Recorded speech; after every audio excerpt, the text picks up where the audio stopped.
Contrary to what most people would say, the most dangerous animal in the world is not the lion or the tiger or even the elephant. It's a shark riding on an elephant's back, just trampling and eating everything they see.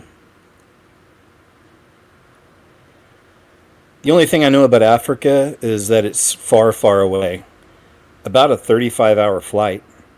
The boat ride's so long, there's still slaves on their way here.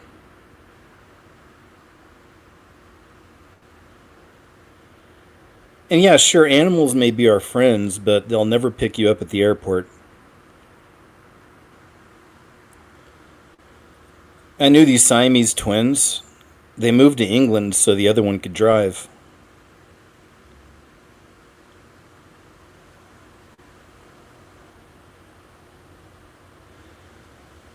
When I was a teenager, I failed my driver's test. The guy asked, "What do you do at a red light?" I said, "I don't know. Look around, listen to the radio." So I guess you can imagine why that didn't go so well. Either way, these are just some things I wanted to share with you. And my name's KG Osborne, and I want to welcome you.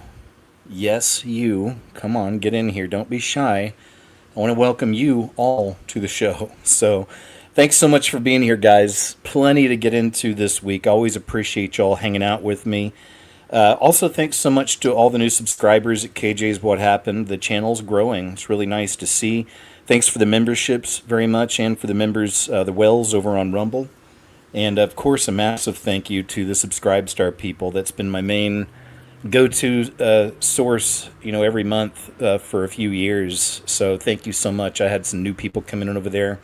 Definitely need it there. It was slipping a bit, so that's why every now and then I have to throw up the QR code and all that and just ask again. But thank you so much. I sent some letters out, or some cards out to some P.O. Box people recently. I hope you got your cards. I haven't checked it in about a week, so sorry if you've sent anything and I haven't been there yet, but it's in another town, so I need to go check it. And I'll be checking it probably tomorrow or the next, well, I don't think they're open tomorrow. I'll go Monday or Tuesday and I'll write you back. But thank you so much. Thanks, Angie Bryan. That's very sweet of you, my friend. I appreciate it. Good to see you. Hey, Tamara. Good to see you, my friend. Thanks as always. Hope you're well. Oh, yeah, we did a live show last night. I hope you had a chance to see it. Deep fake AI nightmares. And showed you some crazy videos, man. That's why I wanted to do a show on it. I've been watching a lot of these Sora 2 creations, and they're just out of control. They really, really look good. I mean, already. And everything's advancing, right? So it's just going to keep getting better, which is actually going to be worse for us because it's a total dumbing down process. It's so advanced and easy to use that anybody can do it, so it's not like you've got to be a genius to figure this out.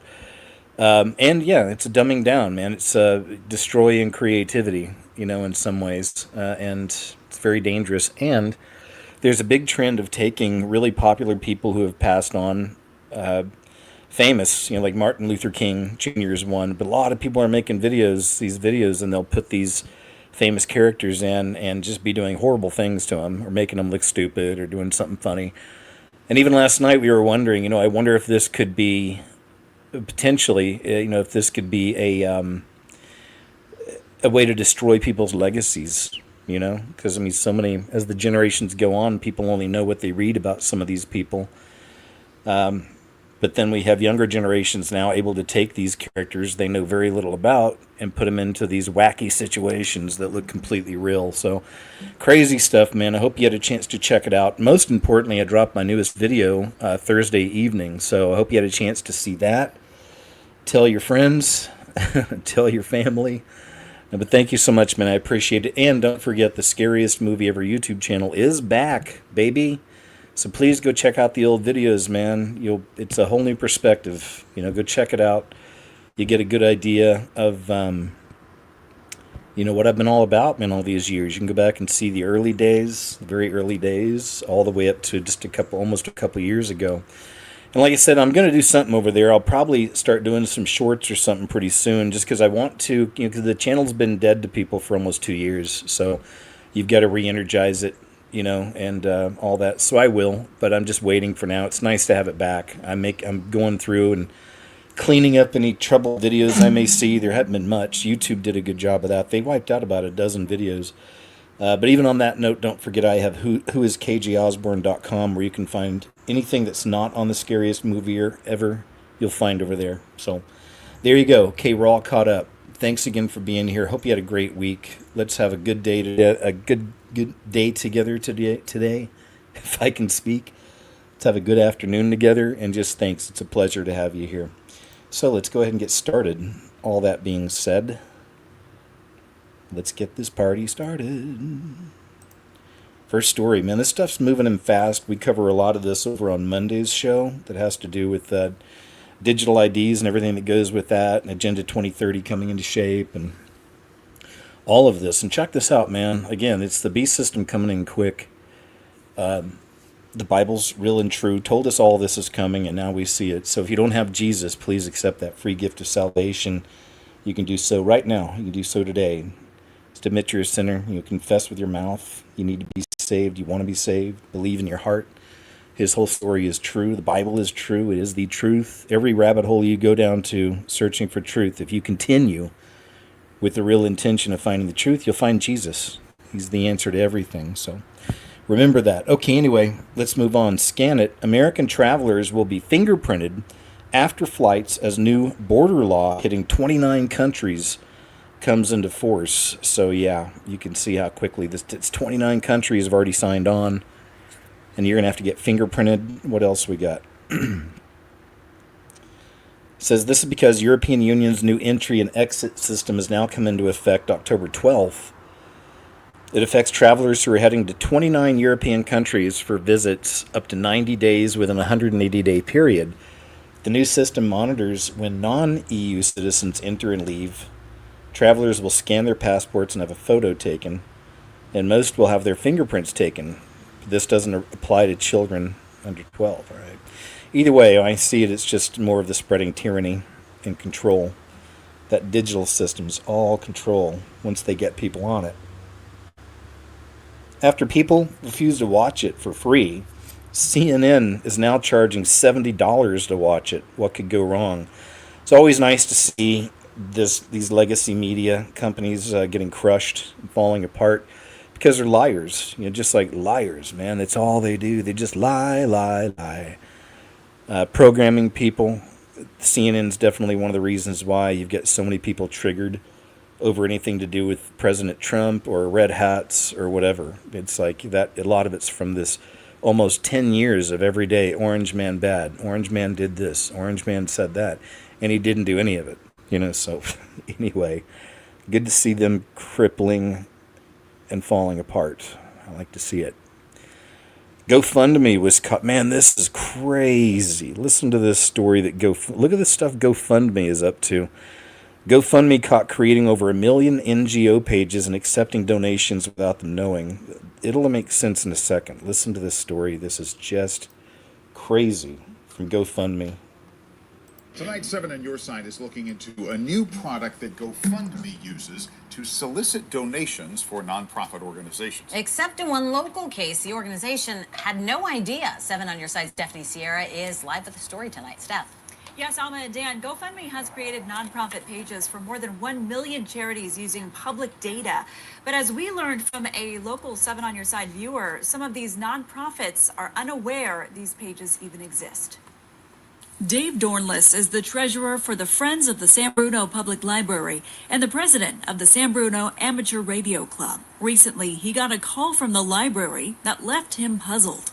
One of our patrons at the library wanted to make a donation in someone's name who had passed away. He says the person went online and found a GoFundMe page tied to the library's nonprofit and wanted to know if it was legit. And it's something that we did not set up. We weren't sure what was going on. Turns out GoFundMe created the page, but Dave had no clue, and he's not the only one. GoFundMe has taken upon itself to create nonprofit pages for 1.4 million 501c3 organizations using public IRS data along with information from trusted partners like the PayPal Giving Fund. which really make it easy for nonprofit organizations to connect with our community of over 200 million on GoFundMe. And so what we were finding is people were already coming to GoFundMe to organically support nonprofit organizations. Krista Lamp is the Senior Director of Nonprofit Communications at GoFundMe. She explains some nonprofits will claim the page, meaning the organization has full visibility over donor data, donor stewardship, branding, and how they choose to leverage their page. But according to Dave, both the library and radio club nonprofits were not claimed, leaving him frustrated GoFundMe didn't consult him first. And the fact that they would just on their own build pages for nonprofits that they've never spoken to is a problem. I'm a believer in opt-in, not opt-out. Based on his comments to us, is there an opportunity in the future for GoFundMe to contact these nonprofits directly prior to creating the pages? I think the more we can communicate and speak to the nonprofits directly is always beneficial for us. We plan to do even more communication directly to nonprofits. Dave says he struggled to find anyone to contact from GoFundMe about this, so he reached out to 7 on Your Side for help. Only after you became involved, they contact us. They also solicit a tip of 14.5%. In other words, they say, we're doing this and we're great people and give us 14.5% to do this, which doesn't have to happen. And that's what bothers me. When we checked, the optional tip was actually set for 16.5%. Ooh. The consumer is required to move the bar to adjust accordingly. These completely optional contributions really make it possible for us to offer our fundraising tools, our customer support, and really support our global team of trust and safety experts. The tip would be in addition to a 2.2% Donation. Okay, we get it. But we got the main idea. That's just gross. Can you imagine? That's a huge bust. I mean, that should be a really big story out there for GoFundMe. I mean, it's really dangerous and how easy it is for people to get in there and do that and steal money. This is interesting from President Trump. He's really getting set to go after Maduro, if you didn't know about all this. And in fact, just this morning, there's a story where they're sending some B-52s over there to say hi.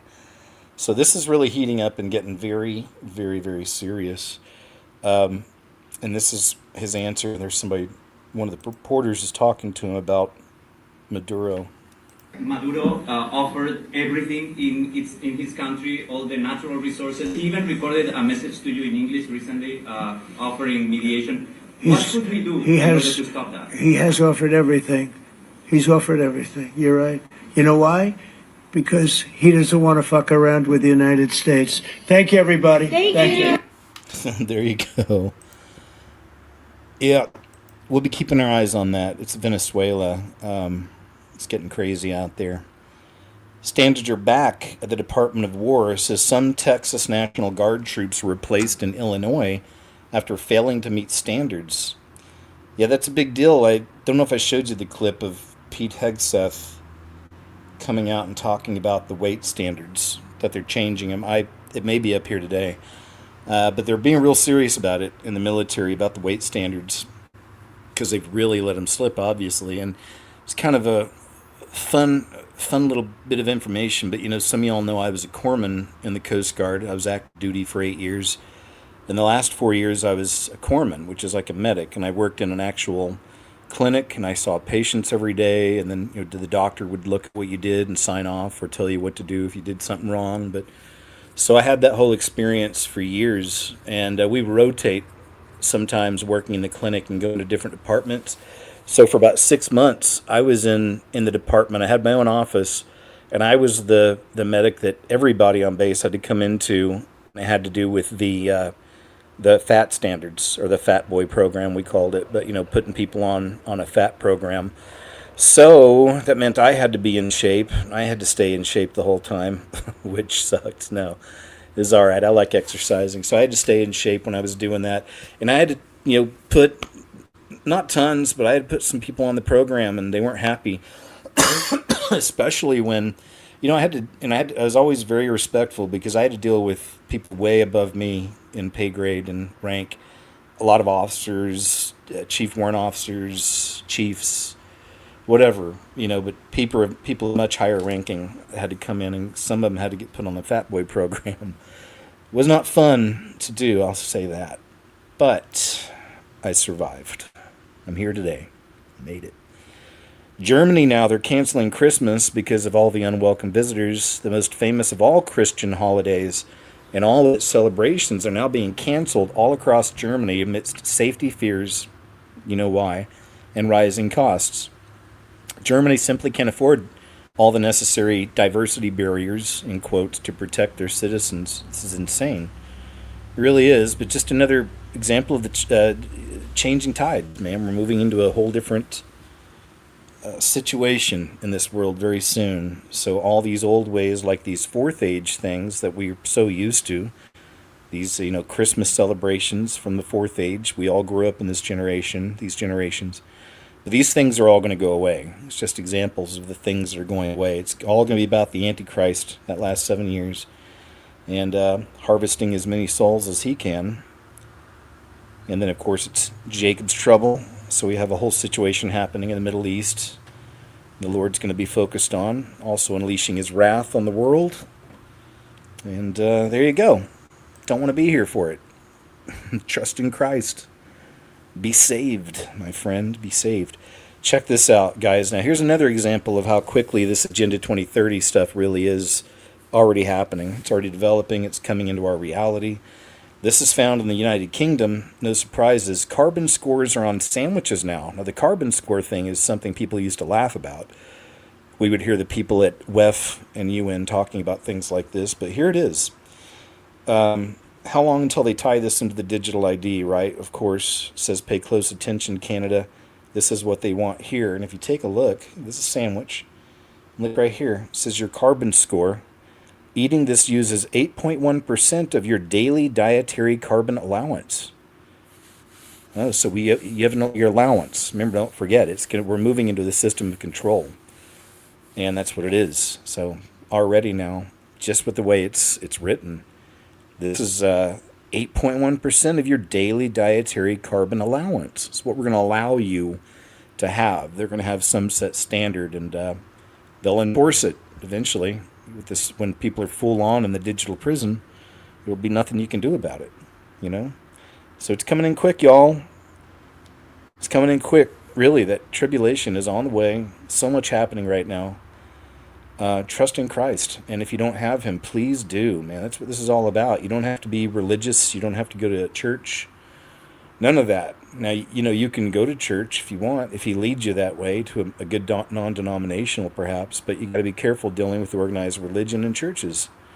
So it's all about just you and your relationship with him, trusting in that sacrifice from Jesus, the blood, and that blood covers all your sins, past, present, and future, blots them out. You can stand before the Lord and not be ashamed in that. You stand before the Lord when you have to, because every knee will bow, every tongue will confess, and you're not going to sweat. You'll be feeling good. You made the right choice, because you're in the flesh suit. We're in Satan's flesh system, and it can be really difficult, as y'all know, right? So that's why you really need that reassurance that these sins are blotted out. It's taken care of. So trust in Christ for that. Please, my friend. Please. So you're running out of time. This is astounding. Overnight, millions more Americans could be labeled obese. Check this out. What the? In a nutshell, adding waist size to BMI, which is body mass index, raises U.S. obesity rates from 42.9% to 68.6%, according to a major network open study. 1 in 4 adults have hidden belly fat obesity despite a normal BMI. Older adults and Asian participants saw the biggest increase in obesity classification, and the new definition could change who qualifies for treatment and reshape healthcare policy. A major shift in how doctors define obesity could fundamentally reshape medical practice, according to groundbreaking research and analyzing health data from over 300,000 Americans. So there we go, my friend. Let's see what happens with this. But as you know, man, America has an obesity epidemic. It's a big deal out here. Top White House official selling Arlington home after activists write chalk messages on sidewalk. This is obviously a liberal magazine, just the way they titled this, because there's so much more to the story, and they try to make this guy look like a punk. because somebody wrote chalk messages on my sidewalk. Oh my God. No, man, these people were targeted and harassed. It's Stephen Miller, White House Deputy Chief of Staff Stephen Miller, selling his Arlington home after it's been repeatedly targeted by activists for years, ever since 2023. So there you go. He gets this. He's been getting this all the time. So they're always around his house, megaphones, writing stuff, the chalk on his drive, which I'm sure is the least of his troubles. It's just having all these creepers surrounding your house when you've got a wife and 3 children. I mean, it's not cool, right? So anyway, but this also goes back to something I'd mentioned, gosh, over a year ago. But I'd mentioned that that's what I was watching for next. Kind of like what happened in other, quote, revolutions in other countries that fell to Marxism and whatnot. But that sooner or later they'd start actually getting their hands on people, or they'd actually start removing people from this realm on the right. You know, they're actually going to start putting some blood on it, you know, and it's been happening, as you know. And like Charlie, of course, an obvious example, but there's more, and we see that there's an obvious, well, and look at the mass majority of the subjects who committed most of the mass bang bang type situations over the last several years. And, you know, most of them were into the pronouns, right? Things like this. So you get it. That's where the real violence is coming from. Political violence. You know? But the beast system would have us all believe that, oh, watch out for them whites. Like they had that show. They canceled it, but it was a show called Savant they were about to put out on Apple, I think it was. And, of course, it's a white liberal middle-aged lady living, you know, married to a black man, and she goes online and infiltrates white redneck groups that are, you know, domestic baddies, right? Of course. So that, it's just an example of what they're constantly doing. It's like nobody else could be, you know, have those kind of ill intentions in America at all. It's always the redneck. It's always a white person, right? Which is not true. So it's everything's inverted, and we see what the truth of it is. It's not saying some of those groups may not be out there, but it's totally overblown. So much so the feds had to create a Patriot Front. Some of these groups, right, to get out there and make it seem like, you know, all the Americans, you know, all these whites, that's all they're about. That racism. Entertainer sells soul for fame and doesn't regret it. This is a story time from Marcus Dixon YouTube channel. So let me see. Yeah, it's not the full video. It stops about there. I just want to hear her story. So we're going to watch the clip. And here it comes. Check it out. So Marcus Dixon YouTube channel from him. Thanks, Marcus. I'm going to borrow this clip.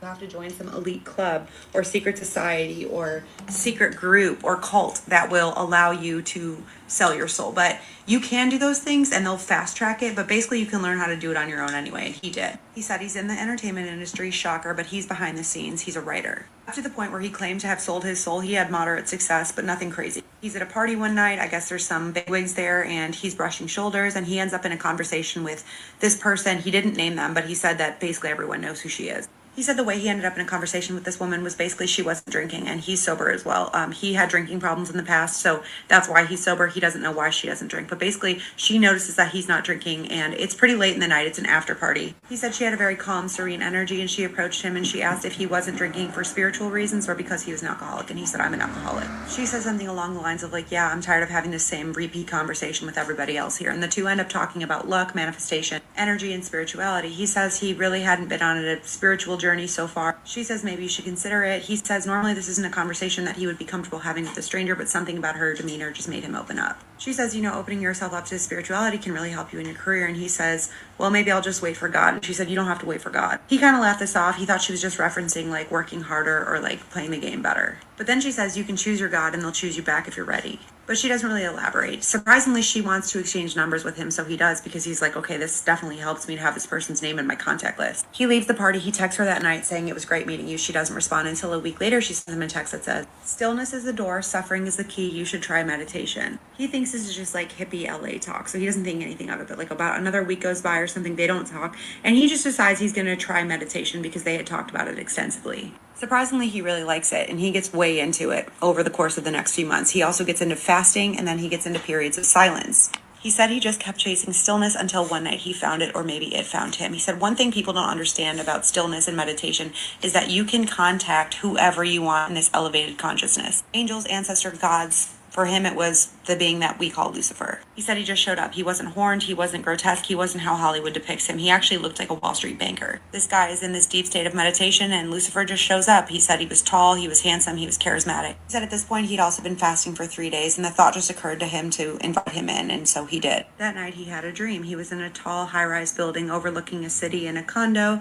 He said Lucifer was just sitting on the couch, sipping something out of a tumbler with his legs crossed on the couch. He said he doesn't remember all the details about what they talked about, but they talked, and it wasn't about brimstone or hell or being damned. It was about value and what he wanted and what he was worth and what he was willing to pay. He said he remembers a contract appearing on the table. He knows he signed it in ink. In his dream, Lucifer said, "You'll feel the shift within a week," and then he woke up.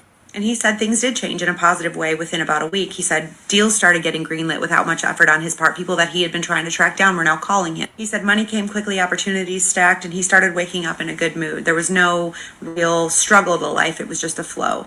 He said maybe it's coincidence, but he doesn't think so, and he doesn't really care. He said he's not concerned about the afterlife because he doesn't believe in it. He said if there is something waiting for him on the other side, he'll deal with it when he gets there. He's only told one person about this, which is his girlfriend, and his girlfriend said, "Why didn't you just stick with God?" And he said the honest answer is because he thinks God is too slow. He said he sees God as something that you pray to, that you wait for, that you hope for, and then all you get is silence. He wanted success and he got it. He said he has a good life. He eats well, he lives well, he sleeps well. He said he doesn't feel a shadow chasing him. There's no gloom, there's no doom. The only strange thing is that every year on the anniversary of the dream, something goes missing. He said one year it was a childhood photo album, another year it was the last voice memo that one of his friends who had passed away had left him. He said nothing huge, but sentimental things that he noticed when they were gone. He says he doesn't know what it means. Maybe it's coincidence, maybe it's the price, but it's something that he notices. He said he just wanted to share his 2 cents because the portal is inward. You don't need a club or a handler. He said selling your soul is accessible as what people call God. Obviously, he did not want to be tagged, but as far as my 2 cents goes, I do believe in God, but I respect all beliefs, and that's why I'm sharing this perspective, because I think all perspectives are valid and worthy of sharing. Let him know in the comments what you think. So he meets this. All right, well, hope and pray for him that he wakes up. I mean, the devil, man. You're dealing with the devil. He's like the most incredible swindler that's ever existed, ever. Maybe these people forget when they're actually dealing with him, but I'm sure, obviously, he's amazing at what he does. Talking people right into hell, right? And they're not even seeing it. I'm sure he lies to them, too, about what's going to happen. Oh, no, it's not like you think. No, it's going to be real cool down there, and, you're doing all this work for me, you're going to be one of my generals, whatever it is, And yeah, he can give you an easier life here for sure. He can give you the physical things, right? The sex, the money, stuff like that, possessions, right? But all this stuff withers away, right? I mean, it's just for now. People are operating with zero wisdom when they do a deal with the devil, just so they can have all the little goodies, here in this world, when this life we're leading right now is just a vapor. Remember? And the Bible says it's just a vapor. Living this life on earth is like a speck of sand on a beach that never ends. So I'm more concerned about that beach that never ends. Where am I going to be then? Where am I going to be there? What am I going to be doing? You're going to want to be with your Father in heaven. Obviously. And it's such a black and white choice, but that's why I know the devil's such a good deceiver, man. He tricks people into this kind of stuff, especially people who can have influence, in different ways, finance or entertainment or whatever it is, But, yeah, anyway, that's on Marcus Dixon YouTube channel if you want to come check him out sometime. Give him a hi, hello, a hi Marcus. Engineered typhoon strikes. Yeah, look at Alaska. This is nuts. It says engineered, but yeah. Not surprised if it was. Just saying. Over this weekend, the western coast of Alaska has been hit really hard with Typhoon Halong, which just came from Asia. They're getting hit with winds over 105 miles per hour, which is category 1 or 2 hurricane levels. You can literally see in this photo all of the remnants being flown around, and you can see that the homes are all flooded and underwater. And what many people outside of Alaska do not realize is this western coast of Alaska is mainly comprised of indigenous villages. Between the two towns of Kipnuk and Quigilingok, upwards of 30 people have gone missing. And I mean, we're talking about villages with barely 461 people. Combine that with a village with 488 people, which is less than 1,000 people combined, which means that 30 people missing is 3% of their population. And as you can see, the demographics from Quilingok are 98% native, whereas Kipnuk is 99% native. Now, the governor of Alaska has deployed the Alaska National Guard, and they have begun to find missing people, upwards of about 18 to 20 so far. But the only people that I see talking about this right now are either the indigenous people who are affected or other people who live in Alaska. And again, today is Indigenous Peoples Day, so instead of telling other people Happy Indigenous Peoples Day, I need everyone else to be talking about this right now because these people need our help.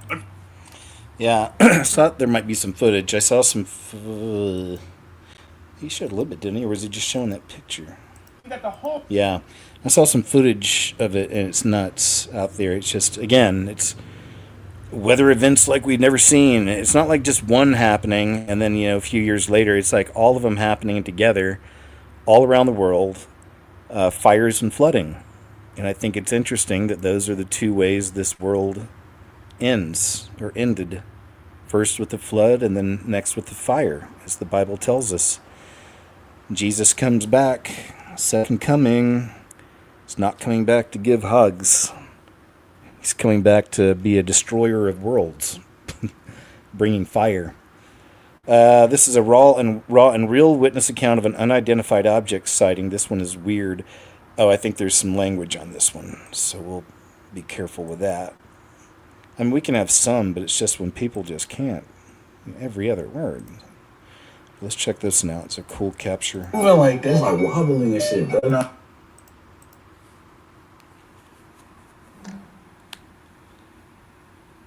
When I see him doing this, I always just picture it as, these are the entities. Some of the entities, the shifters. Hey, Justin Bundy and Adrian Alexandru Ultian, you guys are awesome. Thanks so much for that, the memberships. Very cool. And thanks again for your memberships, guys. I really appreciate it. Really do. And like I said, I will definitely be doing something on the scariest movie ever again sometime soon. Probably the shorts. See the entities. Just got to figure out the shorts, how to do them. I will. The little entities. The trickster spirits. Because that's not a ship. These aren't ships. These are the entities. And we see different kinds of UFOs, of course. Some of the entities, some of them are actual ships. We have government ships, of course. You got Area 51, you got reverse technology, reverse engineering. Bounties. Yeah, now what's happening is, just to give you a heads up, now the naughty cartel down in Mexico is starting to put bounties on agents in America. And it says now $50,000 being offered for top ICE officials, $5,000 for rank and file agent or officer. Internal DEA report reveals gangs in the Pilsen and Little Village neighborhoods of Chicago have got spotters stationed on building rooftops. They're all armed and monitoring law enforcement activity. So yeah, man, I mean, it's like see how it is? It's like these people are really preparing for kind of a war situation, but they're not going to come out of it very good, unfortunately. So far, they've been very effective. This approach has been, it really cleaned up D.C. There's videos you can find online of people out there walking around with their children in the streets. We weren't able to do this before, things like that. So it has been effective. We'll see what happens next. This is from Google India. They say, we're excited to announce our largest ever investment in India, $15 billion to establish our first full-stack AI hub in India. The multifaceted investment will deploy cutting-edge infrastructure, establish a new international gateway, and deliver blah, blah, blah. But the point is, AI is spreading, right? And just remember the show last night. Some of the horrors we can already see with AI. It's just one level of it. But yeah, more to come, my friend. More to come. Illinois Governor J.B. Pritzker vows to imprison any of the ICE agents when Democrats take back power, he says. The tables will turn one day. Oh boy. Never forget how horrible and miserable it was under that so-called Biden thing administration, which was really Obama. And that's where I see people every day online bitching and complaining about Orange Man. It's like all the time, man. And I mean, I don't know. I just don't have that the same way. Because, I mean, having to look at stuff every day, news and articles, and it's what I do all the time. For 4 years under that thing, and the people we had to look at, and all the creeps and degenerates that were in all these positions of power and authority, you know, I mean, it's gross, man. I gotta say, it's been a nice breath of fresh air to not have to see all these weirdos and creeps and monsters. And not saying everyone's perfect under Trump and all that, no, but I'm saying that I'm definitely seeing more people that are way more human, you know, and there's people in his administration that are doing a really good job, and they're trying, you know, so we didn't have that before. So I'll take what we have now over what we just left. And it's a very frightening prospect to think that the tables will turn, because can you imagine how maniacal they're going to be if they ever take power again in the country, if we're around that long? Can you just imagine how maniacal the loony left will be now, especially after, you know, that so-called Biden administration, all the madness that brought, you know? Over 120 no longer with us and missing. 100,000 homes damaged. Severe floods sweep through Mexico. This is from just 4 days ago. So as I told you, it's fires and floods. You know. Floods and landslides. See if there's some video here.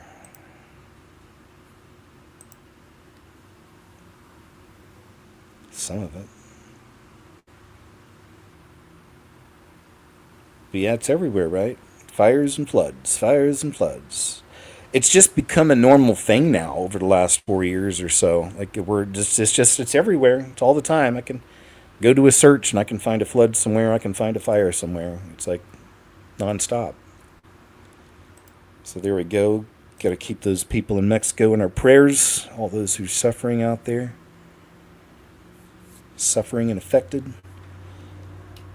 Oh, this is for Monday. I like covering all that stuff on Monday, because there's always a lot to cover with that subject. I'm just saying. Another one that I thought was pretty good here. This is from, and I'm not even going to play any. It's just, you can go check it out if you like. This is from a gentleman named Owen Benjamin, who's a comedian. He was a comedian, famous comedian there for years, but then he started kind of an online social media presence, and it turns out he's really, really, I think he's a really bright guy. I'm not saying I agree with everything he's into, because I definitely don't.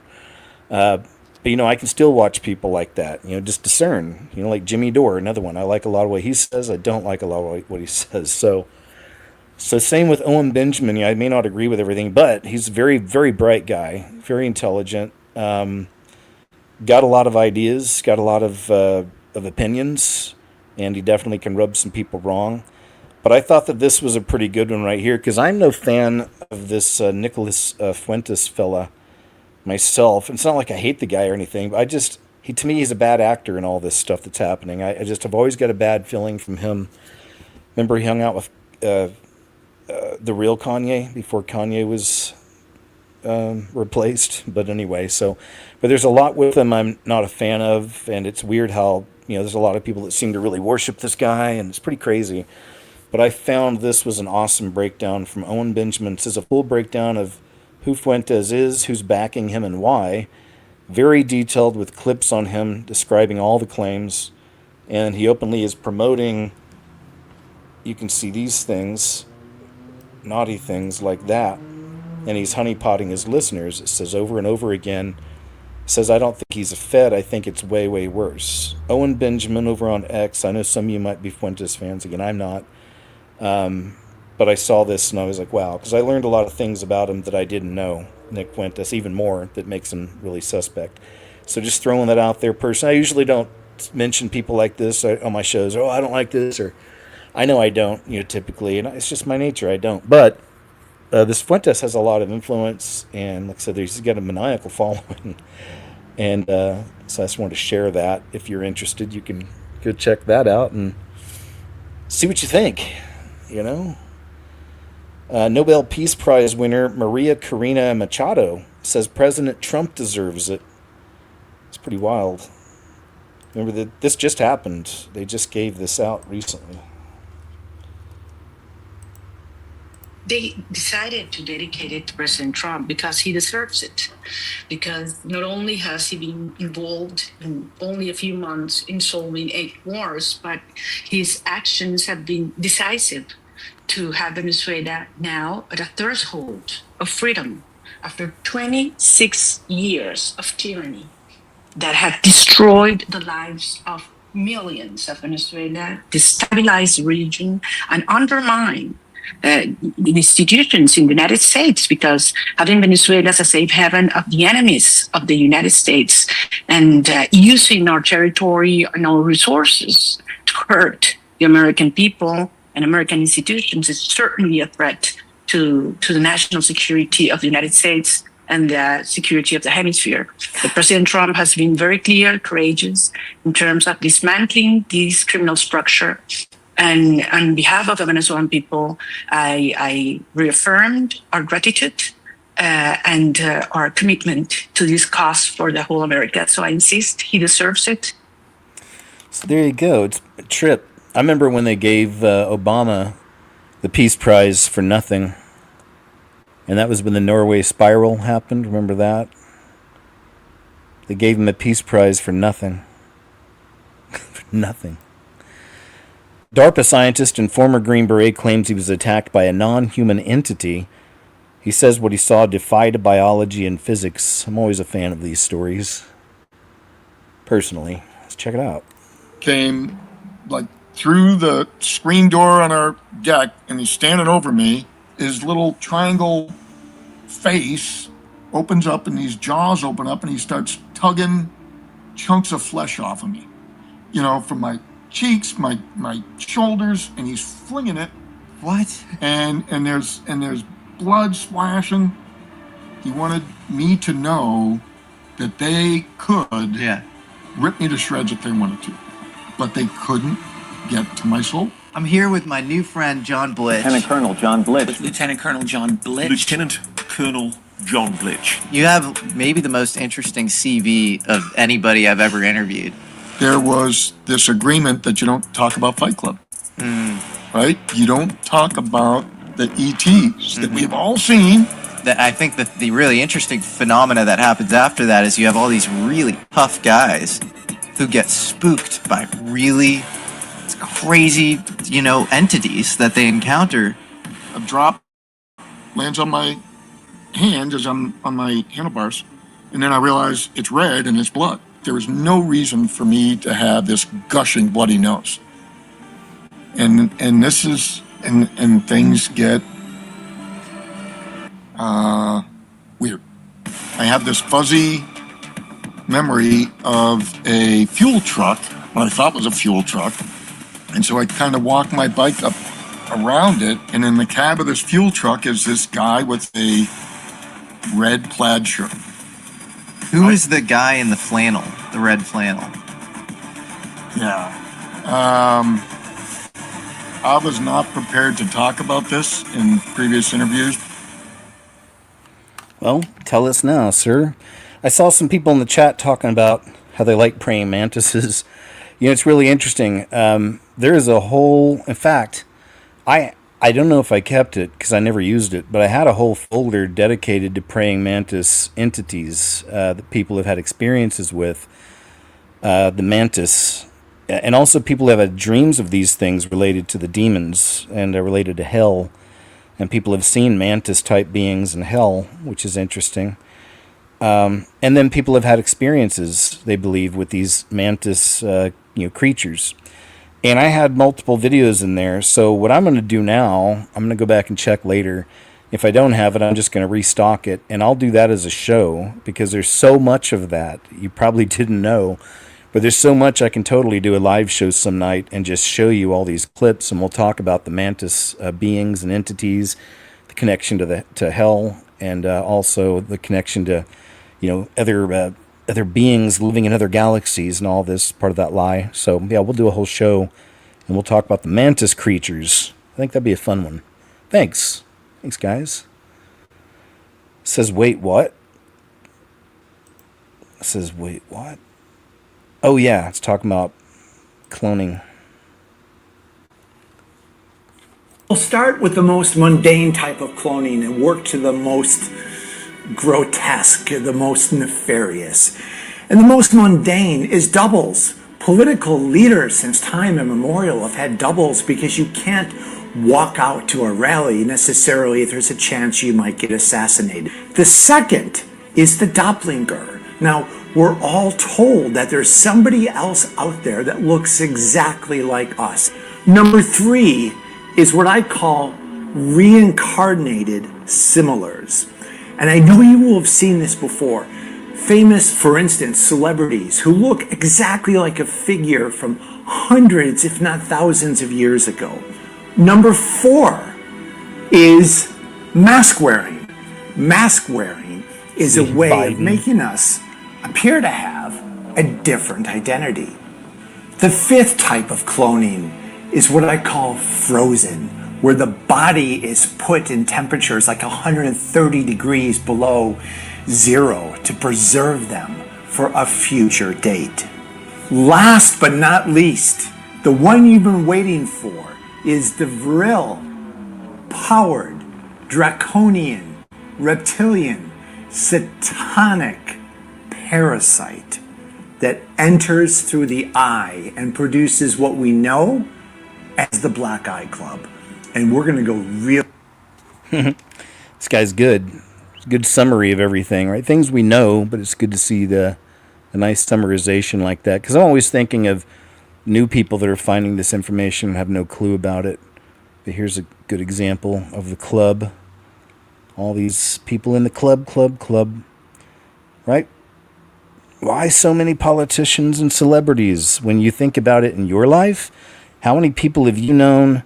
How many times and how many for yourself have you had of these black eyes?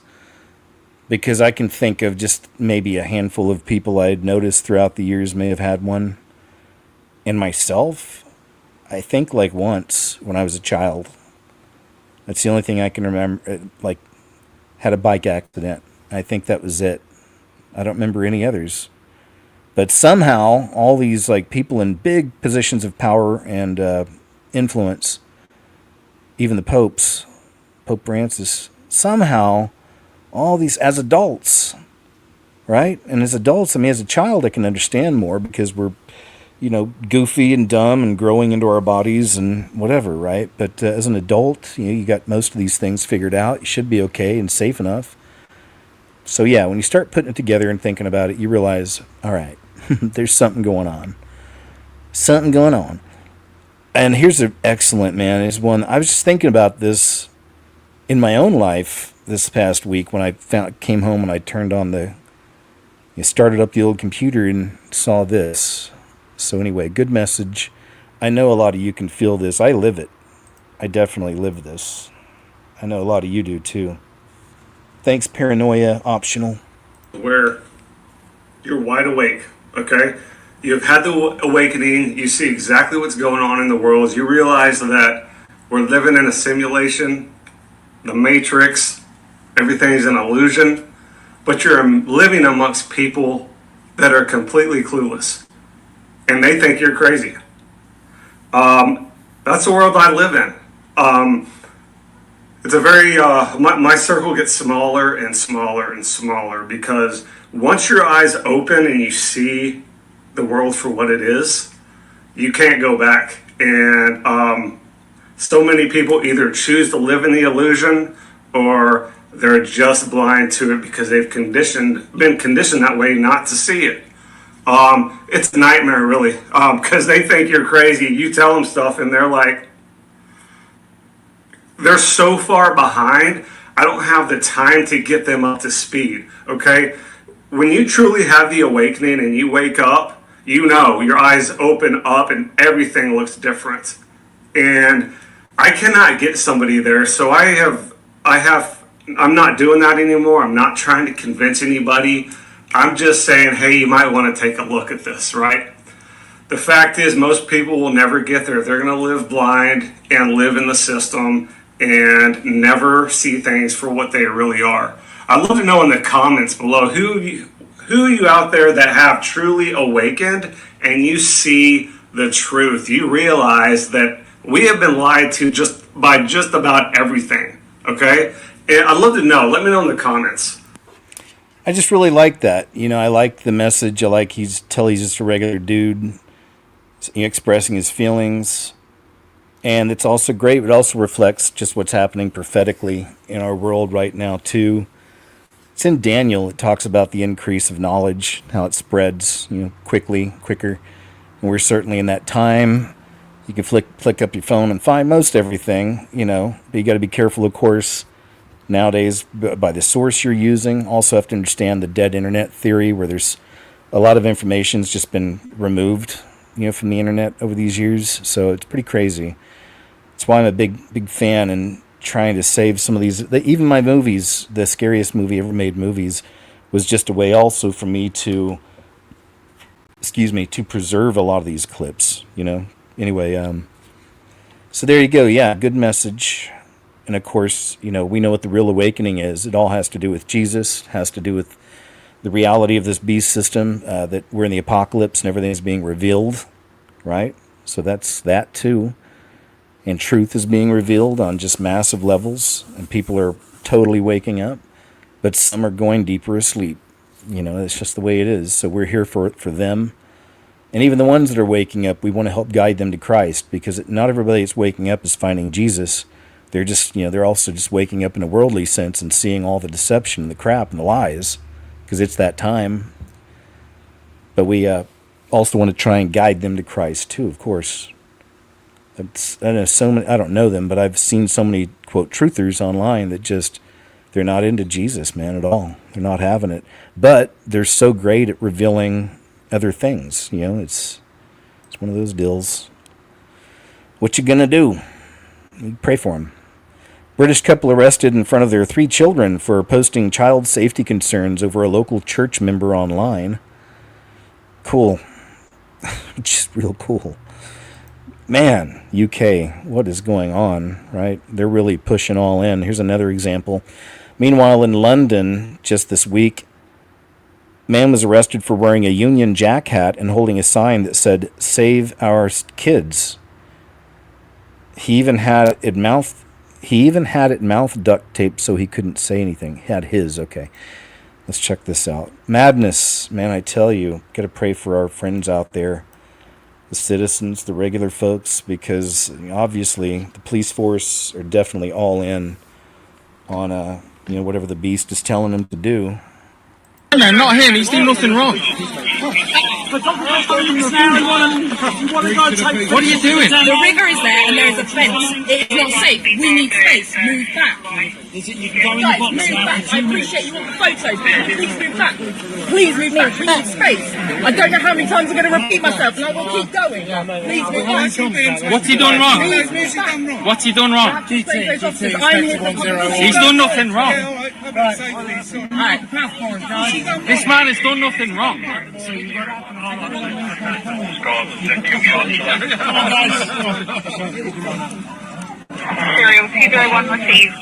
Okay, guys, move out the way now! What's he done wrong, fellas? What's he done wrong, man? He says save our kids. What's wrong with that? What's he done wrong? He's got a Union Jack hat. What's wrong with that? He said Hamas are terrorists. What's wrong with that? He's done nothing wrong. Guys, can you move back, please? This isn't safe. We are, but he's done nothing wrong. Why are you arresting him? Why have you got him in cuffs?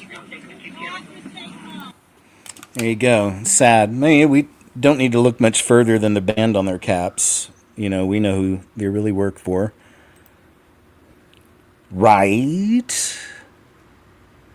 British police arrest all the children. This is madness. Parents furious. A few children had a falling out. Instead of telling them to behave and go home, the police decided to arrest them. Locals came out in numbers to confront the coppers. The bobbies. Do they still call them bobbies out there?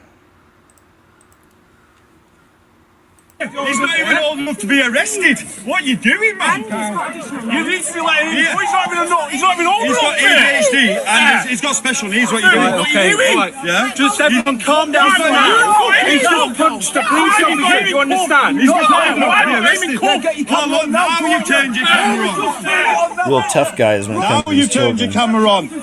Well done for doing your job properly. Wow. Wow. Look at him arresting all the kids. Oh, you're all bad men, aren't you? Look at this. Are you crap? Wow. Wow. Look at this. Proper bullies, aren't you? Full on bullies.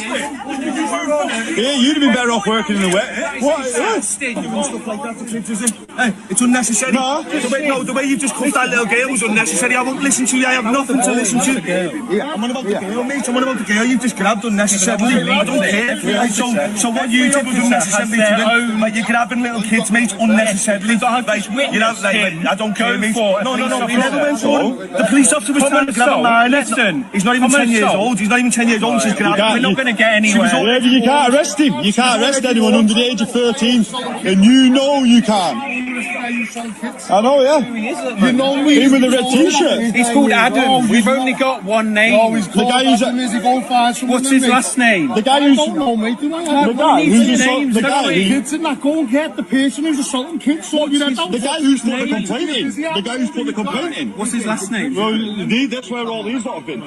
So that house over there, number 41. Go and speak with the officer. Yeah. We want to get the person that's done it. That girl over there in a big blue dress is threw a brick at her, and she's got marks all over her leg. Apparently someone's thrown a rock at a kid. We don't want that, do we? Yeah. We're sending they fucking kids to our generation, aren't we? Yeah, this is what we're trying to explain, but this guy wants to arrest everybody. That red t-shirt, grey pants. You've just twisted it. You're that up, mate. You've just twisted it. What's your badge number? 490. Okay, there we go. I mean, just total madness, man. I want to hear the Benny Hill theme, playing there in the background. Do you guys remember Benny Hill? When I was a little kid, and I think it was even older back then, when I was little. It seemed like it was older, but it came on one of those random local channels where I live, and it came on at night, like maybe 10:30, 11 at night or something like that. And somehow I was able to watch that, Benny Hill, when I was little. And I mean little, like 8 or 9 or something. I was a little kid when I saw that. And they had open nudity on there, so that's my first experience in this world, seeing nudity was on Benny Hill, and I was probably 8 or 9 years old. But that's not why I always watched it, because I didn't get that. I didn't know what to think. I don't remember what I thought, but either way, I just remember I liked Jackie. He's one of the characters that was on there. If you guys remember Jackie. It was goofy. It was over the top. It was silly stuff. But what was interesting is I ended up watching a documentary about Benny Hill many years later. And it turns out that he was one of the most extreme introverts you could ever imagine. And he had one best friend. It was a lady. And, she was talking about him. He never went out, never went to parties, never went anything like that, ever. He was never married. He had no children. And that there was only one time that went to his house, I guess, and saw inside, because he would usually go to her home or something. But anyway, the one time she went in there and she got to see how he lived. See, I consider myself a minimalist, but not at all. Compared to him, I'm a hoarder. I mean, he just had nothing. He had pretty much nothing in his house, and in his living room, he had a television set.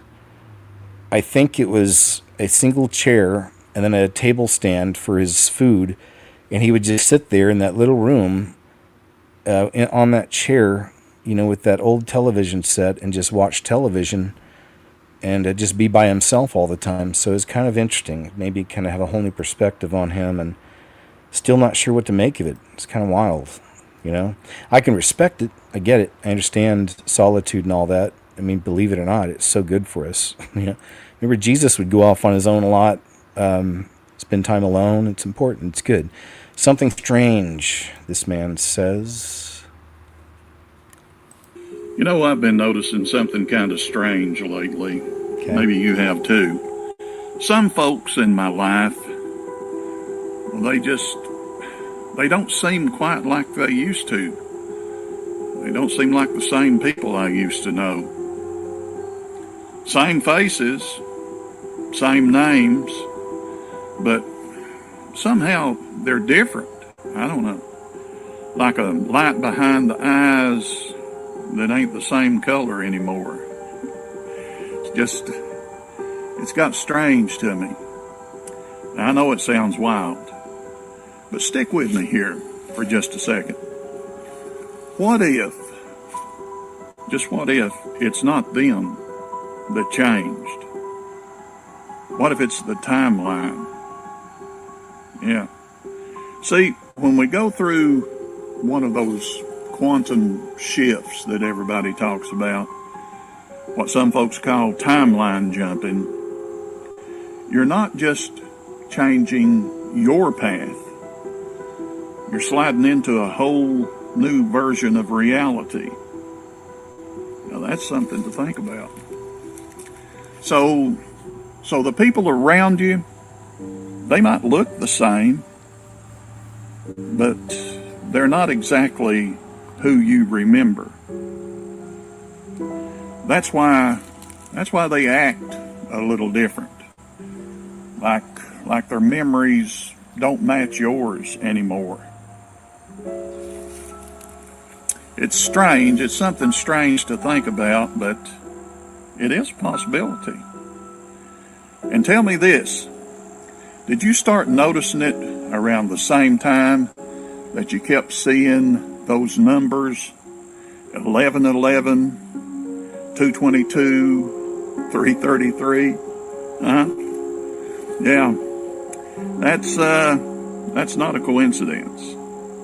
Now that's the universe just kind of looking at you and giving you a wink and a nod there. And each time it happens, it's kind of like reality is nudging you forward. And the more you shift, the more you start seeing people fade out of your story. Now it's one of the reasons I wanted to share this. I don't know if he's a believer or not. He might be a bit more just new agey or just not a believer at all and just whatever. But on the numbers thing, he's just dead on in a way, except I see it as the Lord. It's not the universe nudging me on. But I started in 2012, and now you can actually go see the video because the scariest movie ever channel's back. You can go look at my video it was made in 2012. It's called I See 111 Everywhere. What does it mean? And so I've been seeing it since then for 13 years now, going on 14 years. And it's still there. And then the 9/11s started about a year ago now. So they're still there a lot. So yeah, I'm still getting the 111s, 9/11s all the time, man. But I always see that as encouragement from the Lord, patting me on the back, making sure I understand I'm on my path. You know what I mean? Like that's how I've perceived it all these years. And I told him that I'll always acknowledge you when I see it and just say thank you, thanks, because I appreciate it and I love communication like that. So, and some of you get that too, or maybe you get communication in different kinds of ways, because he communicates. I had somebody under last night's show saying something to the effect of, it's ridiculous to say that God speaks to us and that you can hear him. And then I left that scripture that says, God's children hear his voice, they follow him, he knows them, right? I can't remember the exact scripture, but I found it and I placed it right there because I hear his voice. You guys hear his voice, and if you don't, you can, just draw closer to him. You draw closer to him, he draws closer to you, so just spend more time with him, perhaps reading the word or even reading the word with him, or just praying or just spending time in silence and talking to him. I do a lot of that. So just hang out, just know he's there. Why not say something? He resides within, so say hello. How you doing? I wake up in the morning and say, good morning, Lord. Hope you're doing well. Hope things are good. Because, I always wonder how he feels about things whenever he sees his children not making the right choices, to come home, right, to go to heaven, and having to be away for eternity, because he loves his, this is his creation. He created these children, all of them, with distinct differences and, abilities and gifts and talents and whatever, right? And he knows us. He knew us before we were born, it says in the Bible. So he knows you. And then I just wonder how he feels. So I always say, I'm sorry for your losses, and I hope you're doing well. And you just talk to him, man. Anyway, so that's want to share a little bit of that one right there. Desktop Geek. That's a cool name, hey. And thank you, man. It says, keep fighting, warriors of truth and freedom. Thank you, KJ and the team. You're all appreciated. Appreciate it, man. You hang in there, too. And just love having you here, man. All of you. Thanks again, everybody. In fact, we're an hour in. 880-something folks, man. Thank you all so much for being here. Pleasure to have you. We've got a great show ahead of us. I think it's been pretty good so far. And so thanks again for being here, man. Love to have you.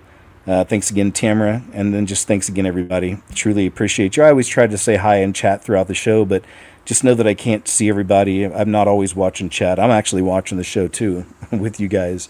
But I do like to check in. So if I miss any names, I'm saying hi, no offense. It's a time-to-time type thing. And while we're here, I see David Rife. Thank you very much. Says the numbers are God's way of talking to us. Same numbers for me as well. It's 9/11 and 33 for most of all.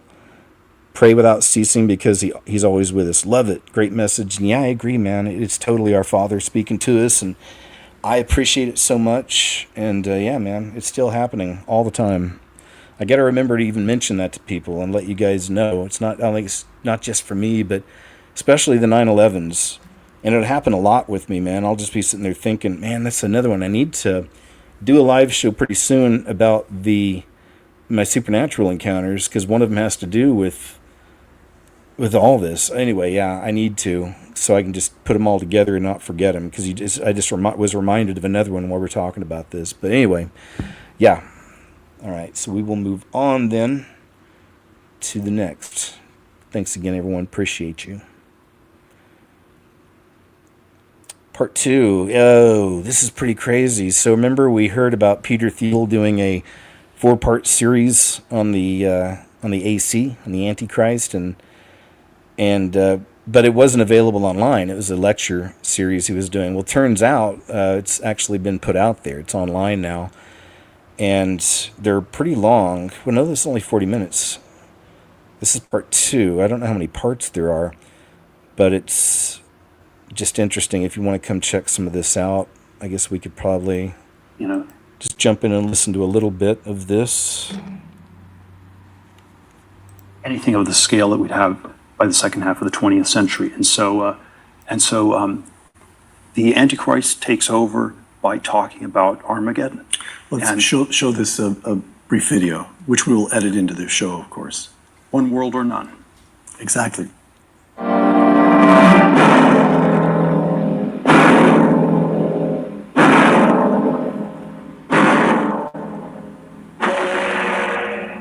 There is no secret. When a neutron strikes, the atom is split. Released neutrons split other atoms. The result is atomic energy.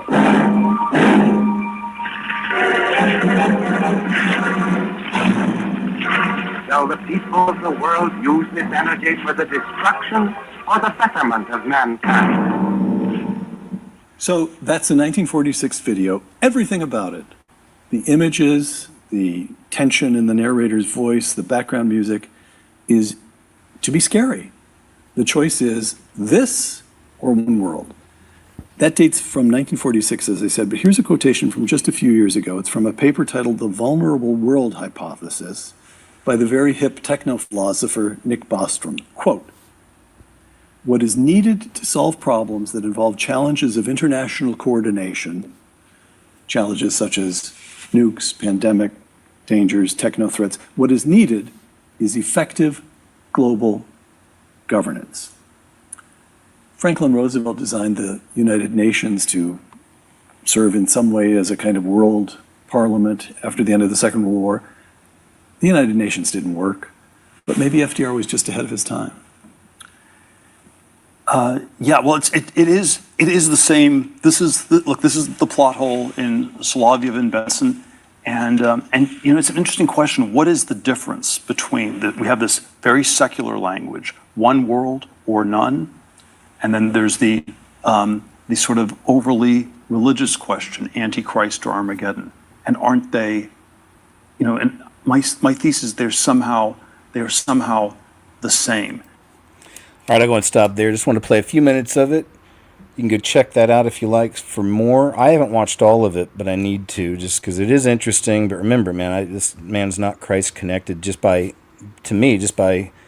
listening to him and his viewpoints on these things so far. Now, that might change. Maybe he starts talking about Jesus later on or something. That's why I want to hear the whole thing. So I'll check out more. But, somebody had made a point. Thanks, Angie. Brian reminded us that Peter Thiel is an anagram for the reptile, and he's with Palantir, and he's playing a big part in the building of the Final Beast system and all this, if you didn't know. So Peter Thiel comes out to the reptile, and we found that during a live show. It was another one of you guys put that in the comments section, and I saw it live in the chat, and then I mentioned it live. I was like, whoa, I didn't know this, so I thanked you. I don't know who it was, but that was probably over the last month. But then Angie reminded us here of that. So thanks, Angie. It's pretty crazy to think, man. I love stuff like that, though. It's finding the devil's fingerprints. Pulling out your little eyeglass thing and putting on your Sherlock hat and doing some digging. Listen to what this lady's saying about a mechanical dog whistle that can summon UFOs. I'm going to share with you guys is what we know to be real and true. And when I tell you this, I urge you to not restrict your thinking to technology. We've been collecting UAP data for more than 5 years with electromechanical signaling. We call this our dog whistle. What the technology is classified. Generally speaking, we see 3 to 5 different classifications of UAP per day during operations. To make sense of our data, we had to develop a lexicon, and we base it off of flight characteristics. Again, there are 9 different flights or classes, and some of these UAPs may be the same type of UAP under different flight configurations. But at this point, given their behavior, we are confident that they do not align with your typical extraterrestrial explanation. Again, each UAP has different characteristics. Some tumble, some spin, some flicker, some just look like a living being flying in the sky. UAPs are extremely hard to image. What is seen with the naked eye generally is not what is seen under camera, and we do not know why. Class 1 is the tetra. It usually spins, it tumbles, it looks like a black body. Sometimes it flickers multiple times per second. It appears to have a cloud or vapor around it. We've seen class 1's in formations up to 20 to 23 in a flock or formation. Classification 2 is known as a tic-tac, but I feel like I should go through classifications 2 through 9 in another video, so there will be a part 2. Yeah, looks like they'd sped that up a little bit, but that's pretty interesting. Thanks, lady. If it's real, I know some people may have thought that was AI. I was kind of questioning it. I don't know if... Confirm movie is not fake. From Grok. Says, I can't confirm the video is authentic. The original poster's bio states all videos are for entertainment purposes only. No official sources verify these claims, and searches yield no evidence of its legitimacy. It may be AI generated or edited. Just to think. Just in case. Mandatory anti-drunk driving tech is coming, and DM's ready. New passenger vehicles will soon be required to have some kind of impaired driving detection on board. That's going to be terrible. That's not going to be fun. I get that, it's also a good thing. And I'm not saying it's going to be fun because we love doing that, because I don't. But, people do. I have, driven when you're not supposed to, certainly. Thank the Lord I made it out okay. Except for once, back in high school. It's a whole other story. Some of you know the story. I guess we'll have to do some good story times sometimes, because I got so many, man. Even just going back in my life. But I was hit by a train, drinking and driving when I was a teenager. Somebody else's car, by the way. I was driving a girl's car. With her in the passenger seat, passed out. And it just clipped the front of us. But like I said, that's a whole other story right there. Some of you guys remember. I'll do a story time night some night. We'll just hang out and talk story or something. Or maybe that'll be the show. It'll be a story time night where instead of just kind of a call-in thing where it's anything goes, it'll be strictly, call in and tell us a story. Do you guys think that'd be a cool idea for a show? I think that'd be fun, right? Do a live show where it's all about just calling in and giving us a story time. And it doesn't have to be any particular topic, just an interesting one, because we all have at least one interesting story that's happened to us, So what do you guys think about that? Cool? Good, I like it. I like that you guys are with the idea. Yeah, man, then I'll have to do that. Maybe that'll be next Friday night. I'll let you know. But Brand says no. I think it'd be fun. Or maybe you're not in this conversation. I'm not sure. Anyway, cool. Okay, good. I like to see most of y'all cool with it. So yeah, man, I'd love to talk to you anyway. It's another excuse to chat one-on-one with you. But we'll do it like a call-in, and have you on. And we'll do it. I love it. I'll probably do that this Friday coming up. Right? Okay, so moving on. But yeah, that's going to be, it's just also more control, right? It's just more control. And always makes me think of that so-called graveyard they have next to NASA of all those vehicles. I mean, a lot filled with them. And none of them, they're up to a certain year and they stop because that's when they started putting computers in vehicles. So they have all these old vehicles that, from what I understand, are still working. I imagine they have someone that looks after them, and all made before computers. So just, it's like they know something we don't, right? Democrat Party is furious at Fetterman. Oh, it's just political stuff, but it looks like they're going after Fetterman because he's not on the anti-orange man train. So there you go. We don't really cover politics much, you know that, but I look at some of it personally. And Texas just opened the gates to digital tyranny. A dystopian UK-style online ID law will force Texans by January 2026. Whoa, that's coming up. It's a few months away. To verify their age to access the most basic online services, marking the first step towards nationwide digital ID. Very interesting.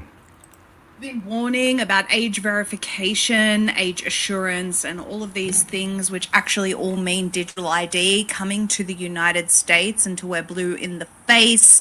And I feel like we've been screaming into the wind with not enough people paying attention to this issue. And this is, of course, not a wide condemnation of our viewers. We know that you all take this very, very seriously. But unfortunately, a lot of the population is distracted with other things while this agenda steamrolls ahead.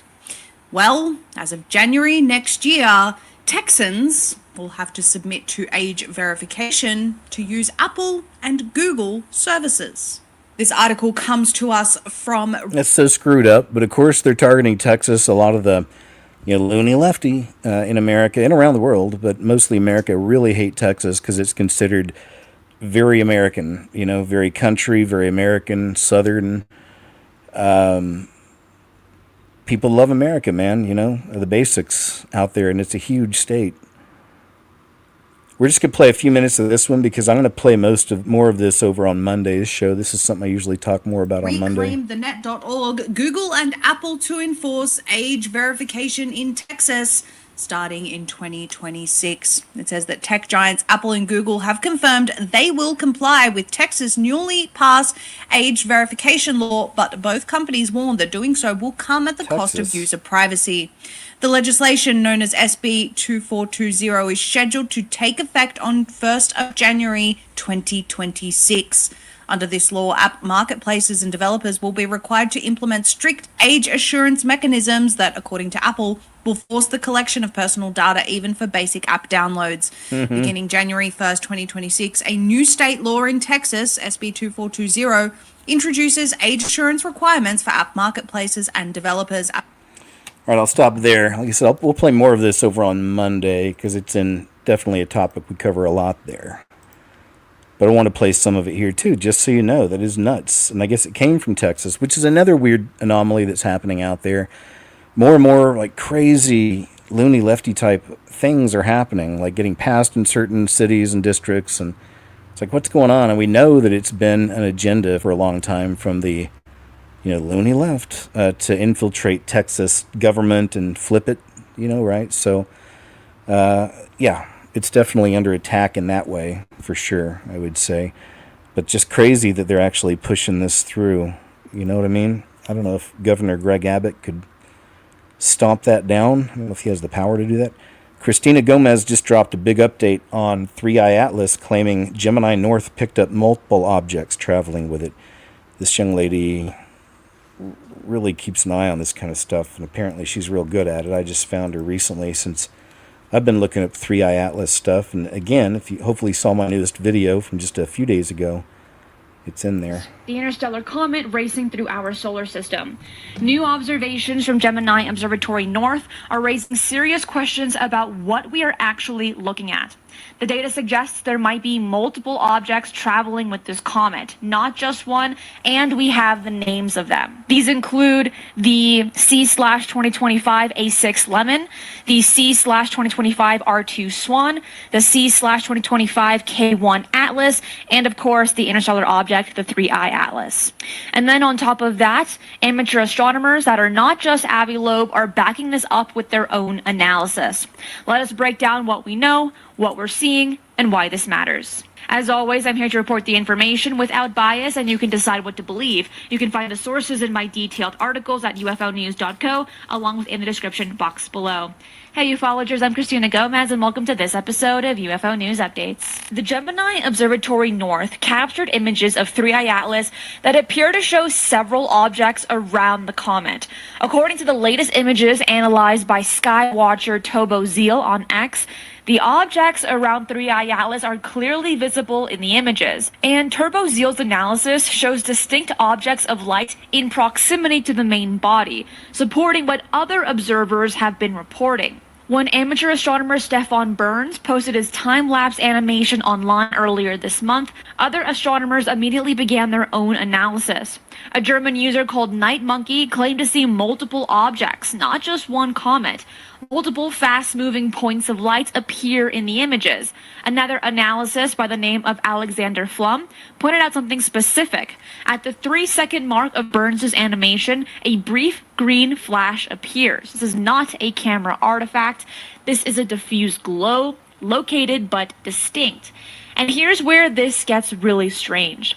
Spectroscopic analysis from the Very Large Telescope in Chile showed that 3I Atlas is carbon chain depleted. It contains virtually no dicarbon. Dicarbon is the molecule that typically causes comets to glow green when energized by solar ultraviolet radiation. Without dicarbon, 3I Atlas should not be glowing green. Yet, ground-based photographs from early September clearly show a green hue developing around the object. Now, this ties into something Avi Loeb mentioned recently. Based on his calculations of the 3I Atlas's trajectory and behavior, Loeb suggested that the object might be hollow or made out of very light material that we don't know about here on Earth. Think about what that means. If 3I Atlas is indeed hollow or composed of material far less dense than typical comets, traveling at over 100,000 miles per hour through space should have torn it apart by now. Comets are fragile objects. They break apart from thermal stress, gravitational forces, or rotational stress. A hollow or extremely light object would be even more vulnerable. Yet, 3I Atlas is still intact. It survived a direct hit from a coronal mass ejection in early October. Yeah, I remember that. Now, that's something I think that was mentioned in one of the clips I put in my video. I wanted to make sure there was at least a mention of that. But yeah, there was a point where the sun, like she just said, a coronal mass ejection shot out straight at 3I Atlas. I'll let her continue, but then I'll show you something after that. And it has been experiencing significant outgassing as it approaches the sun. All of these events should stress the structure of the object, but instead, the object remains intact. And now people are seeing multiple smaller objects around it. This raises a critical question. Are these broken pieces that have recently separated from the main body, or are they probes or companion objects that are traveling together from another star system? If these are fragments, we would expect to see a debris trail. We would expect the main body to show signs of deterioration. If they're not fragments, then what are they? All right, good report. It's pretty much done there. I don't know what her name is. She said what in the beginning, Christina Gomez, if you guys want to follow her. But apparently, I think she's good at this kind of reporting. And yeah, there's her channel. Let's see what it's called here. Let's see. Oh, yep, just Christina Gomez. We So have an update on 3I Atlas. I'm going to subscribe myself. Good reporting. Yes, I know that was a very low-cut shirt. Some people mentioned. You know, some of the people the young ladies and men, they understand that sex sells. They know what they're doing, right? But I try to look beyond that. See the report, not so much focusing on the boobies, although I know it can be difficult. It's quite a distraction. Something very strange is happening in Malibu. Let's let this gentleman explain. New Zealand are buying up dozens of burned out lots from the Palisades fire on Malibu Beach. Billionaire brothers from New Zealand are buying up dozens of burned out lots from the Palisades fire on Malibu Beach, with plans to build rows of AI-designed homes built in China along the coast. Is this an experiment gone awry or the future of home building? I'm LA Realtor Tyler Neal. Let's dive in. The Palisades fire burned a total of 340 oceanfront homes in Malibu Beach to the ground. And since then, 11 of those burned lots have sold, 9 of which were bought for $65 million by 2 billionaire brothers from New Zealand, Nick and Matt Mowbray, who co-founded toy giant Zuru, best known for Bunch of Balloons, RoboFish, and now AI-designed prefabricated modular homes they plan to put along the Malibu coast. The designs will be created in Milan, Italy, and include fire-resistant materials like concrete, porcelain, triple-glazed windows, and flat roofs. Then they'll be manufactured largely by robots at a Zuru factory in China and shipped across the Pacific to Malibu, where they'll be assembled right here along the coast. Zuru claims it can deliver these homes for the shockingly low production cost of $300 per square meter, which is just $28 per square foot. A mere fraction of Malibu's average cost to build, which goes up to $2,000 a square foot. That means a 2,700 square foot home would only cost about $100,000 to produce and ship, then sell for a projected $10 to $30 million. But the Mowbray brothers aren't just looking to make a quick buck. If these AI homes work in Malibu, they plan to build them in cities across the US, Europe, and Asia, making AI homes a global mainstream solution, not just for luxury communities, but for middle-class neighborhoods as well. So what do you think? Is this the future of home building or just billionaires playing Malibu Monopoly? Let me know in the comments. Want to live on Malibu Beach but don't want to wait for a prefabricated modular AI home? Buy this oceanfront home. A remodeled 3-bed, 4-bath with 3 oceanfront decks. Yeah, so it's a shame. But, I saw another clip. I think it was from Adam Carolla, who's done a lot of reporting out there because I guess he's from that area. But apparently a lot of the people just don't want to move back. They don't want their lots. They're selling them. So a lot of the people are just selling it off and whatever, right? Which is perfect for, the beast system. That's what they wanted, to create more of the 15-minute style cities and whatnot. Things to go along with that. Or places for power centers or whatever, So we shall see how that all works out. But it's sad because it'll never be the same, for sure. And it's been so long. It's just people just move on, This is really scary and another example of just the really freaky stuff that's happening in the government, our government. But LaShonda Hunt is a Biden-appointed judge, ordered that ICE removed the fence surrounding the Border View facility in Illinois. And, says, why does this judge want to put them in danger by removing fencing? And another state passed a law where ICE had to pull their masks off. They weren't allowed to hide their faces, while the other people were allowed to. So you see, there's a lot of that. Like real division, real chaos. Now, how much of the chaos is being paid for, that's a whole other thing, right? But either way, it's still there. They're still being bad and causing problems and being mean and nasty and putting their hands on people and doing things they shouldn't be, As you've seen. Teenagers on Instagram will be restricted to seeing PG-13 content by default and won't be able to change their settings without a parent's permission, Meta announced on Tuesday. I like that. I think it's a good move, but whatever, right? I still wouldn't be messing around on Meta, in the metaverse. Not cool. Have any of you ever done that? Let us know in the comments or in chat or comments later. Have you ever actually been in the Meta thing, like done the VR and actually experienced all that? And if so, what was it like? What'd you think?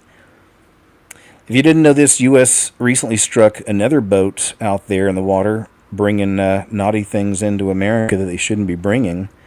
And 6 people exited this mortal coil, if you will. That was a band I think they're called This Mortal Coil. Have you ever heard of them?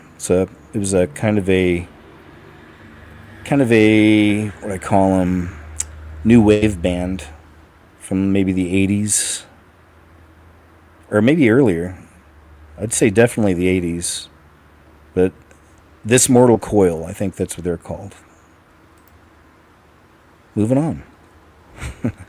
Moving on. This Mortal Coil, I think. Says breaking. X will start rolling out displaying with country, or which country a user is based out of next week. Some of these sentences, come on, people. So X is going to start rolling out a new, I guess, part of the program where they're going to be displaying the country that you're in on your profile. And so starting next week, we'll surface this on a handful of profiles of X team members to get feedback, experimenting with displaying new information on profiles, including which country an account's based, among other details, which is a really great idea. It's going to shut down. It says this is going to change things, folks. So many of our enemies use X as a way to stoke flames of division in this country, posing as Americans. X will have a much healthier political ecosystem once this is implemented. Good stuff. Yeah, it's kind of the way I was thinking. I like it. I think it's a good move. Still never going to fully trust Elon ever, but until he confesses Jesus and changes his ways. But, I'll appreciate the fruits that we're getting, because I know how unfun it is to be censored, to lose things. It's again, thank the Lord I got my channel back. But anyway, enough about me. State Department employee allegedly removed classified documents, met with Chinese officials. So the Justice Department says Ashley Tellis was a subject matter expert on India and South Asian affairs, and they busted her. And that's really the main point. Good to see the Justice Department doing some good, getting rid of them spies. See you later, lady. Shame on you. It's not nice. Being a spy is not nice, I say. Get ready for this one. So it says, don't these people that approve this stuff even look or maybe even try it out? It says, check out the slide that was made for children. And apparently parents kept writing letters and emails to the city of Boston, so they actually sent somebody out at the end, I believe, to inspect it. But check this out. It's the real thing, I guess. Went viral was because parents kept writing letters and emails to the city of Boston. They're like, hey, there's a slide you put up at a public park. Super dangerous, by the way. The older kids can't really write it. Some of the younger kids just go flying. Can you please do something about this? And Boston for a while was like, it's a children's slide. How fast could it go? What do you mean? The city just kept brushing it off. They're like, you're fine. It's a children's slide. If you don't like it, just don't write it. Until they keep writing. They keep writing letters about this goddamn slide. The mayor is like, all right, we have to see what these people are talking about. I'm sick of hearing about this slide. And the city of Boston's like, all right, let's just tell an officer to go over there and just ride the slide and see what everyone's talking about.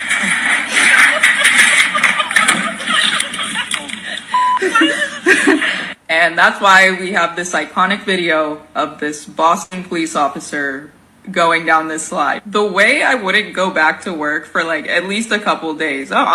Y'all got it. You know what you did to me. They should have just believed the parents off rip, because what a specific thing to complain about. It has to be pretty bad. And, immediately some of you like me are thinking, could that be an AI? So I bet somebody asked Grok down here. Oh, look at that. This is in Zurich. That's pretty scary looking. Yep, we grew up on those right there. Hot as crap during the summer. Remember that? It'd be like laying on a like frying pan, sliding down, falling, hitting your head, scraping your knees, still having a blast, but just getting torn apart and baked. Man, they had a really cool rocket slide in the town I grew up in years ago. Massive.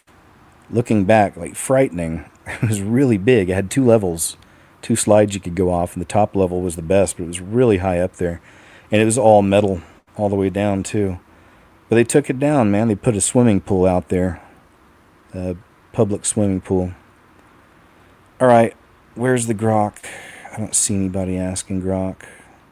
Thought I'd see. I guess it's real. I guess we could look it up. You guys can look that up if you want and let us know. But that's nuts. It says breaking. Trump dropped a bombshell on George Soros and his shadow networks. Yeah, this is pretty cool. Because they really are. It seems to be starting to actually see some movement against Aunt Farta and all that. So let's see what I happens. had one the other night. I went into a restaurant, and this woman stood up. I looked at her immediately. She had money. She wasn't serious. They get paid for it. They're professional from Soros and other people. And we're going to look into Soros because I think it's a RICO case against him and other people. Because this is more than like protest. This is real agitation. This is riots on the street. And we're going to look into that. What do we do about our country with that? Because we have radicals on the right. I had one the other night. I went into a restaurant, and this woman's... So there's that. But, yeah, we'll see what develops. It's getting pretty interesting. It's getting, and instead of just blindly hate or follow either way with him, I always pray that the Lord, his work is done through him because he can get a lot of things done. So that's my prayer. And I pray you use him and that he finds you, that him and his whole family find you, and to protect them and all that stuff. You pray for these people. I pray for them myself. Meanwhile, over Norway, incredible clip, today's unexplainable aerial phenomenon. I think this is the one that, yeah, man, check this out. This is a really short one. I'll let it play a few times, but it's a good one. Cara, olha ali, ó, aquela luz ali, o que é aquilo? Olha lá, ó, aquele fogo, o que é aquilo? Caralho, velho, tô filmando, que isso, mano? Olha isso. Cara, olha ali, ó, aquela luz ali, o que é aquilo? Olha lá, ó, aquele fogo, o que é aquilo? Caralho, velho, tô filmando, que isso, mano? Olha isso. There you go. I think we get it. It's a good capture, though. Thanks for sharing, whoever you were. AI videos of past celebrities are horrifying many of their families, and this is becoming a whole thing, too. It's like I said, some of the ones we watched last night. I found this one here on Bob Ross just before the show, but it's so foul what they did with him. I couldn't even show it. Like, it's just wouldn't be worth it. So, and he's just came off and seems to be, and there hasn't been any scandals on him. Just a really beautiful human being, like a really good spirit. I don't know if he knew Jesus or not. Probably did. I would think so, but hopefully, I don't know. But either way, he's just a pleasant human being, and the things they're doing with him with AI right now is just not cool. So as you know, this is starting to become a thing, which is unfortunate and disrespectful, right? It really is.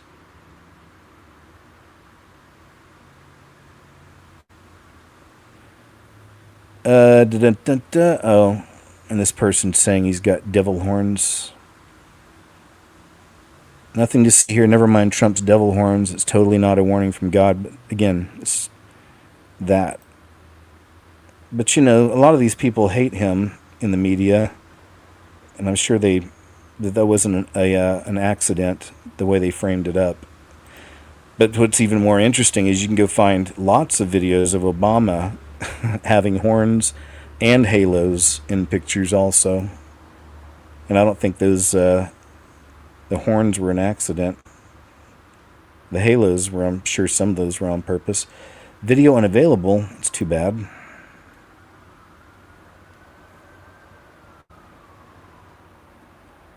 This is not parody. Memes will soon get you arrested in Canada. This is crazy, man, but just look at where we're getting with all this stuff. Peaceful Warrior, hey, thank you very much. Says, hi, KJ, Tamara, and all you awesome people. If you do a show sometime in the future concerning crazy stories, I'd love to participate in that. God bless you all. Hey, totally. I really think I'm probably going to do that maybe Friday. So I'll post it up this week and I'll let you guys know. But it's a perfect idea for Friday. So yeah. All right, let's check this out. So you all start thinking of your most interesting story. Be any topic you want. Cover whatever. And just be prepared to share. It's always a lot of fun doing these with you guys. I love that chance to hang out with you like that. We're in big trouble. Okay. We're headed down the same path in the UK where posting memes will likely get you arrested. Don't take my word for it. Listen to what Sean Fraser, the Attorney General, the Minister of Justice of Canada, in his own words. With us today. C9 makes reference specifically with hate symbols to public spaces. Just to confirm, does that include the internet? Listen. Generally speaking, the law will apply equally online as it does in real communities. So this bill will affect what people can say and write on the internet? Just in the limited circumstances where there is the willful promotion of hatred against It will apply to the internet. The internet is within the jurisdiction of... It would be possible that someone could commit a hate crime on the internet, certainly. It's okay by me. Can you guarantee that if C9 passes, no Canadian will end up being charged because of something they've posted on Twitter or Facebook? Well, if they commit the crime of willfully promoting hatred against another person. A crime with a definition that you're changing. But it's possible that they could be convicted for what they willfully promoting hate online today. Certainly I would hope if someone commits a crime in the real world or online that they would face the appropriate criminal penalty if in fact it's captured by the code. We had in my... This is a preview of what's to come in Canada. In the UK, up to 30 people per day arrested for petty offenses such as retweets and cartoons. Lucy here had a social media post that landed her a 31-month sentence in prison. And I covered this video, and I showed you the video footage. Said F. Slom. Media. Okay. And yes, UK's free speech laws are insane. And that's exactly what they're looking at doing with Bill C9. I called it from the beginning. I told you I will likely get charged under that bill. The government gets to change and control the definition of hate speech. This, combined with Bill C8, which would allow a minister, a liberal minister, to cut me off from the internet in secret without a trial, and I wouldn't be allowed to tell anyone, or I would get charged. Probably the two most dangerous things that are being put forward. I don't believe I've ever said this before, but my friends, this is the beginning of the end for Canada. I promise you. Getting arrested for posting memes and the government getting to decide what's hateful and what's not is Orwellian in nature. This is 1984 coming together under the Liberal government. Unbelievable. Yeah, and man, again, I have suffered myself at the hands of that claim, you know, that kind of speech. It's crazy. That's one of the things that YT did. But again, thank you, Father, for bringing it back. Also, Patreon after 6 years. That was one of the claims also. And that was just crazy. You know, it's like that just, you know, turns up your life type stuff. You know, they did that like a week before payout. They never paid out and just stuff like that, man. Not cool, right? But harder here because so many of you guys have suffered by it too. These wacky rules, especially around speech. And it's nutty, you know, but it's just a control mechanism. Not cool. You know, people have been wondering why all the channels coming back. Well, it happened, right, and I think it had something to do with it. Trump got a $26 million lawsuit, and it went up against whatever they're called. I guess maybe Alphabet something, Alphabet Inc. Incorporated. Anyway, Google, right, so went against them, he won it. And it had to do with, it was right around the time that that Google had to come out and talk about how they were kind of forced under the so-called Biden administration to really hammer down on the censorship and all these different subjects. And that's why a lot of people started losing their channels. Like I said, mine just went away just at random. I had no strikes. Everything was smooth. And just boom, you know, one day it was just gone. And then other people lost theirs too like that. Just snap, it's gone. So, you know, I like to think that might be one of the possibilities, that was part of it, you know, and we'll never know unless somebody ever comes out and says something, maybe someday, but, you know, what was said in that meeting. But whatever happened after that, that's when everybody's channels started bloom, bloom, you know, coming back. So I'll take it as a win. I'm super grateful, man. I can't stop thanking the Lord enough, man. I'm super grateful. Thanks again to you guys that prayed about it too. It just feels good, man. It just feels good. You know, I put my life into that. That's my most important contribution to the world as an adult, you know, all that. And that's still why I've continued on. And we kept on, man. Didn't complain, didn't look back. So just remember, if you guys are missing videos from me, go look up Rumble and BitChute under KJOZBORNE, and you'll see all of it, man. I've been on BitChute over 6 years, so that's one of those places I've posted everything. Rumble also pretty close to the same amount, actually, more like 5.5 or something, but still, both good sites, man. Super grateful for both of them, and yeah, man, because I mean that's how I carried on, for years, All right. Anyway, we're moving on. I've even prayed for those channels. They get the funding they need. They're protected because they're under attack. Both of them are getting sued and all kinds of stuff, man. So, yeah. Again, love it or hate it. It's not that they're perfect, but you can say what you want, do what you want with no fears, which is really nice. It feels good. Gotta say. Trump directs Pentagon to use all available funds to ensure troops are paid despite the shutdown. So that was really cool. I don't know if that's something you ever saw on the news. I'm sure it probably depends on what state you're in. The government shutdown is in its 11th day and counting. Today, President Donald Trump says he's directed the Defense Department to use all available funds to ensure that U.S. troops are paid on Wednesday. Trump did not say where he's getting the money. It's a short-term fix that will not apply to the hundreds of thousands of federal workers who have been furloughed. Many employees are expected to receive a partial paycheck this week. If a spending deal isn't passed by lawmakers soon, many of those workers will go unpaid. Here's another really interesting observation a lot of people are making. I may have another video on it this week. I showed one last week. Maybe it was on Monday's show, though, so in case you didn't know, you can go look this up, especially on TikTok. I'm finding the trend. I didn't really look too much on Instagram. Instagram kind of screwed me this week. So I've been on there for years, and I post my videos there. I don't post anything else, but just any video I make, I've been posting there for years. And I've got around 5,000-something people that follow over there. But, my videos used to, every one of them, get several thousand views, just immediately. And this is, years ago, man, when I first started. And in no time at all, suddenly my videos get maybe 150 views to 200. The comments are down. Sometimes there's no comments. But I always have a really healthy comment section. People are real cool over there. It's just whacking around with my site, and that's what it's shadow banning. When they do stuff like that, they put some kind of a stall. They put brakes on you. What it reminds me of is Harrison Bergeron. You guys ever read that book or seen the movie? They had one with Sean Astin in it. He played Harrison, and amazing book, but also a really cool movie. But in the movie, it takes place in a dystopian future where nobody can excel. Nobody's free to be as good as they can be, and they don't encourage that.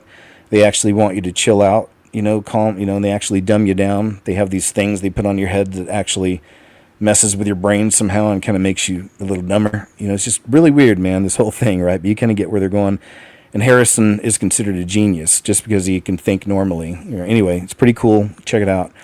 But as an example of the way the society is, they have television shows you'll watch, and it'll be a ballerina, but she'll have like a chain with a huge iron ball at the end of it on the stage. So she's moving around and dancing, but the chain, of course, you can see it kind of yanking her back. And they had another guy that was doing some kind of performative thing, wearing a chain, and it breaks free.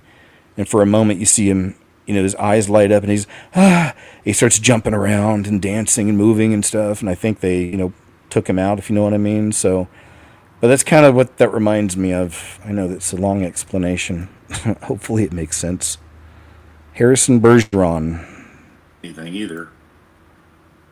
Let's see. The Man Who Saw the Future. Oh, yeah. 6 days ago, Holy Heartbeats. This is a dream, I believe, or vision this man had. Let's start here at the beginning.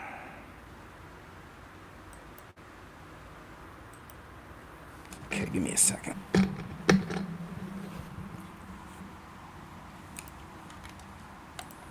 I still warn the people as I was commanded to do. And I pray, Lord, that you are pleased with what I have done. And I pray at the end of this race, I hear those words, "Enter in, my true and faithful servant." And I give you all the praise, all the glory, and all the honor forever and ever. Sorry, man. Totally lost my train of thought there earlier, but the whole subject I was trying to get to in the beginning is that people are recording the sky. I'm so sorry I do that sometimes. A short circuit. But people are recording the skies and realizing that there's no naughty stuff happening up there. And this has been going on for a good week or so now, and the shutdown's been for a couple weeks, so people are putting two and two together. And we know a lot of agencies are being shut down, and even Trump during one of his talks was saying that, a lot of these programs are Democrat-type programs, they're getting shut down, and he said they're not going to return. He says, we don't want them. So I wonder if some of that, who knows, but it is interesting. So look that up. The people are recording the sky, and they're realizing that there's no chemicals up there like we get so used to, and just how gross they look, the trails they leave. So no, none of that. So, and I've noticed the same thing where I'm at too. SS Stoltz, thank you very much. Says, been following you since around 2014 or so and found Unplug 'em through you and then was saved. Love it. One plants, one waters. Hallelujah. Man, I am so proud, my friend, my brother or sister in Christ, I'm not sure. But thank you for letting us know that. Yeah, Unplug 'em, Brother Theo's amazing. And he's actually going to be in Dallas, Texas, October weekend, 25th and 26th, doing a convention as a part of like some other truther folks. And I shared that information, I think, on a KJ's What Happened. Maybe it was last week. Anyway, I'll continue with some of this. In Jesus' mighty name I pray. Amen. Amen and amen. I am just the dust of the earth, and no one is beneath me. And the only thing that's special about me is that I'm forgiven, and I am God's dirt. I received a dream some time ago, and in this dream I was in the Spirit, and I saw everything, but no one saw me, and no one heard me. I became aware that I was in a house that had no power, and the people in the house, they were dragging their mattresses outdoors into the yard, as it was summertime, and it was very hot, and it was unbearable. The heat was unbearable, even at night. So the people, they were dragging their mattresses outdoors so they could sleep. Then my perspective changed, and I saw the neighborhood, and they were all doing the same.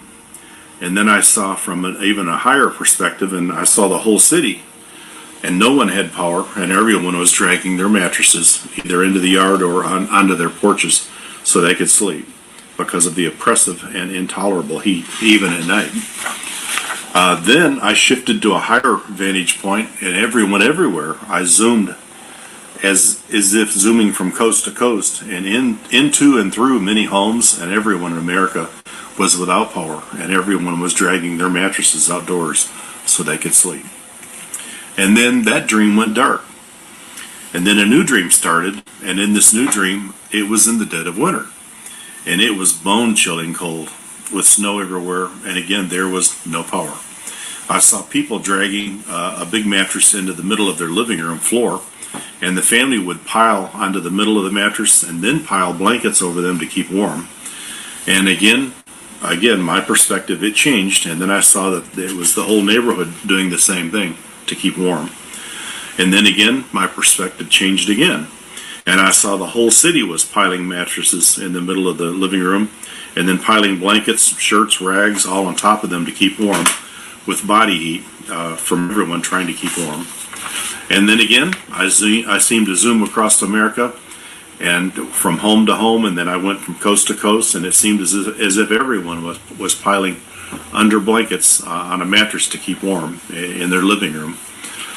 But one particular family, I saw up close, and even under the pile of blankets, they were still shivering almost violently from the bone-chilling cold. Now, being an old truck driver, I have experienced extreme cold, down to a negative 30 degrees actual temperature. So cold that when you inhaled, it felt like a million tiny little needles stabbing inside your lungs all at the same time. But then my attention was drawn to a big picture window, and I went over to the window and I looked out, and I saw a gang of young men running, naked or semi-naked, with maybe just t-shirts on or a pair of shorts, and that was it, even in the bone-chilling cold. And they would run up to a neighbor's house and they violently kicked in the door. And then they filed in, and then I heard blood-curdling screams as they... I'll go ahead and stop there, but it's all bad, but he gets pretty graphic here with some of the things he sees. And I was just talking to somebody at the store recently, and he was talking about scary movies because it's scary season. And it reminded me, he was asking what are the scary ones I've seen, and I told him that, and again, I'm not recommending this, especially if you don't like scary movies, and you just don't. It's like I have a lot of different kinds of people listen to me, follow the shows and stuff for many years, so I know I'm just talking to a subsection. Just like when I get into music and stuff, I know not everyone likes my music. Some people do. If some of you didn't know, I have a Spotify under KJOZBORNE, and I have a public playlist there. So for those of you who've liked some of the music in the past, go check it out. And it's got, I don't know, maybe 300 or so songs or more. It's like got a bunch, or close. I think we're getting there. But yeah, go check that out. It's what I listen to also. But again, if you're not into the kind of music you hear in my videos, don't do it. It's just not for you. But for the small group of people who like that, then you might like that. So anyway, I'll go ahead and move on. This is over on Holy Heartbeats channel. Sound good? Miami, y'all better buckle up because this is not an episode of Black Mirror. This is real life. So if you guys haven't heard, Miami PD just released the very first AI self-driving police vehicle. Yeah, no humans behind it whatsoever. They're talking about it's to free up the police officers' time so they can tend to even more important matters. Translation, they're letting Skynet patrol the block while the real cops watch through the eyes of the AI robot at headquarters. Miami police say this is the future of law enforcement. This vehicle is going to give us touch points with the community that we have never had before. If you look past the flashing lights and logos, it's clear this is no ordinary police cruiser. This prototype SUV was designed to launch a drone, read license plates, and send live infrared video back to HQ. All without needing a police officer behind the wheel. The Miami-Dade Sheriff's Office says this is the nation's first autonomous police vehicle. The South Florida Department is rolling out the experimental vehicle thanks to funding from the policing lab. What we're ultimately trying to do is to give the sworn officers the capability to make the best decision out there. For now, Miami-Dade will essentially take the vehicle on a PR junket, seeking community input before it regularly patrols neighborhoods. If and when that day arrives, designers say this vehicle will offer a lot. They don't need to be focused on driving and looking for animals, children, pedestrians running out into the road. The vehicle's going to watch those vulnerable road users and let the officer look for crime. The easy-to-operate tethered drone gives police a bird's-eye, up-close view, even in the shadows. The car can also patrol targeted areas, deterring bad actors without Sheriff Rosie Cordero-Stutz needing to send actual deputies. I would probably say that this vehicle will allow 5 to 10 deputies to go about other business that they might otherwise not be able to do.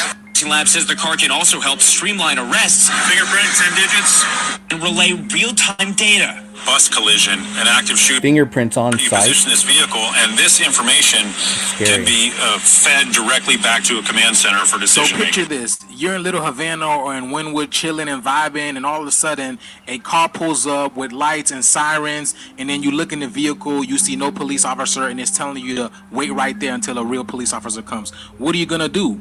Are y'all ready for RoboCop in real life? Skynet in real life, y'all? They've been telling us through these movies, and now it's rolling out right in front of your face.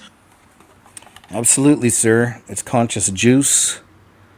It's crazy. Some of these people got relatively small YouTube channels, but they're huge on X or TikTok. There's a few of them. Moon Henry's another one.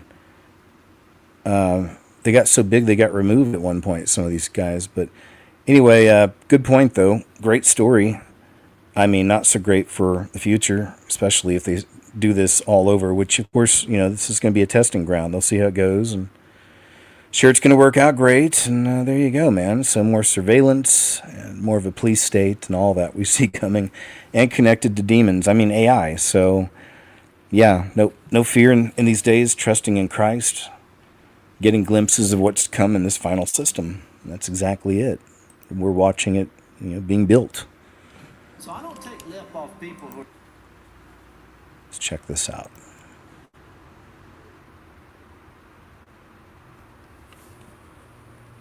Rabbit Holes for Jesus. That's a cool name. That's the name of this channel.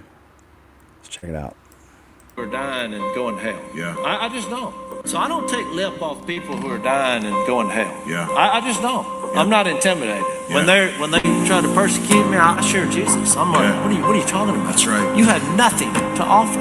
But I try to get Christians to see that you have nothing to be ashamed about. You have the greatest news in the world. Why are you intimidated by the world? There's 3 questions about human beings that are not in Jesus that I use in conversations, whether it's somebody at Walmart or on the plane or someone trying to get me to go do something evil. The first one is, how did we get here? How did human beings get here? Next question, what are you doing here? I mean, what is your purpose for being here? That's good. And the third is, how are you leaving? There you go. Yeah, where are you heading? Good one, sir. I like it. I like seeing brothers and sisters in Christ who are bold in their faith. So here's a young man, affirming church pastor, gets angry at a Christian for asking questions about the Bible, why his church doesn't teach it. It's another one of those I'm going to go ahead and play on Monday. But I'll just say that this man gets furious, and this man on the left is just pointing out what's in the Bible, right? And that's one thing that I just saw a study on that, or a poll. And there's a lot of, they say, in this poll at least, there's a lot of the Christian church in America, I feel like it was 67%. There's a large percentage that don't believe that that's even in the Bible, anything against LMNOP, you know. Coroner identifies 4 victims of, here's another one, but this is from Helena Island. Another mass bang bang.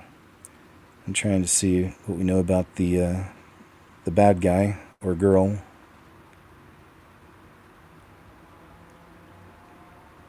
Not really. But anyway, that's just the point. Look, there's so many of those.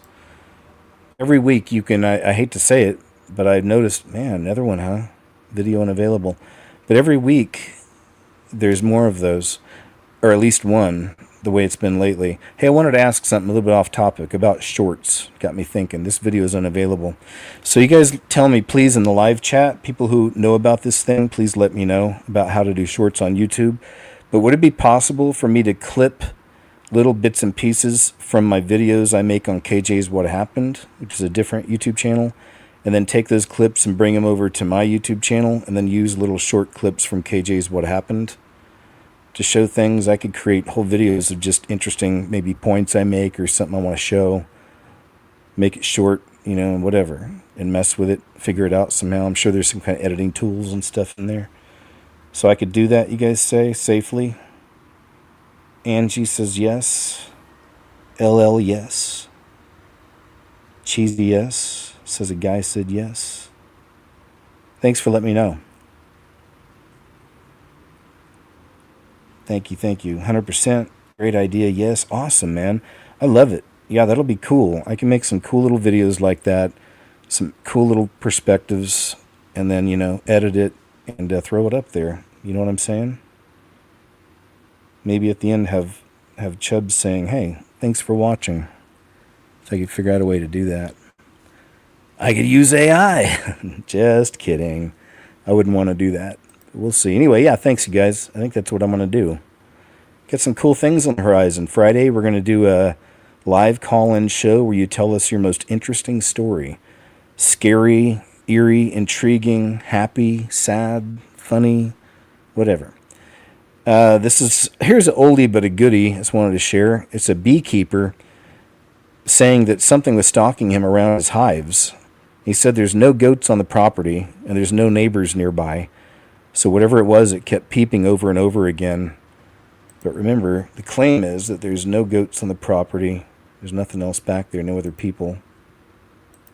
And then let's play the clip. Here we go.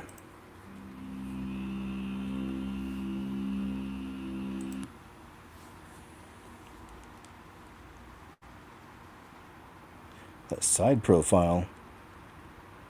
Rosalie Dent, thank you very much, my friend. Very kind of you. Thank you. And thanks for that being the third super on a live stream. Also, that's really cool. Okay, thank you, my friend. I'll try to pause it like that side view right there. Look at that. That's pretty wild. I mean, it definitely. Now, there's also, who knows, maybe somebody set something up, right? There's always a possibility of that. Got to keep that in mind. But the side profile definitely looks more like a human with horns coming out of their head. I think. Here's a filter on it. But now that looks like it has a snout almost.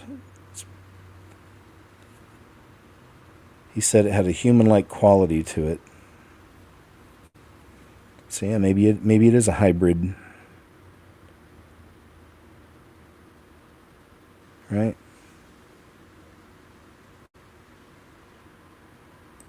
Right there. It looks like shoulders. Body. Alright, we'll go move on. But yeah, it's an oldie but a goodie. Creepier clips. But see, that was from a few years ago. It's why I like to see these again, because nobody's come out and said, they faked it. Which typically they will in time. They want that attention. When maybe the fascination of whatever it is starts dying out, then you'll see people reveal things. Oh, yeah, by the way. This young lady's talking about gruesome Newsom, and he just keeps making crazy choices here. As you know, it's almost like they're purposefully destroying their states, which they kind of are. But. Californians, you are not going to like this. Okay. Gavin Newsom just signed SB 79. That is the controversial bill that overrides local zoning and allows for 7-story residential development within single-family R1 zones if they are within a half a mile of public transit. That's current or future public transport, including bus stops. Most people have no idea that this battle was going on. It was even controversial within the legislature. It barely got out of the legislature, and it's one of the most interesting vote counts that you will ever see. Cities and counties across the state lined up either for or against it because this is a landmark bill, now law, that takes away local control around the development of our neighborhoods. This is part of a larger agenda to push population into high density around transportation. Developers are happy, but you're going to have no say when a 7-story residential building goes into your single-family neighborhood. Californians, you are... Crazy. Not good. Thanks, lady. Yeah, it's just one thing after another with California. They just keep getting hammered over there, it seems. By the way, I've got a video coming up today. I guess I should have previewed with this, but it's a big video, man. It's actually going to reveal something very, very interesting that I know many of you are interested in. That's about all I can give you. But when we see the subject, you'll get it. It's something that all of us have been interested in, and it's a big revelation on this, so just buckle up. I should have started the whole show with that because it's pretty big one, I think. All right, but we're not there yet. It's in here somewhere. It says hurricanes were meant to stay out at sea and never supposed to come on the land. So what's that all about? Call me crazy, but does anybody else find it odd that when we stop allowing them to manipulate the weather, and according to the left, Trump fired all of these people from the hurricane system, service, reporting, scientists, all of that stuff, we haven't had any hurricanes? This is the first September in 10 years a hurricane has not made landfall. You think that's really a coincidence? Because I personally believe they've been manipulating the weather all along, and hurricanes were always meant to stay out to sea and were never meant to come on land. All right. Thanks, lady. Interesting opinion, but I do like, kind of where she's going, because I'd mentioned that earlier, too. I'm wondering if a lot of this has to do with things being shut down. But we saw Trump say himself, it's a chance for them to remove a lot of things they don't like. So hopefully that's what that is. That'd be cool. Meanwhile, in Italy, 400-year-old monastery of Bernaga burned to ashes, and it's all in ruins. All the nuns are fine, but it says all these can't simply be by accident. They keep on happening almost daily. Yeah, I need to do a video actually on that subject, too. I need to save this somewhere real quick, because there's so many of those happening. I need to show that, but there's a lot of these happening. That same situation, churches and whatnot in Europe going bye bye under interesting circumstances, we'll say. Says, has anybody else experienced watching all of this crazy stuff happening? Oh yeah, this is another one. Just a good perspective. I know a lot of you are feeling this.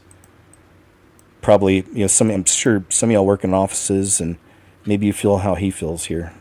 Is anybody else experiencing the whiplash of watching all of this crazy shit that's happening lately? And then you go to work and you're around a bunch of people who very clearly don't pay attention to anything, and they just don't care or don't talk about any of it. It's kind of crazy. In some ways, I'm a little envious of them because they're so detached from everything and they're just kind of in their own little bubble. I wish I could be that way. But yeah, it's just kind of wild. Poor guy. I can feel him. You can tell he's kind of bummed out. Is anybody... You're just talking about it. Yeah, it's a hard part of the awakening, if you will, in these days. We've been through it for so long, many of us, we forgot what it feels like at first, but I try not to. I always try to remember that I looked at it like the going through the stages of grief, like the 5 stages, because I really experienced that. So I see that in other people. He's definitely in a stage, and I remember looking it up, talking about it. Probably did a live show at one point. We showed that graph and chatted about it. I can't remember all the specifics, but I do know that that's what happened to me, for sure. It was a hard awakening, real hard one. And then sometimes it kind of comes in levels and layers also, because you keep learning things, If you keep looking, you keep learning. But you gotta be bold. You gotta have some courage about you to keep going down these holes all the time and digging, because, yeah. And I would obviously say you have to have Jesus. I mean, even though not everybody that does this does have Jesus, but to me, he's a requirement, certainly, especially nowadays where things are really heating up. Spiritual warfare is really hot. We've talked about that, even examples, experiences. But yeah, it's that time. But yeah, it's a hard time. It was a hard going through it. Then as the years have gone on, I stay open to still learning new things, and even now I do. So just taking it all in and filtering through everything and using your logic, reason, common sense, critical thinking, and your spiritual discernment, most importantly, the Holy Spirit, and trying to find the truth, right? That's what we have to do in such a deceptive world, such a deceptive system. But yeah, hopefully he has Jesus. If he doesn't, I bet he'll find him soon, because seems like a real empathetic person, a feeler, and really wants to know what the truth is, I think. Hopefully. And if he does, that's what you find. When you keep looking and looking and looking for the truth, bop, suddenly there's Jesus. You're like, oh, whoa, this stuff's real? Yeah, the realist. Now, in the UK, police are saying that people are not allowed to sing church songs outside of church grounds. Oh my goodness. This should be a movie. I'd watch it. Probably, as long as the good guys, do something about it in this movie, and not it just ending with, all the good guys are gone, and then they continue being jerks, the bad guys. I don't like that, at least for this story. Religion you're allowed to do anywhere. No, miss, you're not allowed to sing church songs outside of church grounds, by the way. You're not allowed to sing church songs outside of church songs or church you're not allowed grounds. That's fine. You're not allowed. She just said you're not allowed to sing church songs outside of church. Outside of church grounds, unless you have That's a load of rubbish. authorized by the church to do this kind of song. Are you saying that you don't care about the Human Rights Act? You're lost?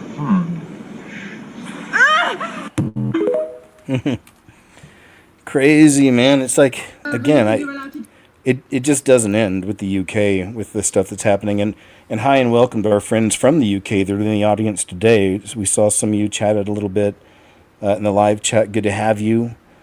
Definitely pray for you. I know a lot of us do. Sign of the times, man. You guys are just getting a heavy dose. of what they want for the whole world. You know, it's a glimpse for everything, for everybody, that kind of energy, if you will. So, you know, hang in there, trust in Christ, of course. Know that this isn't our home forever. He's coming back for his bride. The restrainer leaves. You know, we're not meant for his wrath. Right?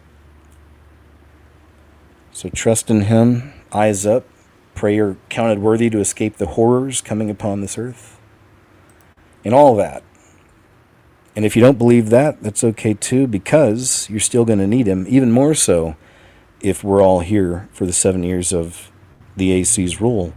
You're going to need to be, he's going to have to be your, I mean, definitely everyone's number one. You know, you're going to have to be totally connected with him, for sure. This says, how did he manage to get his hands on, oh, this is a really wild one, so I'll be interested to see what you guys think about this. How did this guy manage to get his hands on 3 Mandela effects? It says, protect this man at all costs. I don't see any notes down here. 9.9 views. 9.9 million views. Whoa. This is a pretty wild one, though. Check it out. I got something to show you guys.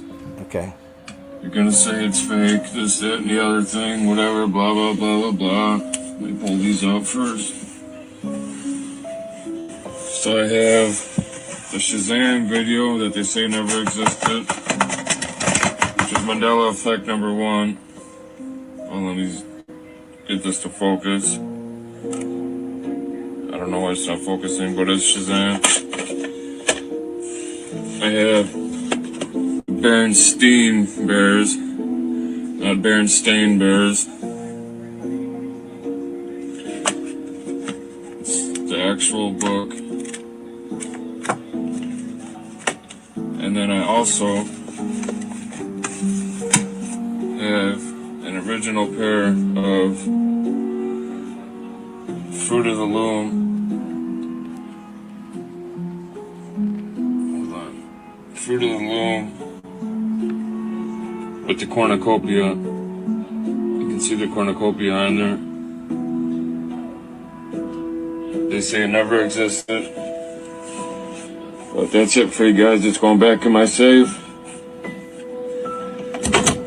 I'm hanging on to it for good.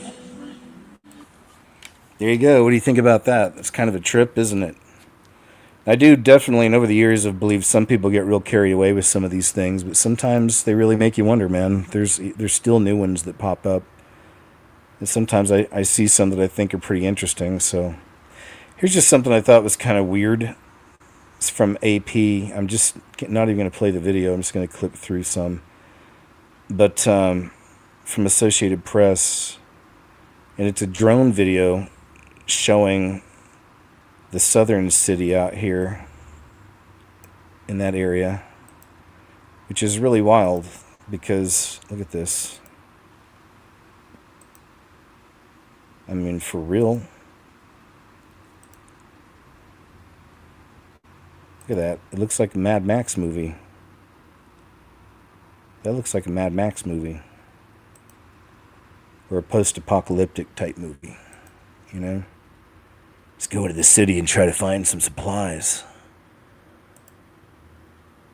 So yeah, but there's that. But then I'll show you something else coming up in a little bit that seems to counter that, which is weird. So another reason I'm just not a fan of following a lot of that kind of news anyway, because it's hard to say what is real and what is not sometimes, of course, especially on a subject like that. And as heated as everybody, so many people in the world are getting about it, and knowing, that's why I feel like there's a spell or something or a spirit attached to this, and knowing that, you know, my Heavenly Father, my Savior, Jesus Christ, my number one forever and ever, is Jewish, or was Jewish when he was here, and knowing that all this in big picture is going to slide into that hatred of all Christians and those people in the Middle East, no matter what, but it's going to be ultimately a hatred of the Lord God.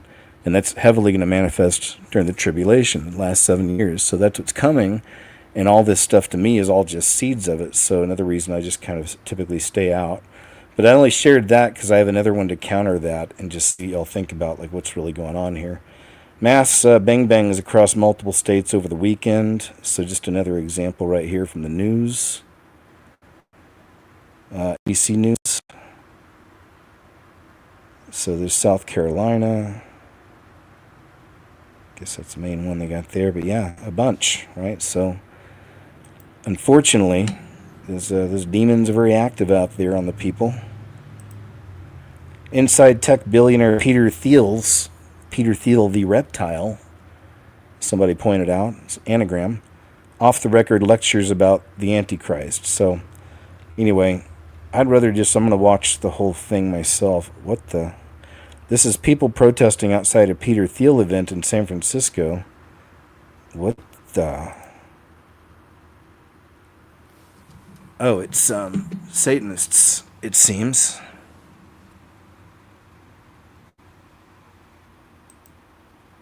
Weird. Really, though? You know, like he's somehow totally putting out the truth of everything? Come on. Alright. I'm going to watch the rest of those videos. Maybe I can... Or actually, you know, they just came out, so I tell you, within this week, I'm sure I'll find some clips, especially on X. People to take some of the most interesting bits and cut them down and put them up as clips, and that's the way I like to find it. So we'll find some for sure, one way or the other. Dakota Johnson. She is pawing a child actress that she has just made. Yeah, I just wanted to show mainly this footage, but this is Dakota Johnson. It's an actress. They're doing one of those press junkets, and look at the way she's treating this kid next to her. It's another actress, but it's a little girl actress. And then it's pretty cool to see the actor John Hamm. He's on there too, kind of step in a way and tell her to calm down. Just look at this footage, though, is the main thing I wanted to show.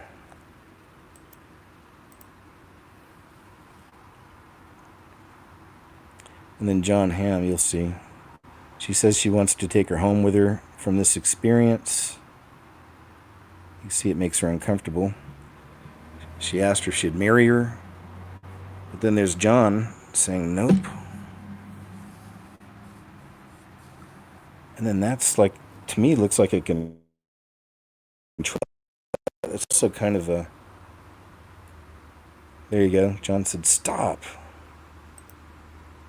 It's good to see him. I don't know what he's like. Don't know if he's sure part of the lodge and all that stuff. But good to see him doing the right thing in this case. Either way. Because that grabbing the earring seems like also a control-ish type thing. It's a very sensitive area. It's dangerous. You know, you wouldn't like that, would you? Somebody tinkling around with something that's pierced in your ear. Anyway, just showing that. I thought that was unfortunate. I think that stuff's still out there, of course. Probably won't get as much press because it's a young lady. But, you know, we'll see. We'll see. Check this out. They're talking about the Christian halftime show. This will be the absolute best story you hear all day today. Check it out. It better be now. You're never going to guess what my son did this morning and what God did this morning. Literally yesterday afternoon, my son got a plastic bag and filled it with a bunch of his favorite animal toys, his favorite predators. And he said, I want to give this to my friend, Johannet. And I was like, okay, those were, pricey. But in my mind, I said that. And I was like, okay, yeah, we can talk to his mom. Maybe we can give that. He's like, I want to mail it. And I was like, well, we're not going to mail it, but we can definitely give it to him. And so this morning, he remembered right before he left the house that he wanted to give his bag of toys to Johannet. And I said, okay. So I sent his mom a message and I said, Rain wants to give your son, a bunch of these toys. And she was like, oh, that's so sweet. And I said, I told him that he has to wait to see you guys at school to do that and not just to take it into class, whatever. So anyways, I see the mom when I'm pulling up and we talk briefly and she tells me, hang on, let me backtrack. I asked my son this morning, I said, what made you want to give all of those toys to Johannet? Like, it's pretty generous. It's like a lot of the predators of the animal kingdom toys that he has. And he said, God, just matter of fact, God. And I said, okay. And I'm like, I'm not going to stop the generosity of the Lord moving through my 4-year-old child. Like, that's not going to happen. And so then I pull up to the mom and I say hi to her and she says, Jenny, you know what's so crazy? is that we don't have a lot of toys, and that 3 days ago, I prayed to the Lord for some toys for my kids. And my 4-year-old son was directed by God to give that child, who he didn't know that about, a bag of his favorite Animal Kingdom toys. Beautiful. Bro, tell me God's not real. Tell me God's not real. I will never believe that. Beautiful. Love it, man. We see him, because we see so many stories of little ones being tormented by hat men and those entities. So it's always nice to see when they have these beautiful experiences, with our Father and His eternal entities. This is a really great story. It's one that I've shared, I think, before, but it's in case you forgot, this is just fantastic bit of history that doesn't get out there very much. Just never heard this guy's crazy story. I think I'm the only one that's never heard this guy's crazy story. So the guy on the left, his name is Daryl Davis. He's a blues musician. And one night he's playing piano at a lounge. When he finishes playing, a white guy approaches him and says, "I love your music. I've never heard a black man play the piano like this. It reminds me of Jerry Lee Lewis." So the guy says, "You're amazing." Daryl says thank you, and he says, "Well, where do you think Jerry Lee Lewis learned to play like this?" And the guy says, "I don't know." And Daryl says, "He learned the same place that I learned, in the black blues circuit." The white guy says, "Nah, he definitely invented that style himself." So they go back and forth about music. They ended up sitting down and having a drink. And then halfway through the conversation, the white guy says, "You know what? In my entire life, I've never sat down and had a drink with a black guy."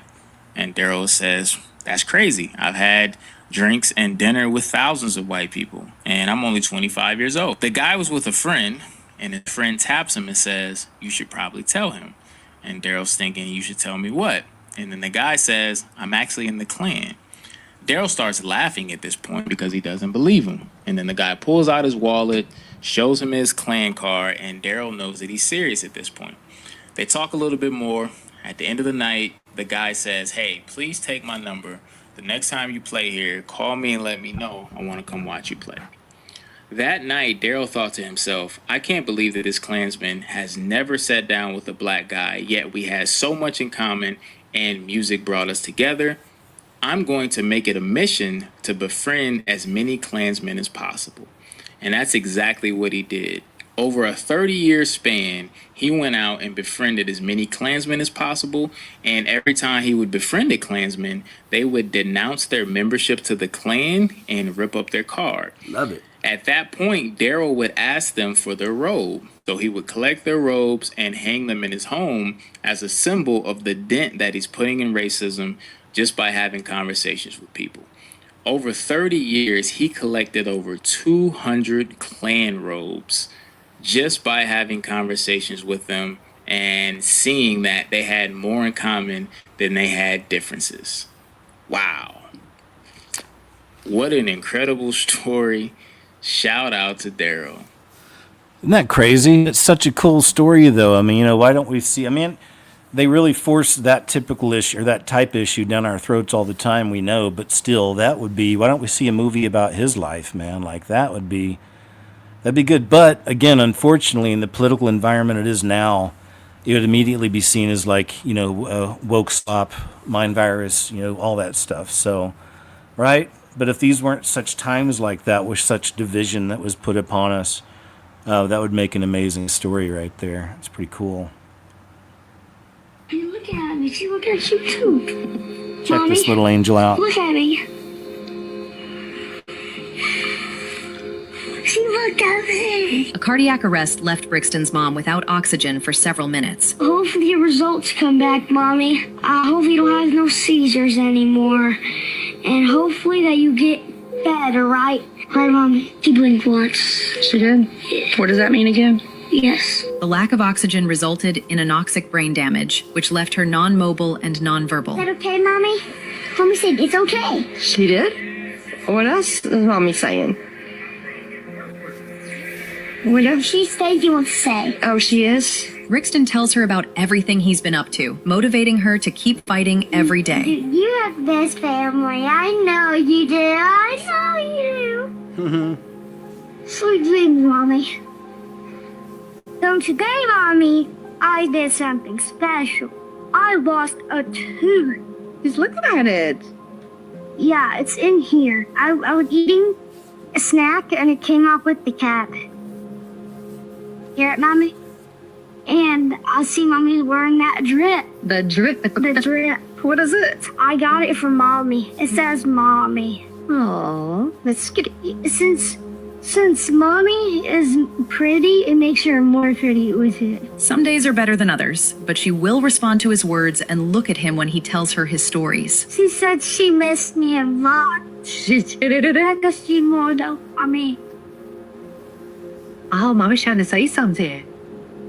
She said, no, I missed you way more than you missed me. No. He was so excited. Tell Mommy how happy he was for her surprise. Really happy for your surprise, Mommy.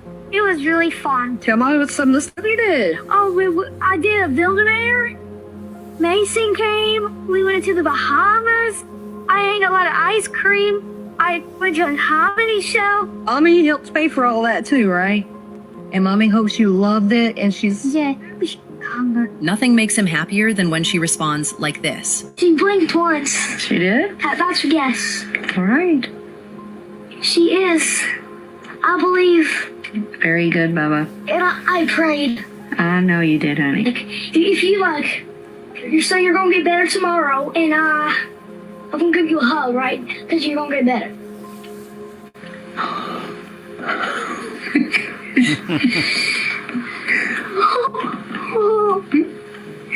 Right, Mommy?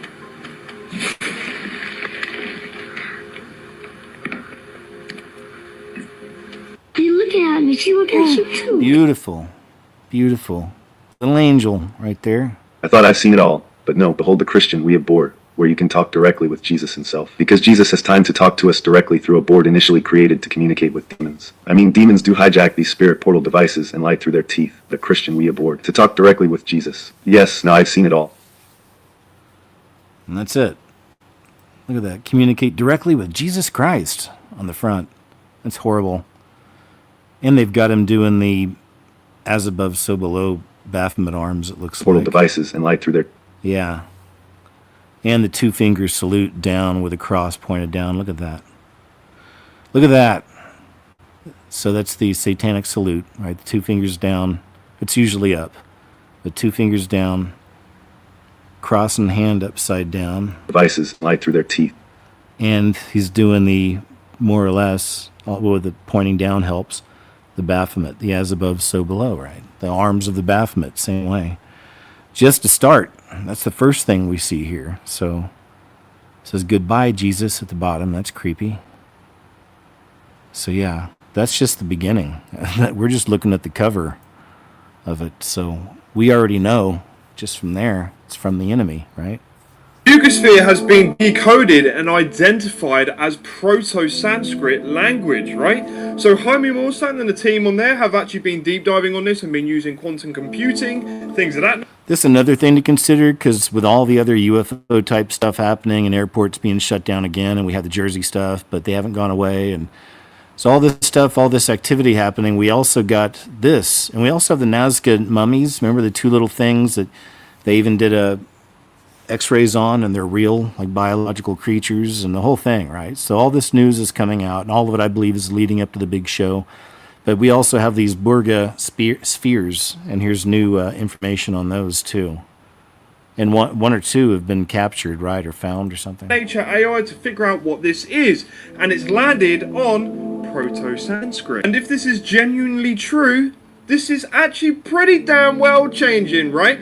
Thousands of years ago, long before writing existed as we know it, the first people spoke a language called Proto-Sanskrit, an ancient version of Sanskrit, the sacred language of India. Now, lab test shows it's a high-grade refined aluminum or aluminium, however you want to pronounce it, mixed with rare earth elements, and these wouldn't have existed at this time. The time period where this is predicted to have come from, about 4,000 years ago or so, is like bronze tier materials, mate. nothing of this grade. We have aerospace grade materials. We have a resin that was dated around 12,560 years old, and a ginormous question mark, right? Now, the Sanskrit symbols have a few things that apparently describe some cataclysmic events, right? It describes great oceans moving, the end of the world, and the birth of another world, right? Now, if we're talking about some of the stuff that we keep being seen today, more so children are talking about having visions of the world splitting apart, a new birth of a new world. Is this a message in the bottle type scenario? The glyphs seem to warn of a mass global cataclysm, the same one that ended the Ice Age, right?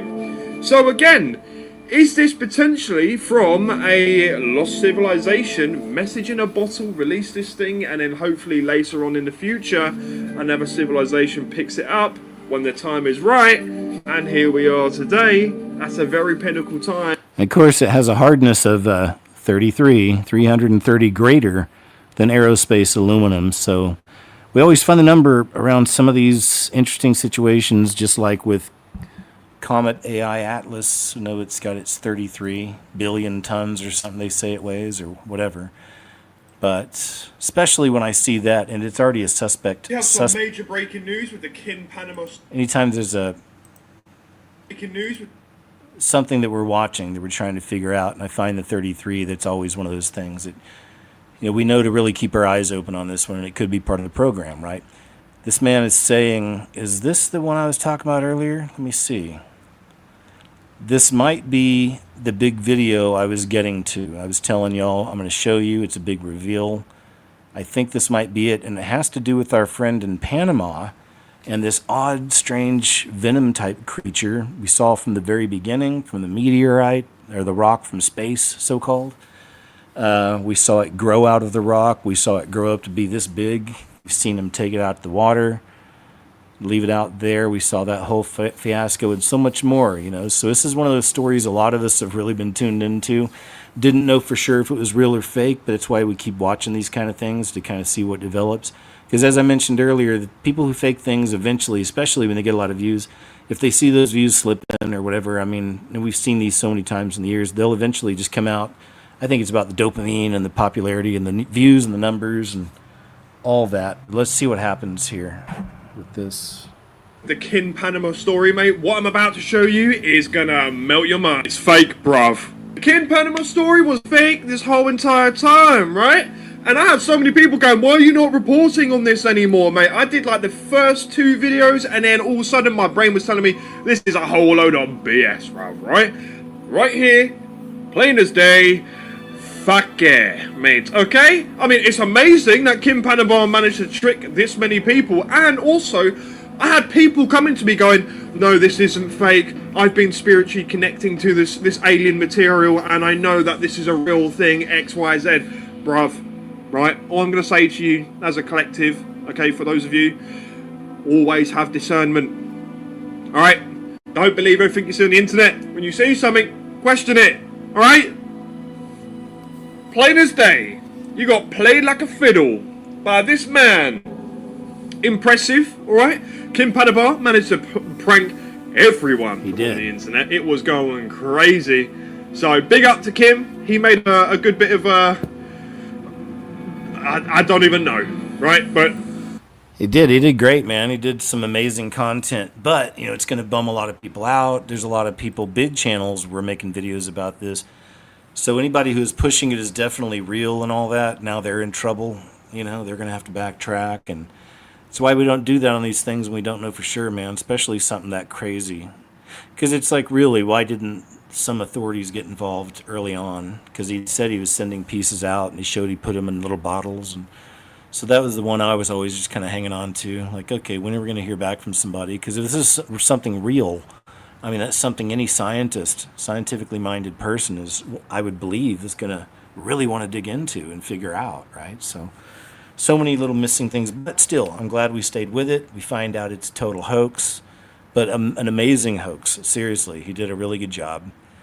Kept all of us watching for quite a while. And there you go. Oh, this is just something I looked at. This is a Timcast posted Dabu filed a fake copyright takedown to remove my Charlie Kirk video, which used to be here. So I don't know what that's about, but I share some of Dabu's clips sometimes, so I hope I'm cool there. It says, what on earth? Look how tall that figure is. Yeah. Oh, yeah. So this is a really strange one. A lot of people have been posting over here on TikTok, and it's just really weird because it looks like you're looking in through somebody's window, and it looks like there's this huge, like really tall figure in there with another figure on the ground almost kind of cowering down or whatever. It's very strange footage here. So is it something or nothing? Is it just, right? Just people confusing the way things are moving around, or is there something odd here?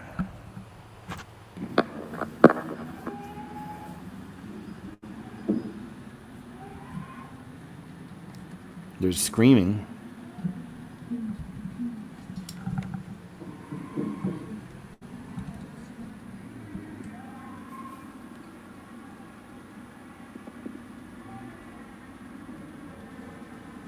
Looks like a big all-black figure, doesn't it?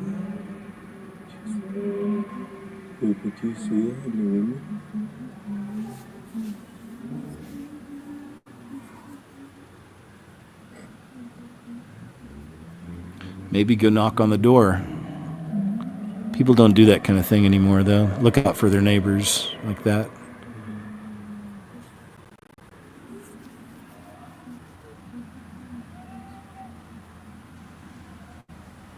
Instead, they do this.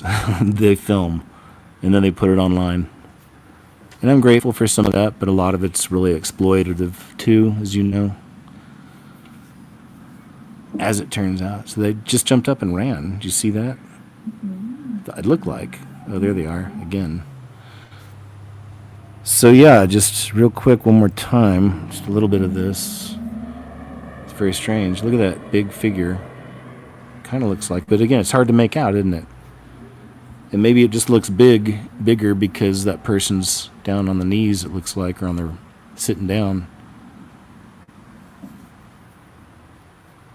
I don't know. Anyway, we'll go move on from that, but I thought it was a mysterious clip, something to wonder about. I don't know. Wouldn't you be maybe, I don't know if you would maybe bring something with you, if you know what I mean, but maybe want to go over there and knock on the door. Page not available. Or just go do a ding-dong ditch, go ring the bell and run away and hide, or something like that. See if that helps. Give the person in the kitchen a chance to go do something. Bible from a Masonic lodge from Jesus is Lord Alpha and Omega on TikTok. 10 minutes long, but we'll kind of jump through and check a little bit of this out. All right, so this is a King James Version Bible, I believe from the 1920s. My mom got this from a garage sale, and it has initiations and rules and all types of things. There's way more than metal tools, just all types of stuff. A lot of perverted things, a lot of twisting scripture with Freemasonry. And of course, they have the Bible in the back. They had to add what they wanted to it. The Bible says don't add or take away things from the Bible or you will be cursed. Yeah. Freemasonry is that, Freemasonry was trying to stop me from putting the video out. But yeah, so here's a couple more things. Spiritual quotations and allusions in the Masonic ritual, compiled by R.W. Sidney Morris. Might want to look this person up. Let's see here. Okay, the Bible and the Masonry do not go hand in hand whatsoever. And not only that, I remember when I joined a fraternity or whatever it's called, it was Phi Beta Kappa. It was for an honor society, right? But it was so weird, and I felt so weird about it because we were in there holding candles, and it was just a weird thing. I had to renounce that eventually, when I knew more about oaths and things like that. I'm like, why in the world were we holding candles like we're at some type of, demonic vigil? Like, what is this? So anyways, but yeah, so I just want to show you guys that, and also just give you a little information. So Freemasonry requires members to believe in the supreme being, which is Satan. Of course, they're not going to tell them that when they first get in. Otherwise, everybody would probably run away. And it's called the Great Architect of the Universe, the GAOTU. Okay. So Freemasonry, they're monotheists. But it does not hold the God of the Bible as the one true God. They hold Satan is their God, right? A lot of people say they believe in God, but you got to ask them, which one are they talking about, right? All right, I'll go and stop there. That's just a little taste of how good that is. It really is just a glimpse into it, but it gets pretty interesting, and it continues on that route. But I wanted to get the main points there, and she put it out there that even at the end of the Bible, yeah, you're not supposed to be mixing stuff up, adding things to, taking away from, whatever. And I say whatever, but because it's very important. A lot of people do it without even knowing it too, I bet. I'm sure. One of my things I always pray about is that I'm, just forgive me for the things I don't realize that I'm doing wrong. If there's anything out there that for whatever reason I don't realize I shouldn't be doing exactly, please forgive me for that.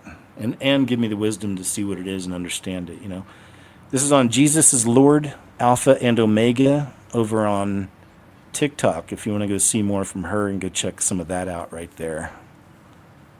Some more on that one. Like under $100 right now. This was just really crazy. So, remember the Bud Light beer situation they had with Dylan Mulvaney, and they put him on the cover and on the cans, and it just kind of went crazy from there. And it was one of the first really big examples of the public coming together and just completely canceling a company. So they went after Bud Light, and it just got really ugly.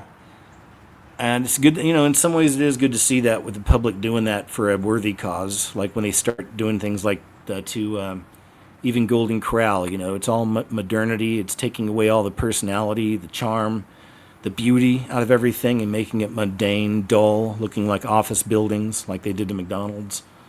You get it, it's all part of it. And just entering into that final beast system, that's more control stuff, and it's not going to be about creativity or expressing yourself. It's going to be like shut up and follow, do as you're told, things like that, the way I see it. So it's just more kind of signs of those times. And somebody earlier said, I saw in chat, I think Tamara got to him, but they said that I'm Jesus obsessed. And yeah, definitely. I mean, how could you not be? And that is how we see the world, and it is different from people in the world, and they won't understand it. They'll mock it, they'll ridicule it, which is sad because those are the people that definitely want them to wake up and see, because once you do, man, you realize how important he is, and he is the most important, especially what he did for us. So yeah, but anyway, that's okay. People have their opinions, I know. You don't got to be a stinker about it, though, right? Anyway, I guess apparently this is the latest thing that Mulvaney's doing to get some attention, which is kind of crazy. This is over on Benny Johnson's channel. Has been a nightmarish cluster, leading to, of course, the inevitable Broadway show. Now, Dylan Mulvaney has a Broadway show. And the promotion for that Broadway show comes in the form of hedonistic, blasphemous Jesus Christ videos. I'm going to show you this video, and I'm going to show you the result. Okay? So here's the video promoting Dylan Mulvaney's new Broadway show after like 50 other failed ventures. Jesus, here to tell you that you should buy tickets to The Least Problematic Woman in the World, starring one of my dad's favorites, Dylan Mulvaney. Trans people are cool. We should all support them. Especially Dylan, because tickets are like under $100 right now, and it's a great deal if you ask me. Okay, we'll catch up later. See you later. Bye. What the? So many things to say that would get the channel banned. Anyway, we'll go ahead and move on from that. I think we get it, but yeah, totally disrespectful, blasphemous, but stunt. It's like these people that get sudden and huge attention like he did. I mean, he had worldwide attention on that. A lot of these people like that. They like it. They want more, right? The way I see it. The Texas State Fair is empty as the economy collapses from Jay Reed channel on YouTube, which is really wild. I wanted to share it because I love the State Fair. I wish the weather had been nicer the last few years because we keep having these extended Like, I think finally this week we're breaking it, and it looks like we're getting into the 70s and 60s again, like we should be, and we should have been for the last 5 weeks or so, which is normal. But something's been wrong with the weather the last 3-4 years, 4 years, 5 out here, and it's just changed everything. It's just been really weird, and I'm not a fan of, especially in the summer when you can't have access to swimming. You know, I don't like that. I have the YMCA, but it's not the same. I like to have some sun, you know, while I'm swimming. I know, I'm weird like that. But anyway, I like the state fair. I went to the one this year. I always take a bunch of my cards with me that say, have you seen the scariest movie ever made? And it directs them to whoiskjosborne.com. I love handing those out, but I don't really hand them out. I just leave them in places so I know people will find them. Like by the condiments. When you go to the state fair, just leave a little stack by the condiments. Things like that. All right, let's check some of this out.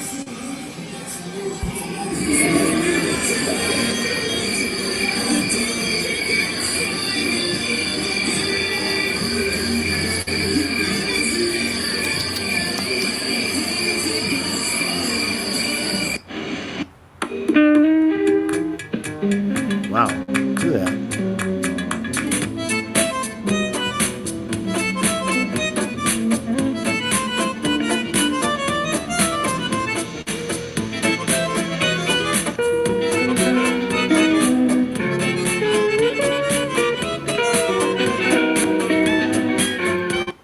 All right, let's see if there's any more. Here's some. Great content like this. Let's get to the rest of the video. Made it to the state fair. I'm gonna wander around for a little bit.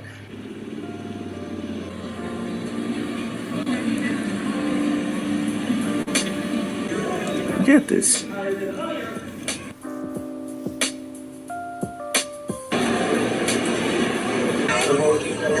Hey, grab a seat, guys. We're waiting on players. Come on over and have a little fun.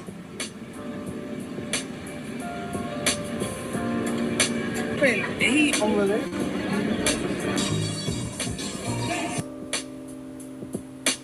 Right, so far, I guess I would give the state fair maybe like 2.5 out of 5 stars.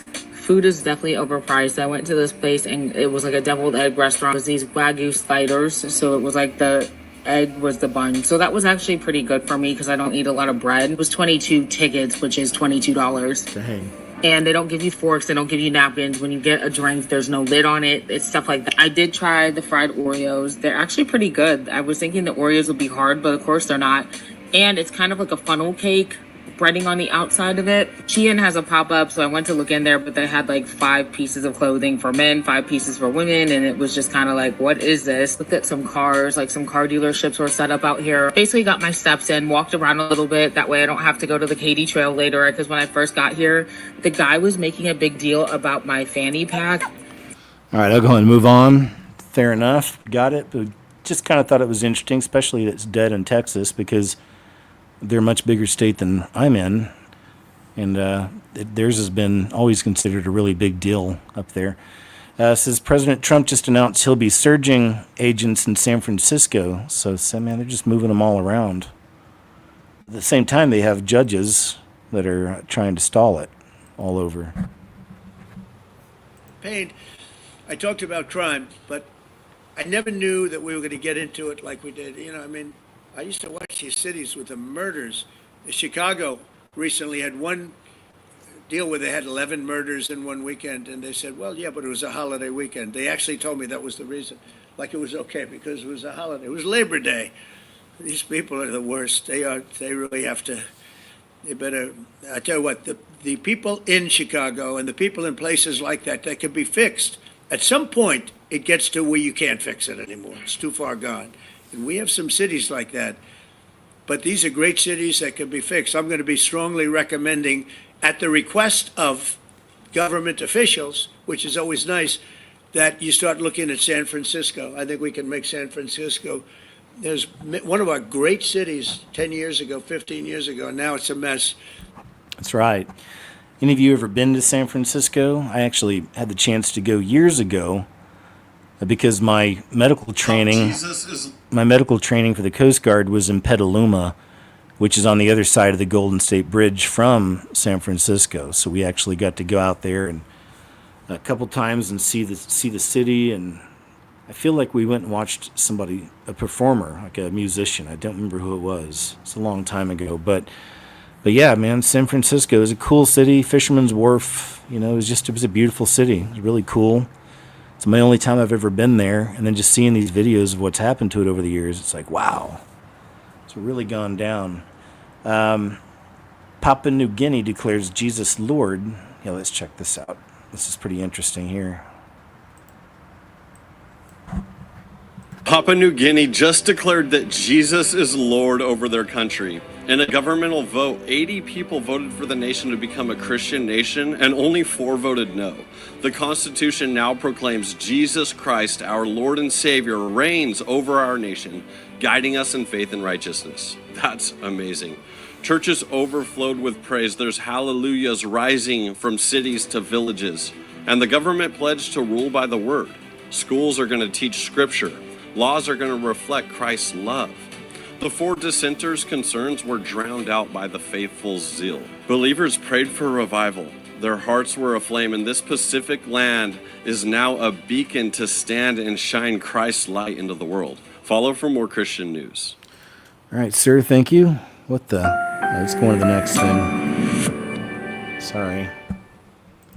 Sorry about that. Moving on. I was hoping there'd be some video of that. Because we don't want to have. Also, this is Trump holds press conference with FBI Director Kash Patel. It's just another thing. Again, I don't cover a lot of politics on here, but in my own time, I like to watch some of these things and just be aware of what they're putting out there and what they're saying. And it's pretty interesting. That's why I say a lot of the time that, to me, you can't just demonize everybody there. You pray for them. And also, though, in things like this, it's cool to see because you get to see the numbers and see some of the amazing things that's actually coming out of parts of the administration. So, and no, again, I'm not a huge Trumpian. It's nothing like that, man. It's just once really being grateful that we don't have a continuation of what we had the 4 years prior. That's the first part right there. And then knowing this man's not perfect, I believe he's a religious person but doesn't know Jesus. So I pray he finds Jesus.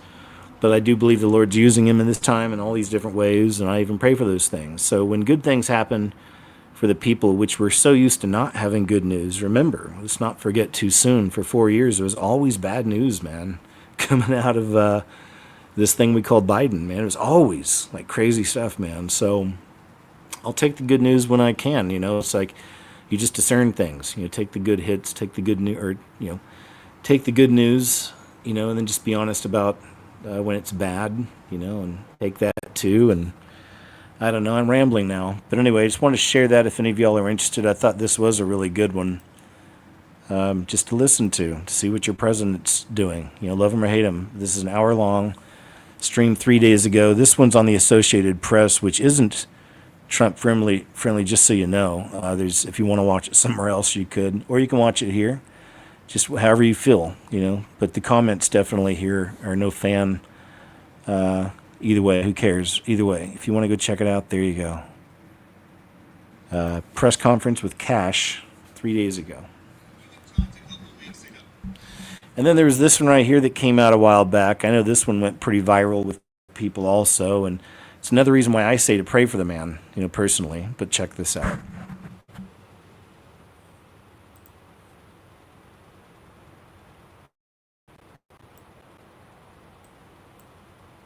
You were doing an interview and you talked about how you hope to end the war in Ukraine because it might help you get into heaven.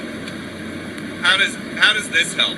Does this help? I mean, I'm being a little cute. I don't think there's anything going to get me in heaven. Okay, I really don't. I think I'm not maybe heaven bound. I may be in heaven right now as we fly an Air Force One. I'm not sure I'm going to be able to make heaven. But go ahead. If the president of the nation doesn't believe he's going to heaven and is not even trying to attempt to go to heaven because he doesn't believe in Jesus, what do you think happens next? Hell on earth. This Bible verse reminded me of exactly what he said, thinking about he's already in heaven bound because of his money and his status and his fame. But we know that Trump serves the synagogue of Satan. And if he were to try to leave that cult, that demonic, satanic cabal, they would take him out just like they took out Charlie Kirk. But yeah, so Mark the Messenger and I, I really like Mark's channel, and I've shared some of his clips before too. But, I kind of disagree on that. I'm more about actually praying for him, not just saying he's finished, he's done, whatever, but just hoping and praying, and that hoping again that the Lord uses him for good things, because, the enemy's trying to use him too, of course, right? So anyway, that's just my take on it, right? Just saying. Doesn't mean I'm wearing a Trump onesie over here with a MAGA baseball cap, nothing like that. That's more like something Chubbs would wear, to be honest, but that's another story. He's kind of stuck in the political thing still a little bit. Really good capture of the reptile eye here, and this was just from the 14th, so 4 days ago this was put out. And look right there at his left eye. You see the color difference. And plus, there's something up with his ear. This video, they focus on the ear at first, and I just figured it's like a microphone or something, but I don't know. What is it, a microphone? I don't know what they're trying to say it could be, but let's take a look.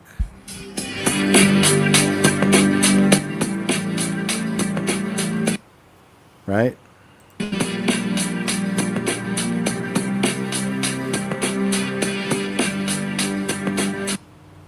There it is. It's a great capture. Great capture. Yes, they look like people. Oh yeah, and other cool news, man. If you go to the Scariest Movie Ever channel, I have to keep saying it just because it's been on my mind, but you can go watch my original video. They look like people over there also from, I can't even remember what year I put that out now. Is it 2014? I don't know. But it's got a lot of good footage, I think, of stuff like this. Captures. But the ear, right? Why did they focus on the ear at first? Is there anything weird about that to you? I don't know. Do they have microphones like that? I don't know. But the eye definitely was there. It was a great capture, I think. Look at this, man. American went to the beach in Florida to enjoy a relaxing day at the ocean, and look at what they're faced with. That's madness.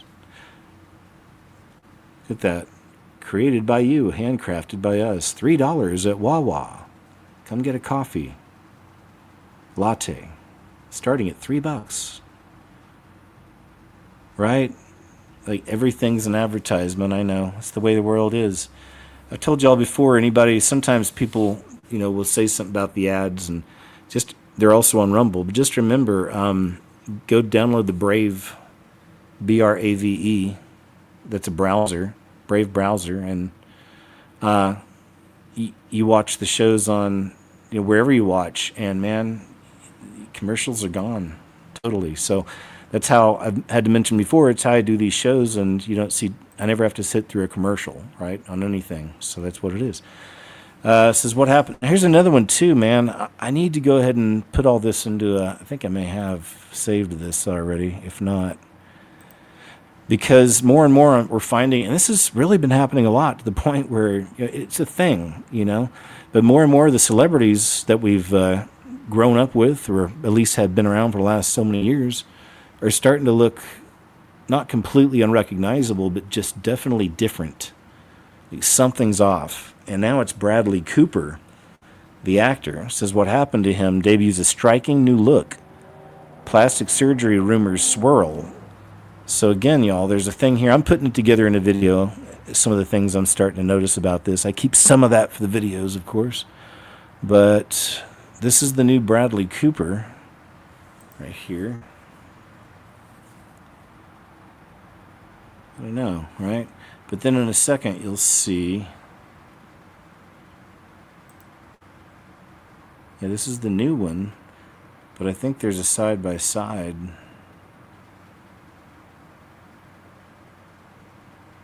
Yeah, I need to see the side-by-side. Anyway, I'd seen one somewhere. I thought maybe it was on this one, but when you see a side-by-side, it's definitely, there's a big difference. So there's this. And I think that's what it used to be. But it's not just the haircut, is it? Like I said, I'll get deeper on this. I'll show you in a video. It's best to see it side by side. You see a very big difference side by side. One restaurant in Wheat Ridge has had enough. Colorado restaurant bans unsupervised teens due to repeated incidents. you know, the youth running wild out there, man. It's like these people are going to have to do something about it, right? It's all over the place, too. And again, when I see these stories, it's always in some of them, oh, you're so focused on end times and that kind of perspective. It's like, yes, that's why I do what I do, man. And it wasn't even like that in the very beginning, you know. It's just kind of grown into it, what I see and experience, you know, telling the truth the way I see it. For those of you who do like it, I appreciate it. It doesn't mean you have to agree with everything I say or whatever. It's like, you know, that's welcome around here to think for yourself and whatever, right? All that stuff. All right, let's check some of this out. Restaurant in Wheat Ridge has had enough, and as a result is now limiting some I mean, these are children. customers in terms of when they can eat there. The Apple Ridge Cafe says it has had consistent problems with groups of teens. Your reporter in Jefferson County, Andrew Hobner, talked to the owner, who says customers under 18 are no longer always welcome. Here at Apple Ridge Cafe on 38th and Kipling, there is a bold new rule here before you walk into these doors. It requires that if you're a middle or high school age teenager, you can't be in there without adult supervision if you want to sit down and enjoy a breakfast, lunch, or dinner. It's a mid-morning rush at Apple Ridge Cafe, but conspicuously, there's no groups of high school students here. We're thinking we got to set some boundaries here. Co-owner Scotty Jones says there's a reason for that. We've had an increase of theft, disruptive behavior, disrespectful behavior. After reaching a breaking point, a statement needed to be made. Now, no middle or high school aged individual is allowed to eat in the restaurant unless accompanied by an adult. We've had dash and dine. We've had decorations in the restaurant. Just little things like that. That talking back to the waitresses, cussing at them. Those middle and high school age students can still come by and order takeout food, but they're no longer allowed to get tables, sit down, and eat. We would love this to be a temporary policy, but some behaviors need to be corrected for sure. Families are still here and plates turn out of the kitchen. We've had a little bit of pushback from a few people, but nothing too bad. Everyone. All right, that's all. This is more one of those that I normally wouldn't even share it. I probably didn't mean to because it was just one I was watching, but made me think of some other videos of just the youngsters out there running wild. And when you get them in big gangs and packs, sometimes they really act out, as you know. If you've been following, they get naughty. The truth about ghost hunting that no one is telling you. This is from a YouTube channel called Omar Gosh TV, which is really cool because I'd never heard of him, but his whole channel is built around paranormal investigations, right? And he's actually completely changed everything in this video he's explaining, and he's turned his life over to Jesus, which is beautiful, because he realized what he was bringing into his life through a lot of this. So we'll just kind of clip through some of this and check some of this out. Every few minutes I'll jump ahead a little bit. That's how you do it, you know? It's one of the ways. Similar videos have talked to me about. So today I want to share from my heart and from the Bible why talking to the dead is a bad idea and extremely dangerous. And he never talked about faith or anything like that before. It was straight up, you know, he made a lot of money doing this, doing these investigations. And I think you'll see why by the end of this. It's boring. And it was so much fun. As I made these videos and my YouTube channel grew to new highs, it put an immense amount of pressure on me to make the next video bigger, better, scarier. And this is part of content creation in general. People love these videos, and of course I listen to the viewers. I usually do. You should get some ghost hunting equipment, Omar. Ask the spirits questions. Talk to psychics. The moment I started doing this, strange things started happening in my life, but in a very negative way. I had demons showing up in my house. As I slept one night, and maybe I'll make a video about this, but I legit saw something hovering over me unlike any creature I've ever seen. And it did not look friendly. I was having some pretty bad luck. I even lost my wife of 16 years, and no, I did not cheat on her. I had to and still have to pay a small fortune. I had to pay $100,000 to her up front and $6,000 per month in alimony for the next 10 years. All because this happened at the height of my YouTube career. But that's not what hurt the most. What hurt the most was losing my family, basically overnight. Not being able to hug and kiss my kids goodnight every single night like before. And yes, I felt responsible for it because of this darkness I invited into my life and my home. I was making money, my YouTube channel was thriving, but my faith in God disappeared. Had the worst anxiety ever, and I was ready to end my own life. True story. God had been telling me for so long. I get it. People want answers. They want closure. They want to know if their loved ones are okay. And I'm kind of guilty of that myself. I've seen it through my own videos, viewers writing things like, I just wish I could hear from my mom or dad. Consult a spirit for me, he said, and bring up for me the... King Saul was desperate for answers. He felt like God wasn't speaking to him anymore. So instead of humbling himself and turning back to God, guess what he did? He went to a medium, the so-called witch of Endor. Saul then said to his attendants, find me a woman who is a medium, so I may go and inquire of her. There is one in Endor, they said.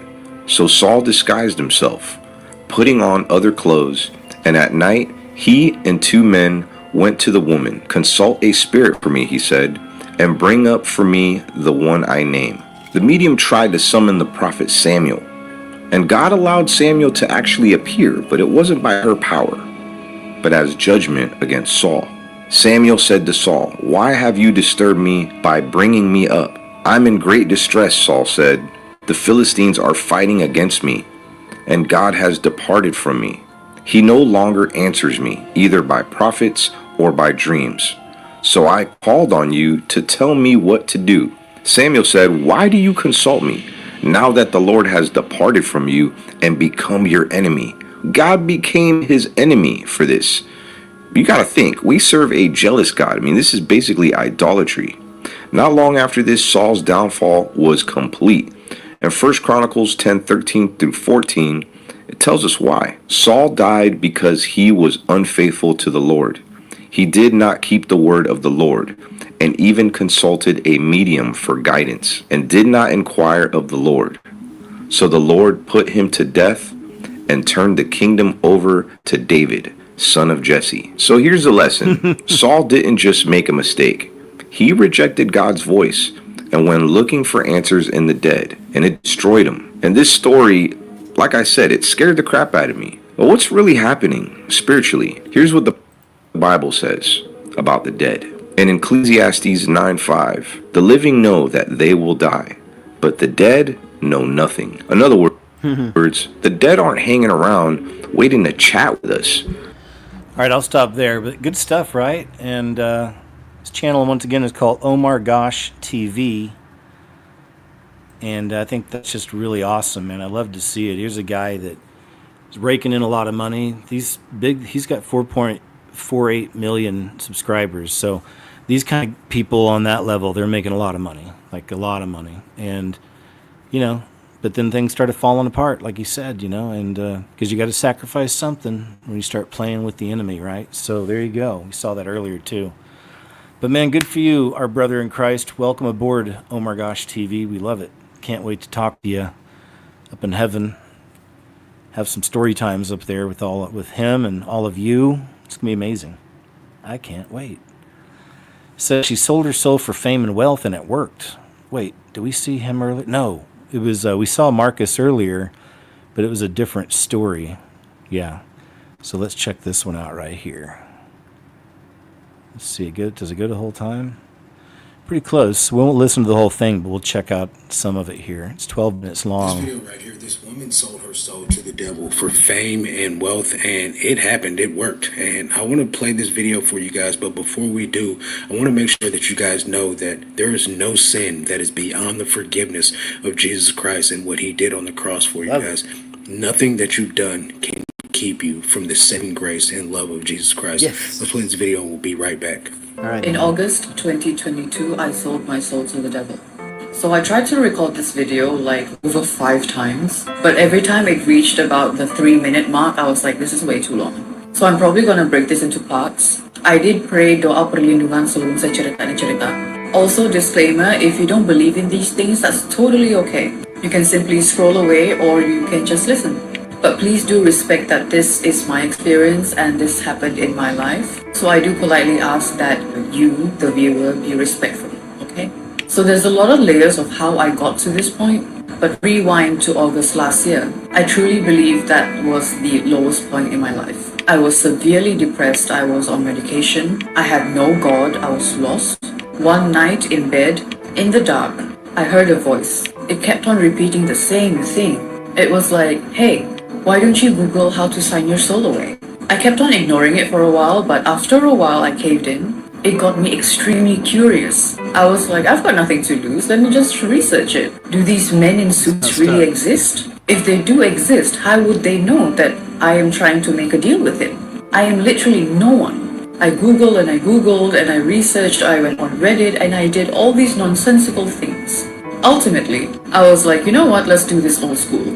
What do I have to lose, right? So I just closed my eyes and I said, hey, I said, listen, I know for a fact that I am of value to you. So look, I will let you take my soul, but the catch is I want two things. One, I want fame. Two, I want money. If you can provide me these two things, I am all yours. That night itself, I felt a hand caress my thigh, and I knew who it was. But the messed up thing is, I wasn't even scared. You know what I said? I said, it's about time.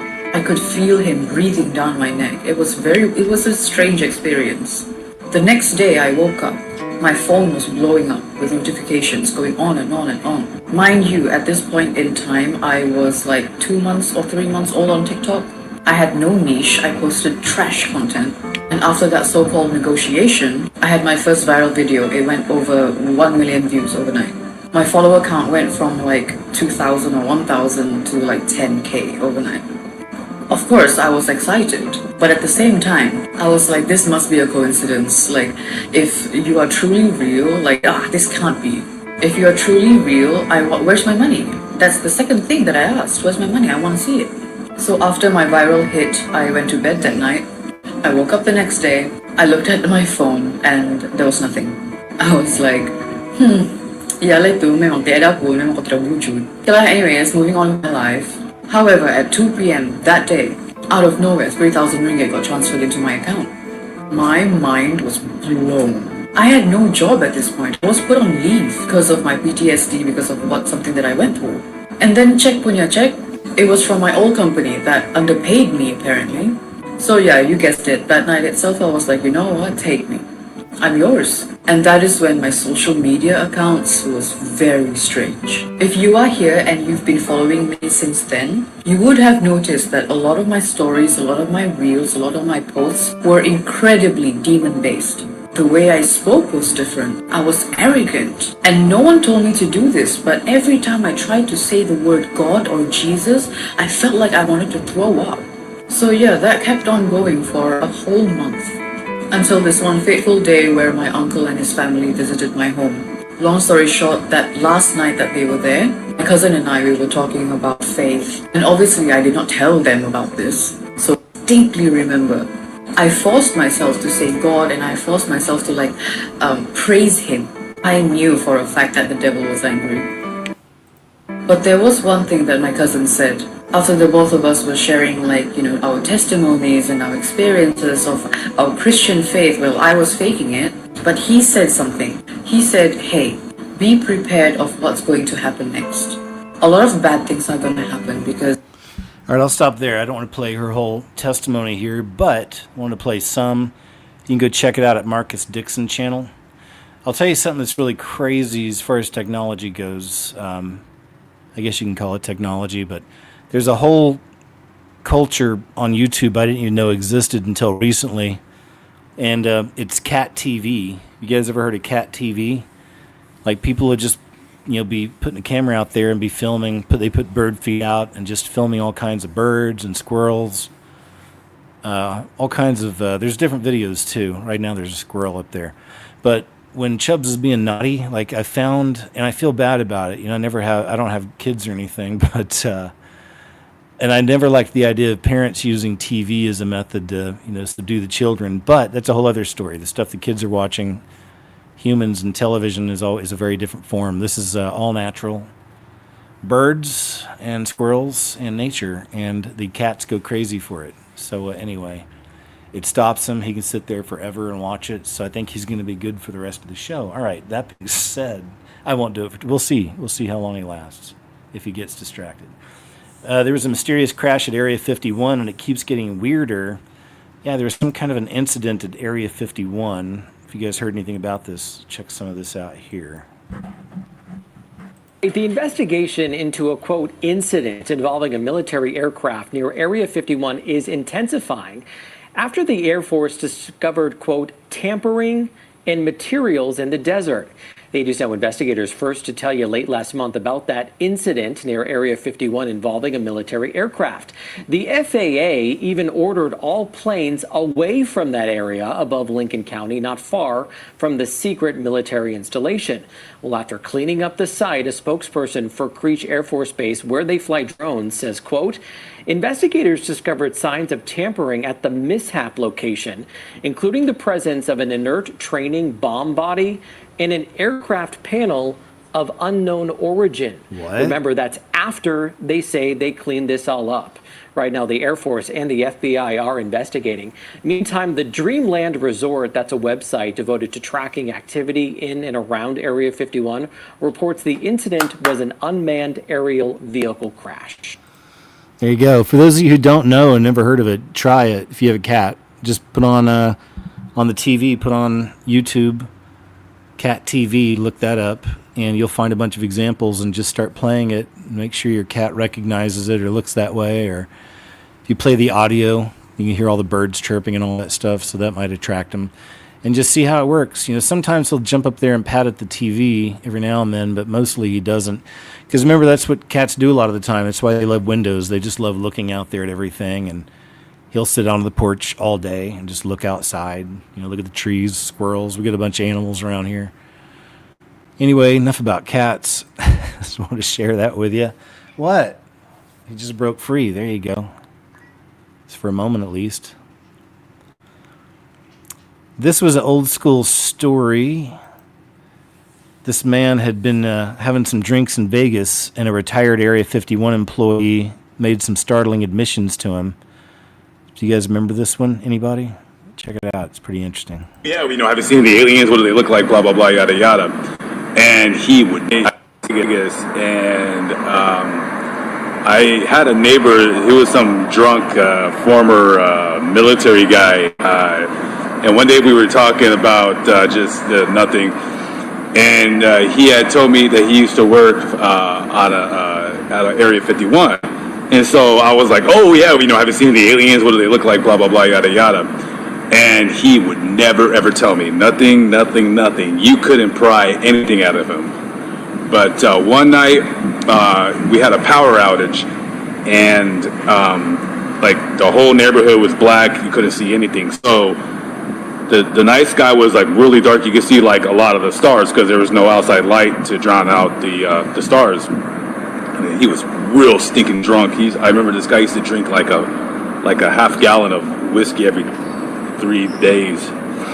So we're just talking and bullshitting, and out of nowhere he goes, hey, you see Orion's belt? And I was like, no, I don't know what the hell it looks like. And he goes, yeah, up there. He goes, you see Orion's belt? He goes, you see how you see two stars that are straight, very, very parallel to each other, and then there's a little star that's slightly adjacent and off to the left. And I said, yeah, I see it, whatever. And he goes, the bad aliens live on that adjacent star. And I looked at him and I'm like, okay, yeah, sure, whatever. And he goes, yeah, no, he goes, I'm serious. He goes, the two stars, that's where the good aliens live. The bad aliens live on that other star. And he said the good aliens look like the traditional grays that we see on in magazines, on the internet, with the big head, the big eyes, they're really small and gray. He said the bad aliens are brown colored, very tall, and they Okay, now I remember. This is definitely one of the reasons why I wanted to show this one to you too, because this is one of those that's hard to find. I didn't even find it yet. Maybe one of you guys out there can. I bet on BitChute. This is one of those I bet you'd find on BitChute. If you look up alien caught on Google Street View or monster or whatever. But this creature was spotted on Google Street View in France, and it proceeded to vanish in the very next frame. It says this is not a human. The arm wraps around the body and are too long, and the limbs and torso are too skinny to be a human, it says. Yeah, that is weird, right? Look at that. something from Nightmares. And it's just a camera. You know, it's the Google Street View. And you know how they drive the... I don't know if they do it everywhere else, but in America they'll drive the vans around with a camera on top and they're just recording, and then they have another way of doing it too. But is it drones they're using now? Anyway, but so this is what they do, and it's pretty crazy. You can find a lot of weird things on the Earth Cam, Google Earth. A lot of people do that on TikTok, Instagram. You've probably seen some of that. But yeah, there you go. That's pretty interesting, eh? It's weird stuff. No. I didn't know what the hell he was talking about. So I'm like, yeah, sure. And then I'm like, because I didn't really believe in UFOs then. But he goes, I said, if there's really aliens, I said, how do their UFOs, like, how are they able to travel from that star all the way over here? Because, you know, we're dealing with, you know, rocket engines and stuff like that. And he said that, the UFOs, they basically run on electricity that's created out of nothing. I think he said space. He goes, they have like a, it was really, you know, he said it in a confusing way, but he said that the UFOs run on electricity that's gathered up in space, and that instead of how a rocket is driven by thrust, by a combustion engine, he says the reason how the UFOs are able to go so fast is that like he said that there's an engine on a UFO that opens up a void in space, and it's almost like he said the UFO is not that it's being thrust, but it's falling into itself. I don't know. I'm not sure if I believed him, but he said it pretty matter-of-factly, and he was, super drunk, because this guy, you could not ever have told him anything of a kind. You could never tell, get anything out of him. But then he just goes off and says that. So who knows? It could be real. I mean, all right. If that ever goes anywhere else, let me see. What a jet would be going up that high. No, but okay. So yeah, interesting, man. I wish I could have a conversation like that with someone like that. Don't you? Being the people we are in these days, knowing the things we know, that'd be really cool to talk to someone like that and get some information. Don't you think? At least give them a chance, and especially when you're next to somebody, it's easier to tell, at least for me, when they're being deceptive about things, Here's Mitch the Glitch. He's one of those ancient rhino, Republican in name only senators we've had in America forever that has caused a lot of problems for people actually trying to do good things on the right at times. He's one of these people that comes up and gets in the way of things. Always a problem, but that's why they keep these puppets around. I mean, they can barely stand up. And I call him Mitch the Glitch because there's at least 3 videos, right, of him just completely glitching out in the middle of press conferences and just standing there like, not saying anything, staring dead ahead. And we've seen some of that before. Maybe it's a medical thing, whatever it is. But he's definitely way too old, man, to be in that position. But again, he's the perfect puppet in that respect. They like that, right? Of course. But here's Mitch the Glitch. Don't worry, he's looking out for the American taxpayer. Womp, womp, womp. Excuse me, Senator? My name is Stella. I want to ask, do you support ICE taking working people off the streets and kidnapping them?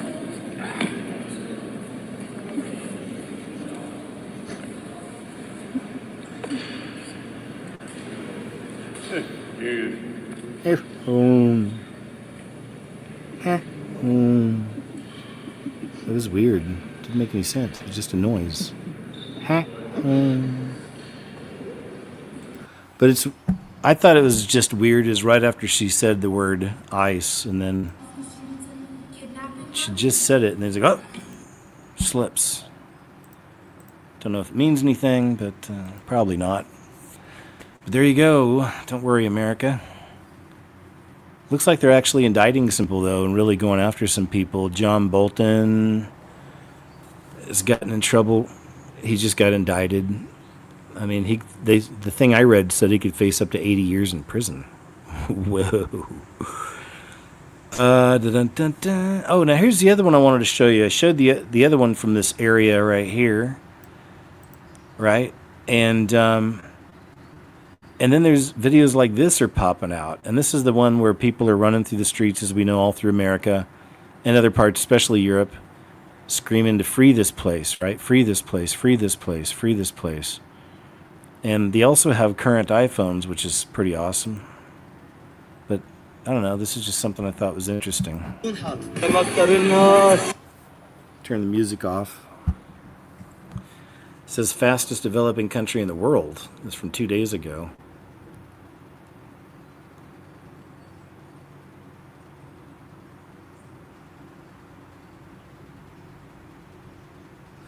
And again, I know it's hard to tell what's real, what's not, what's the intention.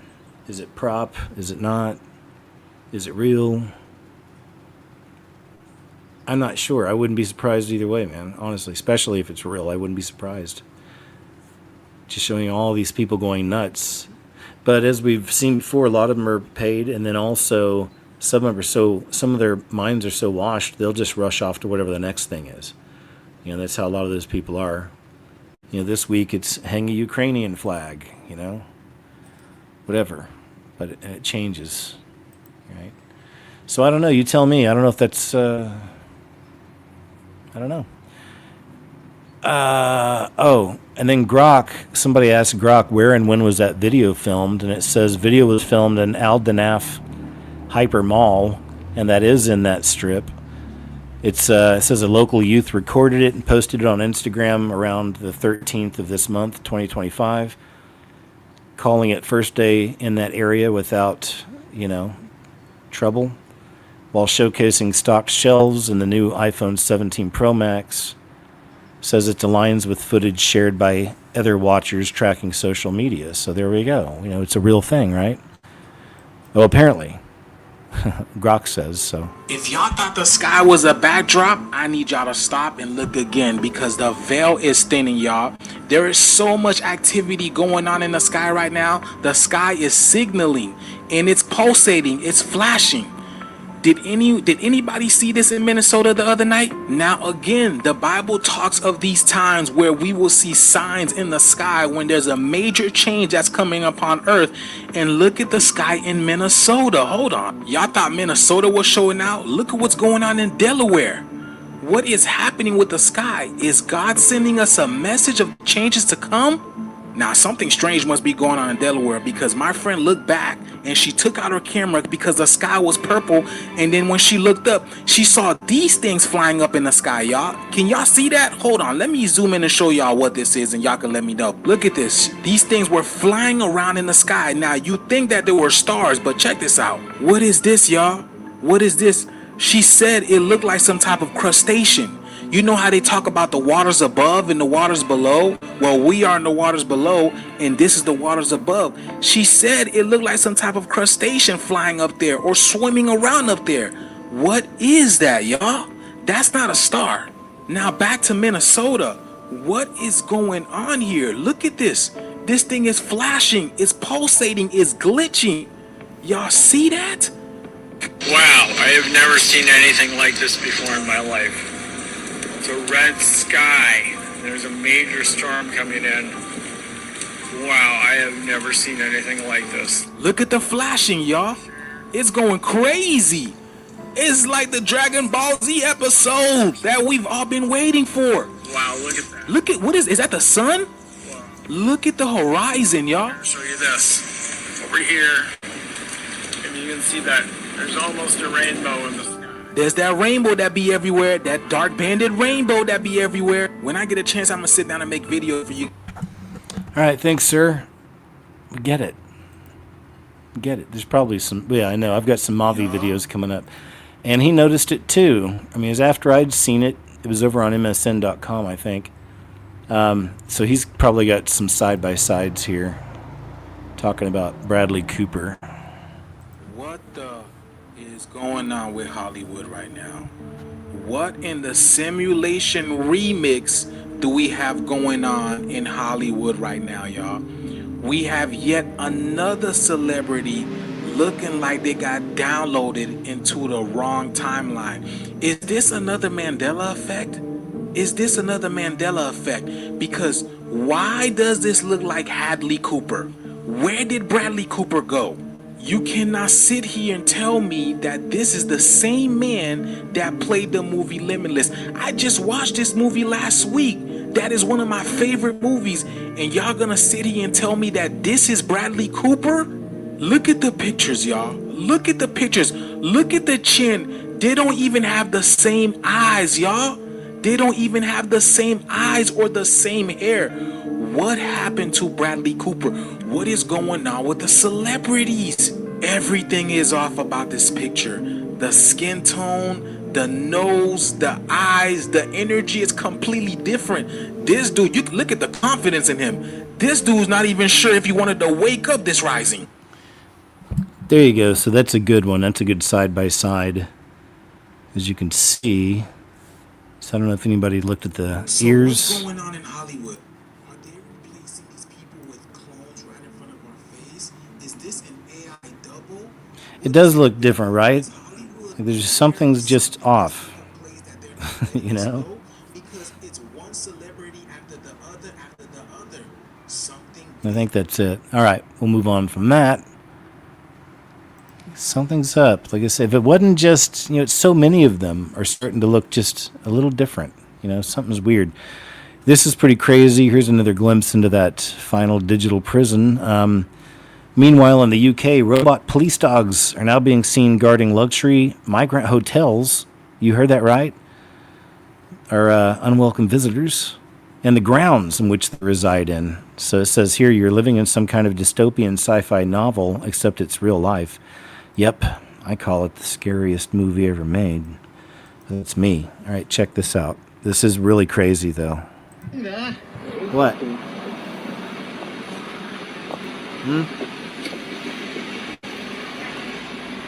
Jesus Christ, what is that? What is that? Yeah.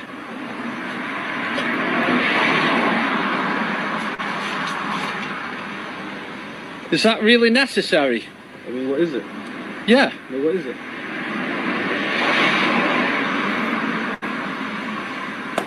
Is that some kind of security? We don't talk about our security protocols.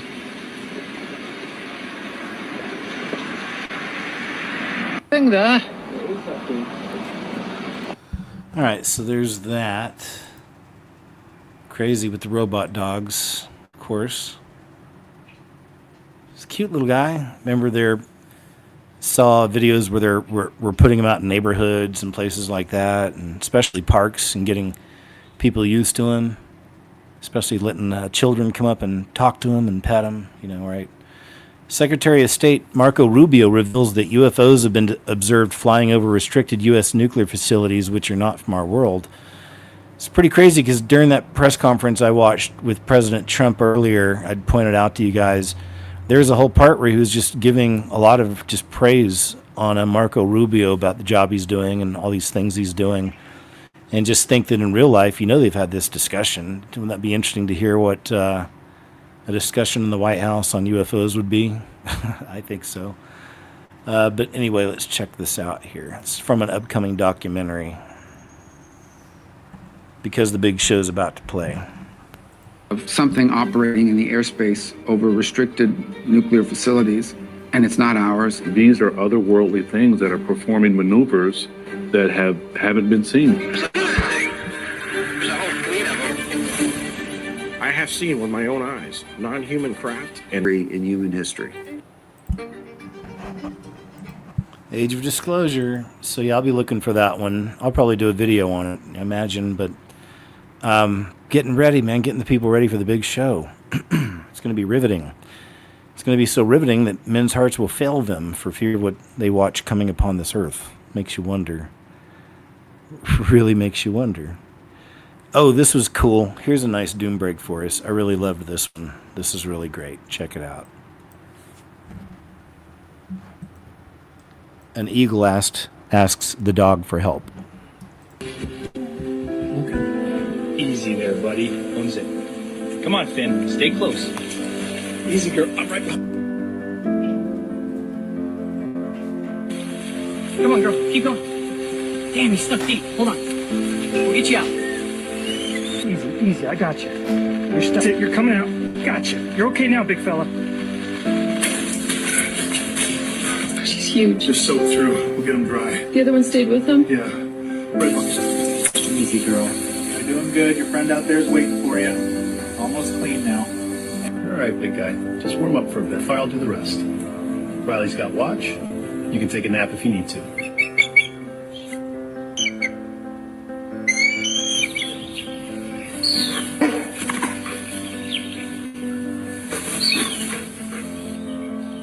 Look at you two.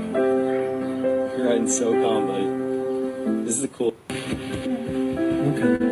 Easy there, buddy. One zip. Come on, Finn. Stay close. Easy, girl. I'm right behind. Oh, there we go. It rolled over. That was a nice one, though, right? Beautiful. Those eagles, man, there's something else. Something to behold. What, sir? No, sir. He's a little treat fiend, this one over here. This is a really cool one because it's from Mr. MBB333 over on YouTube. A beam of light cutting straight through the storm clouds, and you can even see the shadow cast on the car. What kind of energy is this? Which is cool because I know I've got videos over on the Scariest Movie Ever about these mysterious beams of light. You can look that up, and they're old. Point is, this anomaly is another one that's been around a good decade. It's very strange, but people are filming these massive beams of light, and you can even see the reflection. Look right there on the hood of this car, in case you think it's just something with a camera, because a lot of times people say, oh, that's just your camera is malfunctioning, but no, man, look at that right there on the hood of this car. You can see it. You can see it on the back of that one right there. You can see it line up right there. It's pretty crazy. So yeah, what is it? What could it be? But these things have been happening. And oh yeah, it looks like you can see it right there. See, I wish I could get closer because it looks like it's got some of it at the very base right there of it. You see like there's things coming out of it. That's the other weird part is, I'm not even kidding, it looks like in some of these that there's tentacles coming out of them. Right? It's really weird. You can kind of make it out at the bottom of this one. You can see something on the left side. It looks like an appendage just sticking out, right? But so that's why I wish I could get closer to this one. But they look like arms and tentacles that come out of some of these things. Go on the Scariest Movie Ever and look up Mysterious Beam of Light. Searching on the videos if you're interested, and let us know if it comes up, and see what you think. Here's a Barnes & Noble. This man found out is selling some interesting books to toddlers. So here's some. It is getting into that holiday season. We're getting close to Christmas, and there's always stocking stuffers on our minds. So for some of you parents out there, this could be this is a horrible idea. All right, check it out. You'll see. All right, so I came shopping with my daughter today for some more books. Just went book shopping at Barnes & Noble. And to say the least, I am pretty in shock by what is in the toddler section at Barnes & Noble. Like, we have the gay ABCs. You flip open this first book, first page. B is for bi. You can shout it out loud. I like more than one gender, and that makes me proud. And then we have the pride. 1, 2, 3. Like, what is going on with Barnes & Noble? Like, I just don't understand how we've gotten to this point in life where we are. Yep. We know, sir. We get it. Mainly wanted to see the footage there. But there you have it. Oh boy. And that's for the toddlers. It's for the parents to read to their little bitty sweeties at night. Sleep tight. Say your prayers. Say goodnight to Jesus. And we're going to read some of the book here for you. Oh yeah, here's that trailer again. So we'll move on. We got it. That movie's coming out, Age of Disclosure, because it is going to be that. Man, this has been one that I've seen really making the rounds also. This man claims he's being tormented by the Hat Man, and he's been even filming it. And this is some pretty spooky stuff here. So check this out. Okay. I keep carrying shit up here. There's nobody else home besides me. There's definitely what's gonna fall. I don't care. I left that on, so that's okay.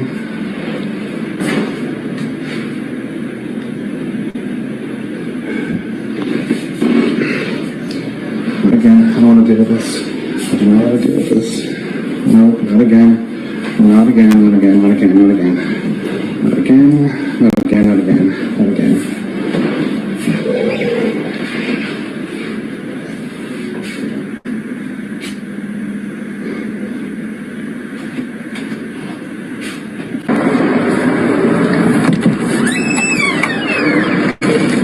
Hello?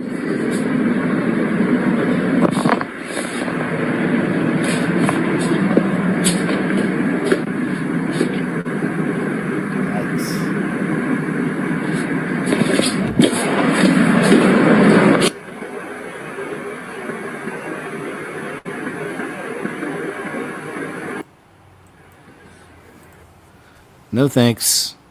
But, again, I don't know if he knows this. I don't know if the man's a Christian, but as you know, you should know the power we have through Christ and through the Holy Spirit over these things, over these entities. You cast them out in Jesus' name, they're gone. They're gone. We even, I posted that video, which again, I'm happy to report you can find again. It's called When Witches, Demons, and Something Else Visit Your Bedroom. I can't remember, and Monsters maybe, or Aliens. And in that one, I was talking about the movie, gosh, I can't remember the name. Oh, I forget the name now, but it was all about sleep paralysis, Hat Man, all the different forms the demon comes in. Especially when you're little. I saw the Hat Man. I've mentioned my story when I was little, but I called it the Cowboy for many years. I thought it was a cowboy. But then I got older and I started learning all this stuff, and I put it together. I was like, oh, okay, that's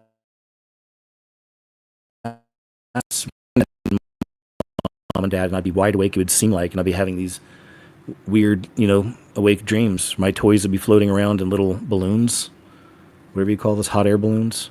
Crazy stuff. Anyway, enough about me and hot air balloons. This says AI generated video. All right, it's too bad. But I'm glad people are catching it. I think they have software in there that'll detect a lot of that stuff.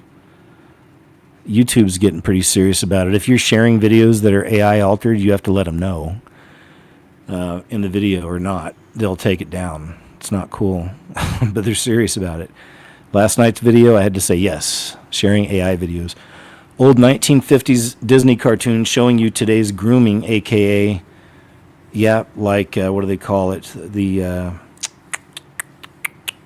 There's a years ago is where this all started, with men starting to become more feminized and metrosexual. That's it. That's what they called it.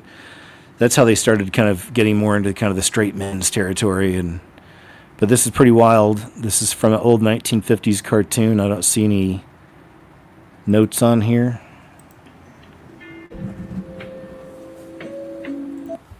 And keep the music down just in case. The big tough prisoner, take him into prison. But wait a second, shine on his shoes. Hey, hi. Put a little makeup on. And then, that walk though, and at the very end you hear him say like, "Oh my God," or something. Here, I'll play that part. Goodness gracious me. Okay, goodness gracious me. And with that walk, it's like, obviously, we get what you're saying, but you would never see something like that made now. The hidden spiritual wisdom within the deck of cards. This is really cool stuff. I've heard other angles on what the cards mean, but I had never heard this one, so check this out. Playing deck of cards. Have you ever wondered why a pack of playing cards has exactly 52 cards and why there's a joker thrown in, acting like it just doesn't belong? This isn't just a game, it's a hidden calendar.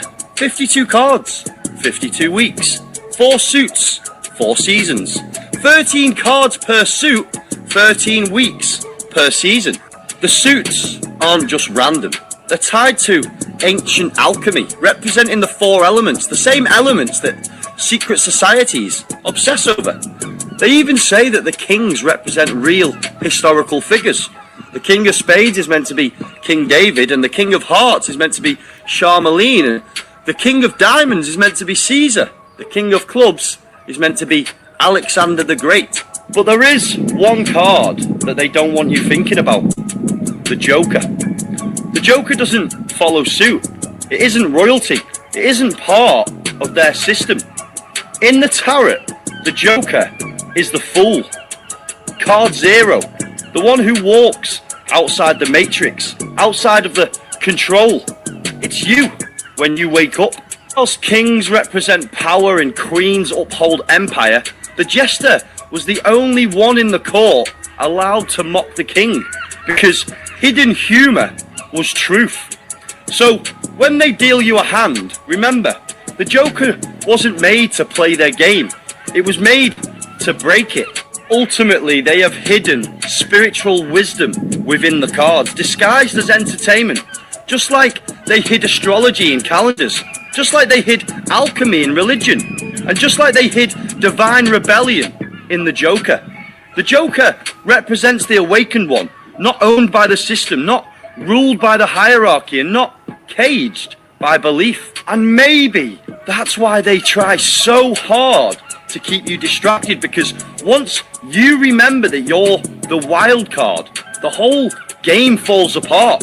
The system is a deck. The kings are our rulers and the sheep follow suit. And the Joker, that's you, once you stop playing their game. And obviously for the sensory reasons, this was just for entertainment, but the truth was always in your hand. And I'm as fictional as a dinosaur, baby. Good stuff. I like it. I always try to find these guys' handles or girls. It says Jack McLean. All right, cool. I'll try to remember that.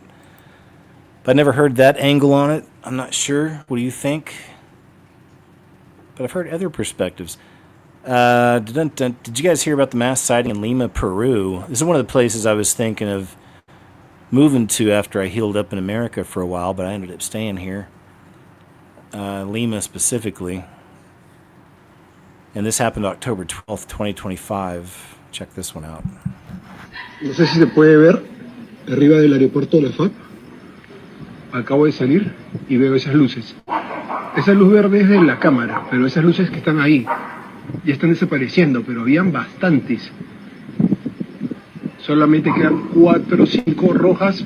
Ahí está, en color verde, rojo. ¿Qué es esa? Drones de la FAP. Ok. Ahí está, ha aparecido más ahora. ¿Qué tal? Ya se desaparecieron ya. All right, I think that's pretty much it. It's a good one. Good capture.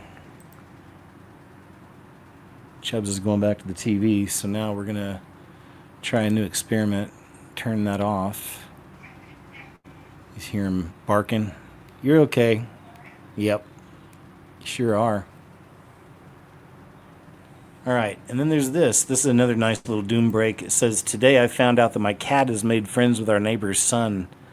I love this. These are always cool. I like this kind of stuff. Kind of wash up it.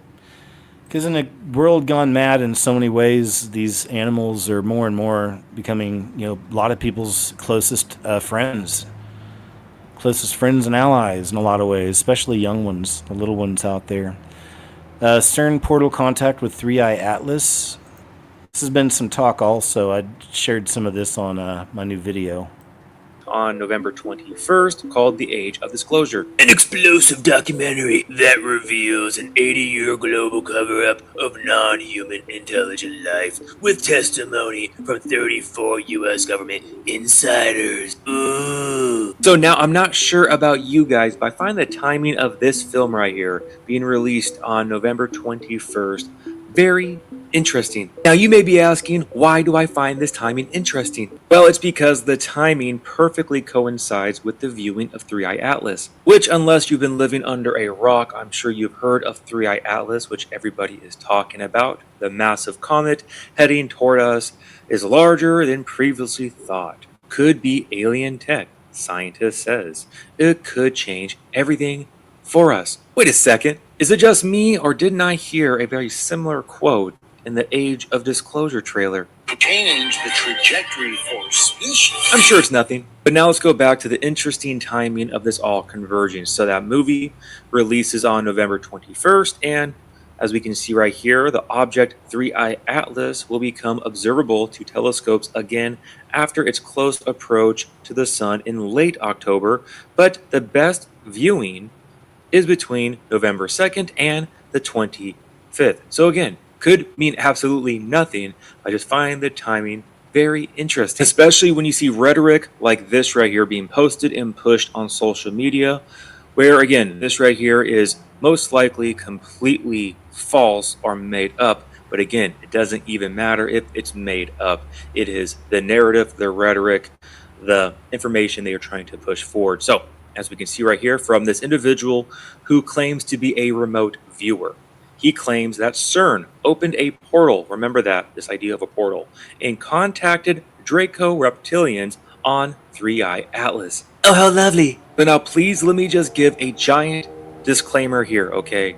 It doesn't matter if this right here is true or not. It is the narrative. It is the rhetoric being pushed. So again, take this right here with the biggest grain of salt. But just stay with me here for a second, okay? So we have Three-Eye Atlas, and there is remote viewing sessions that have been held. And this is what it reveals, okay? Ancient advanced technology, non-human intelligence, energetic phenomenon, catastrophic events, ritualistic human responses, and more. Oh, you don't say. So now please stay with me here for a second. I'm not telling you that I believe this. Once again, it is the rhetoric, it is the narrative. So according to this right here, there were individuals, remote viewers, who remote viewed Three-Eye Atlas, okay? Viewer 1 saw ancient civilizations, catastrophic floods, and structures buried underwater. Viewer 2 described demonic entities, solar flares, and ritualistic ceremonies. Viewer 3 drew mechanical objects, UFO-like craft, and non-human beings. And finally, Viewer 4 saw energetic vortexes and interdimensional travel. None of them described a typical comet. Instead, they saw ancient advanced technology, non-human intelligence, energetic phenomena, catastrophic events, ritualistic human responses. Very, very interesting. So according to these remote viewers, the data suggests that this object is connected to ancient civilizations before they were destroyed, advanced technology that operates beyond our understanding, energetic forces that affect human consciousness, and events that will trigger massive societal changes. Yeah, you heard that correctly. Now, again, in my own personal opinion, what I find very interesting with this all, especially with these remote viewers talking about ancient civilization and this type of technology, is that the name Three-Eye Atlas just really rings a bell in my mind because it makes me think of Atlantis, where Atlas was the first king of Atlantis. Now, what was Atlantis? Well, it was a pre-flood world.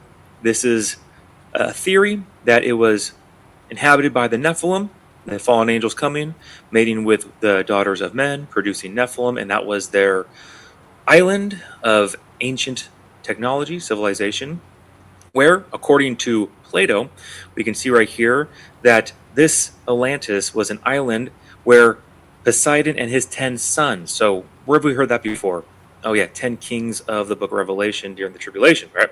But Atlantis became the supreme ruler and was given the central part of the island to govern. So you could almost see Atlantis as, this future, kingdom of the beast, and Atlas being the head king, kind of like the Antichrist over the 10 kings. Again, just very interesting. You can do your own research. Gary Wayne has some good stuff on the antediluvian world and the polytheistic beliefs going back to all these ancient gods, going back to the Greek and Roman gods and everything, which I want to tie something else here with you guys. So now, with that all being said, found the timing and the verbiage of this right here very interesting, where this remote viewer claims that CERN opened a portal and is contacting these reptilians on 3i Atlas. Again, just the narrative and the rhetoric. All right, so please understand that. Take this with the biggest grain of salt. I'm not telling you that I believe this.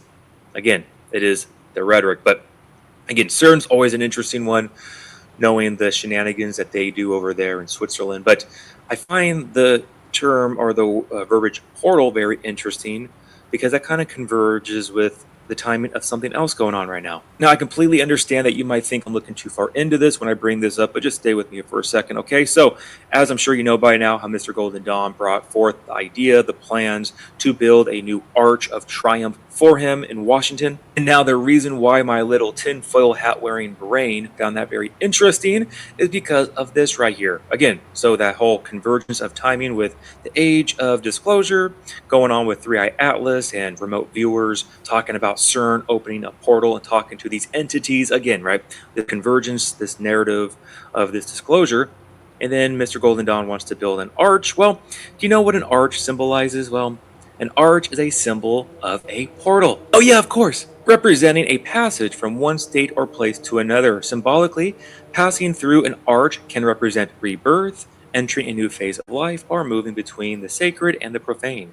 This symbolism is deeply rooted in many cultures and religions. And of course, as we can see down here, otherworld, in mythology and science fiction, arches can be literal gateways to other worlds or other dimensions. Kind of like the crazy theory of CERN opening a portal or an archway to a different dimension, connecting to other entities and contacting them, allegedly. And now something else interesting about these arches is how they were invented by the Romans. And in history, they were constructed for different types of reasons, some of them being for new colonies, the construction of a road or bridge, the death of a member of the imperial family, or the ascension of a new emperor. The ascension of a new emperor, you don't say. Novus Ordo Secularum, anybody? But hey, I'm sure it all means nothing. How about those Dodgers, though? And now, of course, like I said before, take this all with a grain of salt. I'm just presenting to you guys information and giving you my own opinion on why I find certain things very interesting, okay? So again, just take it and come to your own conclusion.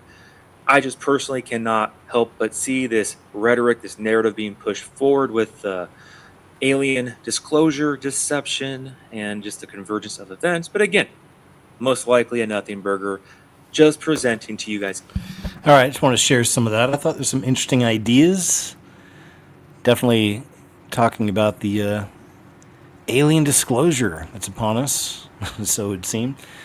Here's a pretty freaky one. There's some headlines. Masked intruders threaten Virginia family in frightening doorbell camera footage. I'm trying to see if I can find the video. In a chilling incident that left a local family shaken, 3 masked intruders attempted to force their way into a Virginia home on Tuesday night, October 17th, 2025, as captured in harrowing doorbell camera footage. The brazen break-in attempt unfolded around 10 p.m. in Alexandria, where the suspects, donning Halloween masks, banged relentlessly on the front door while hurling menacing threats. The lady inside said, "First I thought it was a joke or a prank." And then the pounding got harder and harder, and they were yelling, "Open the door. It's either you coming out or we coming in." Yeah, so there you go. And that's right out of movies, right? They just had, the Strangers movies are out right now. They just had part 2. Masked assailants, you know, that's the way I see it. Some of these stories like that. Volcano in Iran, thought to be extinct for 710,000 years, shows signs of an eruption. All around the world, diverse places. Earthquakes also. 45-year-old mother marries AI computer-generated man while being married to her actual husband in real life. Let's see if we can get a picture of these people. The poor husband, honestly, is what I think of. It's like, how you feeling? Let's see. Oh, crap. It's one of those. Won't let us read it. Okay, we'll go and move on. But we've seen other stories like that coming out of these people falling in love with AI. Mysterious spy balloons are back again and appearing over several states, sparking fears of covert invasion. A wave of reports this fall. Arizona is the hot spot. Interesting. These things are back. So we'll see what happens with this. How that's addressed. Remember that during the Biden era? Vatican Apostolic Library now provides prayer room for Muslim visitors. That's not a surprise because that's through there you're going to see the rise of Chrislam. Men desecrates altar at St. Peter's Basilica. He went inside and he TT'd on it, which is pretty wild. It's a very unholy place anyway, but still. Got a couple from Mavi UFO video alarms, some cool sightings. This first one's nuts. This looks like ghost lights, but they're stepping it up a couple levels in Korea.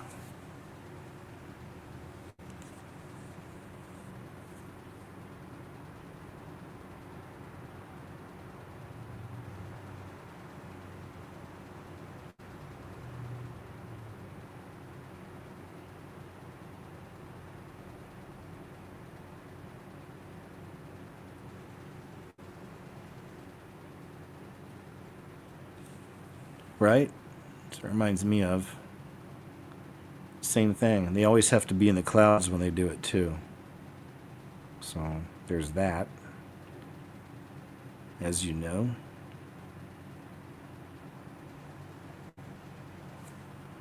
Yeah, they're totally putting on a show. Just pressing buttons. But, you know, they're looking at the long game. This kind of stuff over time, it sticks in people's minds. So they'll be definitely more ready for the big show, which I believe is coming up soon.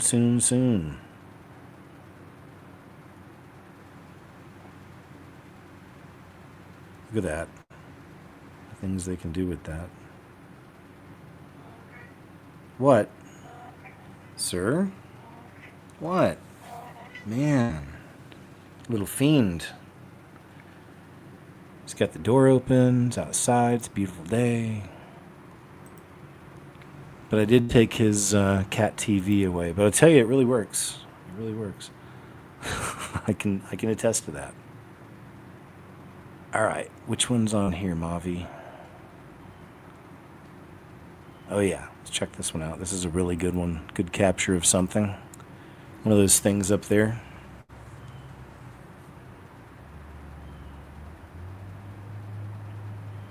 One of those little stinkers.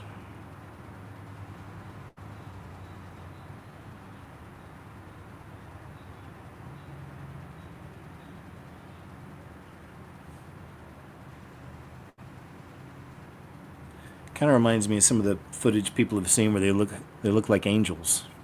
Like kind of some of the depictions of angels, Enoch style even. It's pretty cool. I think that was it on this one. Yeah, it's got a few more. From Mavi, always has, and you go check them out. There's always more on each one, but I always like to just pick a few and share those because these are coming around 15 minutes long, typically. Like this first one right here, you know, looks, what do you think about this? Sometimes they throw things like this in there too, not sure what to think. It's from a movie. This is in Australia, October 11th. Because if these things were real, it would be all over the world, you know, the way I see some of these, obviously. Everybody would be talking about it, you know. So it could be just from a movie or something. I don't know. But you know what I mean, though, when you see some of this wild stuff like that, just being, you know, in reality, you know, if this kind of thing was real and someone caught one like that, like this obviously, oh boy, there goes the loony bin. They just missed us. Good. But that this would be like worldwide story, right? You'd think. I would think.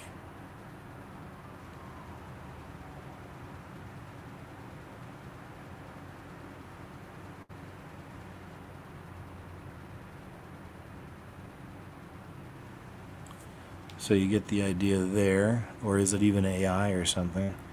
Here's a pretty interesting one here too. From Peru, again, what's going on in Peru? Look at that.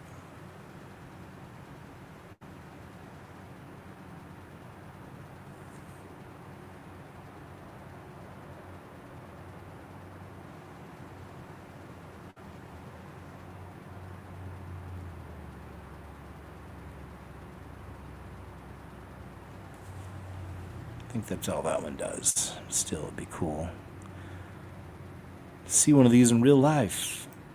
I know some of you guys have had some experiences out there.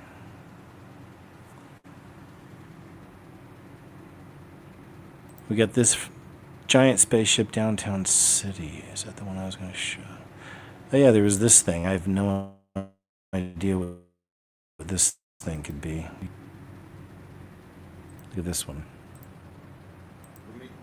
Ay, estoy grabando. Es enorme, pero enorme.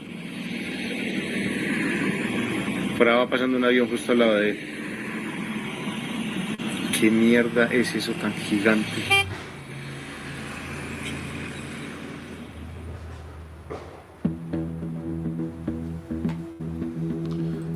Alright, so there's that. It's kind of weird. Here we go, I gotta kill the music on that one. Bunch of copyright music, I tell you. It's a weird one. Flying humanoid, maybe? I don't know. Or something else. Oh yeah, ghost lights acting up again. This time they're in... let's see if it says. Doesn't say. Alright. The top, I think it just gives the YouTube channel. Not quite as extravagant as the last show we saw. But again, I see it like it's, long game. And they have their, who knows how they probably mapped it out, certain places to do it. You'd imagine there's some kind of intelligence behind that when they map this kind of thing out and do it all around the world for years. Been seeing these for years in different places. The same anomaly. And it's always in the clouds. Always. I think that was it on this one. Wait. I think somebody saw something from an airplane. Yeah, check this out. It's another cool one. It's always interesting to see people filming these. Looks like objects. Is this from the airplane? Or is this from the ground? No, my bad. They're on or on a hill, it looks like. But what the heck is that stuff floating up there? Looks like a building on the right side. And something else. Doesn't it? Look at the one on the left. It's clearer. It's crazy. And that's really big, whatever those things are. Hey, look, it's not a building. It looks like it's 3 beings now to me. Doesn't it? It's 3 individual beings. Cloudwalkers. So this is our latest Cloudwalker video. I just did a live show a few weeks back on Cloudwalker videos. Look, that's a good one. One looks like it's floating over the cloud. The other 2 look like they're kind of on it. It's pretty weird, if that's what that is. But it kind of looks like it, doesn't it? Like 3 big beings. Humanoid beings.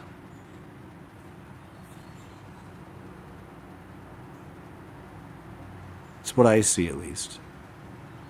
Potentially 3, it looks like humanoid type beings.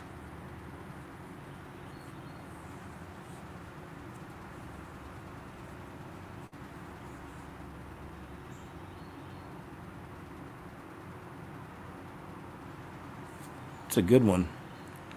It's a really good capture. I think that's as far as it goes. Oh, they got real close.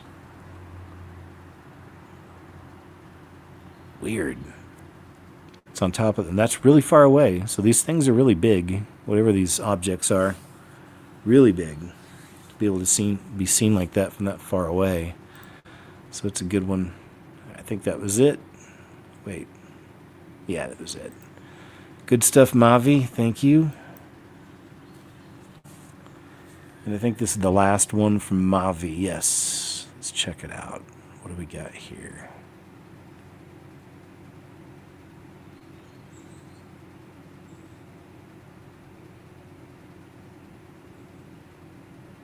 I think it was this one. Yeah, check this out. This is in Florida from MUFON.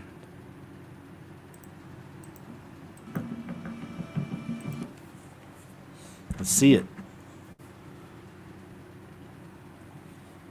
And this looks like an actual craft that's just real low to the ground. And it's a multi-level op. You know, I'm sure they do. So there've been so many whistleblowers. We know there's a whole other thing happening underground. We definitely have all kinds of crafts.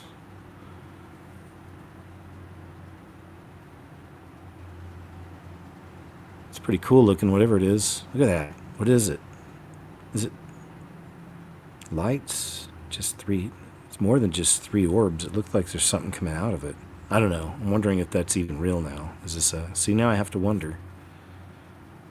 Are we looking at some artificial intelligence stuff? You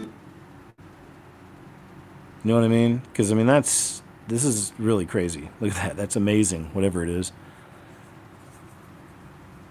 And I don't know. I don't know if this is something real or this one looks like it's something.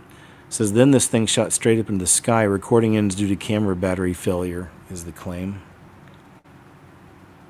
Here's the original. Maybe we'll see it go to the sky. Or get a better angle on it. Oh, yeah, I think we watch it go all the way across the screen in a second here. So that would help. It's coming real slow, though. There it is. See, look, it looks like it's fire spinning around, doesn't it? And there's smoke, it looks like, coming out of it in some points.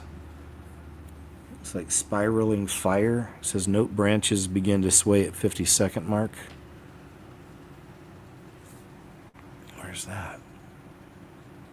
Oh, that's right. Can't tell. Recording ends due to camera battery failure. I guess that's it. So I'm not sure what to think about that one. It's kind of strange, pretty crazy. Not that we've seen so many weird things that, you know, are clearly real that, you know, something like that could happen, or it looks so crazy it's created. I'm not sure sometimes. We're in the ancient. Now I got myself guessing. But you got to think it out, you know. This is cool. This is what's left of Sodom and Gomorrah. This gentleman's out there to give us a quick lesson. We're in the ancient city of Sodom, which is in Jordan, not far from the Dead Sea, just to the east of the Dead Sea. This sure appears to be ash. It's very fine, very dry, it just crumbles. I'm not a geologist, not an archaeologist, but Joel Kramer's an archaeologist. He's been here. He's found ash here. So did the great William F. Albright, who really discovered this area in about 1924.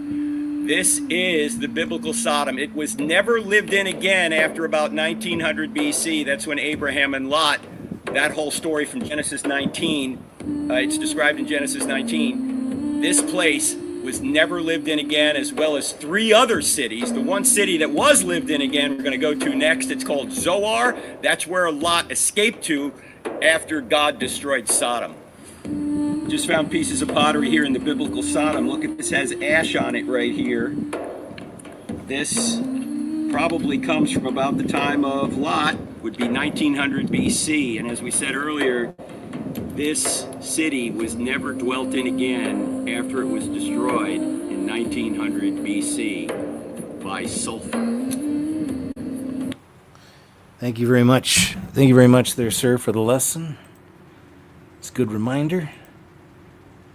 Got to be careful. Got to watch out. India has erected barricades to stop Indians from throwing rubbish into the Yamuna River. However, this doesn't bother Indians. They seemingly are just tossing the trash on the roads instead. For Indians, the entire world is a toilet or trash can, it says, which is very sad, and also the fact that so much of that and other countries that do similar kind of practices are, you know, it's bashing borders and clashing cultures, as you know, and they're bringing theirs with them. So they will not be recycling plastic this week. Thank you very much. सरकार ने ना इसी चक्कर में ना ये जो कूड़ा है माँ Yamuna. All right, we wouldn't understand anyway. But we'll watch. So the cages are cool. That's a good idea. So it's keeping people from tossing stuff over, trying to keep the waters clean. Meanwhile, this is happening. Or that's what was happening. But now, oh, I guess they're just going over here now. There you go. It's just, you got to wonder about countries that don't teach any kind of civic pride at all. You know what I mean? Unless it's on purpose, that easier to control people in chaos. That's why so many of the blue states in America allow all the bad stuff and transgressions to go and all those things to happen, right? It's just easier to control a community that's in panic and fear and poor, needy, all that. Anyway, that's too bad, man. Just too bad. Teaching no civic pride to those children at all, Even take the kids out a day to clean up, like you change it. Start changing the generations if there was a point to it at this point. American compares a McDonald's Big Mac from America versus McDonald's Big Mac from Japan, both left out for 30 days. This goes back to that thing I was talking about on one of the shows recently. Just maybe it's my memory, but I don't think so. But when I was a little kid, man, I loved McDonald's, and not just because of all the cool architecture, the playroom, and toys. Getting the food, man. I loved it. I mean, and I remember even as a teenager that McDonald's used to I think it tastes different. It used to be way better, didn't it?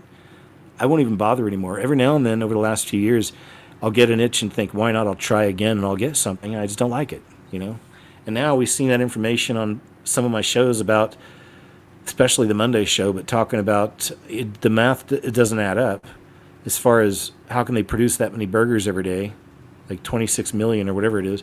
Where are the cows, right? So then you start having to think about some of the other possibilities, right? Because there is large parts of the population in the world that somehow disappear sometimes. So anyway, not to go too deep down that, but let's check this out. A Japan Big Mac and an American Big Mac. Which will survive the 30-day test? It's been 30 days since our last video. Let's see that Japanese Big Mac. Oh my gosh. Oh my gosh, I can't believe it. You've seen my other Big Mac videos. The anti-aging Big Mac has outlasted a Whopper, Five Guys, and even Chick-fil-A. But this time we're comparing a Big Mac to a Big Mac. The same burger, two countries, but 5,000 miles apart. So the question is this just a McDonald's problem? Or is this an American problem? McDonald's Big Mac is not a healthy option. Everyone loves occasional burger, right? But the biggest question is, this is real food or not? Real food should rock. Healthy or not? Let's find out. Okay, first let's check on my American Big Mac from last month. I got this one in September. Let's see what we got here. No surprises. Nothing's changed. No rot, no smell, nothing. Even some of the lettuce is still green. That's always so weird to me. And just for fun, let's open the Big Mac that I got almost 10 months ago. This one was from December of 2024. Wow, surprise, surprise. It hasn't aged a bit. Look at that. These guys are basically Irish twins together. Okay, Toxon, it's Japan's turn. Whoa, look at that. Oh my gosh. Oh so you want to see that, though. Okay, Joe-san, this is crazy. Mine's are molding hairy. Ooh, stinks. You guys, look, these are the same burgers. Why does Japan's look like Hagrid and mine looks like it got Botox? It's so nasty, but I'm happy it's molding. You have me worried, Joe-san. I thought mine's going to like yours. Yeah, apparently mine isn't food. This is industrialized. This is engineered to last forever, not to feed you. And you wonder why Americans so sick compared to Japan. Even the junk food lasts here in Japan. Seriously, I guess this isn't just a McDonald's thing. This is the entire U.S. food system. Someone needs to send this to Bobby Kennedy or Callie Means or Joe Rogan. Someone, anyone that gives a crap that can... That's right, man. Well, I think we see on Monday's show a lot of stuff on Maha, and they are actually making some good moves out there, which is nice to see, breaking 20 CIA, FBI agents have just confirmed Obama personally worked. Oh boy, here we go. Obama. He's so naughty. Another one. What does his chef know? Director of National Intelligence, Tulsi Gabbard, releasing a bombshell report today that shows a conspiracy by a sitting president, Barack Obama, and his intel agencies to sabotage the president-elect, Donald Trump. brainwash the electorate and undermine the legitimacy of an election. There is irrefutable evidence that detail how President Obama and his national security team directed the creation of an intelligence community assessment that they knew was false. They knew it would promote this contrived narrative that Russia interfered in the 2016 election to help President Trump win, selling it to the American people as though it were true. It wasn't. Gabbard got her hands on a House intel report that's been locked away in a CIA vault for almost a decade. Investigators spent over 2,000 hours looking into how the Russia hoax was born, interviewing. All right, Millie, just want to play a little bit of that, see if anything comes out of it. Come on now, let's move on to the next. This man says, warning from God, from the Lord God, I think. Or is it the God that's on the money? With all the sigils. All right, here we go.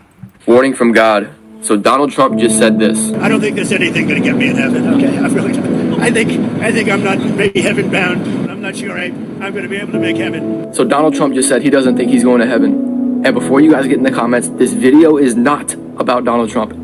I repeat, it is not about Donald Trump or about anything political. It's about Jesus, because I feel like a lot of people have the same mindset as him, where you don't know if you're going to heaven or not. You feel like it's a 50-50 chance. I'm here to tell you today that the Bible says we can know and be confident that we're going to heaven. And it's not based on anything we've done. It's based on what Jesus did for us. It's not that good people go to heaven and bad people go to hell. It's that we're all genuinely cooked individuals. And that's why Jesus came down on this earth and died the death we deserved, so that we could live the life we never earned. The only way to heaven is not what you do, it's who you know. And his name is Jesus, because Jesus didn't say he's a way, some of the truth, and part of the life. No, he said he's the way, the truth, and the life. The Bible says everyone who calls on the name of the Lord will be saved. It don't matter what you've done, what you look like, what you smell like, because some of y'all stink. The Bible says if you confess with your mouth that Jesus is Lord and believe in your heart that God raised him from the dead, you will be saved. With that being said, Jesus can save you all then. All right, sir, thanks. Great message. Always a good reminder. Hope everyone listens up. You're living in that time, man. You're running out of time. It's getting crazy. Security barred teacher Enoch Burke from attending his school this morning after he refused to call a child, in quotes, they. How dare he? I need to. No, I'm not. I'm just walking into school as I always have done. You are walking towards me. You're walking. Yep, because this is my workplace and this is where. Well, I just go I'm around here. I'm really sorry for that. You're not allowed This to. is what you see now this morning as I come to school. It's Tuesday. I'm here to do my work and just to engage in my workplace, and I'm being obstructed now from entering in the door here by this man. Simply because my crime is apparently, that's why you have this vest here, this security, because I would not call a young boy there. I wouldn't endorse transgenderism, and I'm being obstructed now from going in the door here. We've had the fines, the €66,000. I've been put in a prison cell unjustly for over 500 days, and now I've been obstructed by this man from going in here. I have a right to be in here today. I have a right. I'm a teacher here. I work here. If you are intended to be here, you will be here with respect and with your your reputation that you are a teacher. Yes. But now and I am a teacher. That'd be pretty funny if the security guard goes, "Excuse me a second," and he goes and picks up a bag of trash, and the camera spins over, and he's next to a bridge, and he just walks over there and throws it over. Comes back, okay, can't let you pass, but because you are not allowed to be here, and it's trespassing that you are doing. No, that's not true. That's not, absolutely not true. I've been here for the past 7 years. I work here. I've been here every school day, and I have a right to be here. I'm not trespassing. You need to be thankful to me. I didn't ring the guard till now. Want to do, but I have been here every day, and I will be here. I will be here. That's not true. I'm entering. If you simply have a belief. That's the state of affairs in this country today.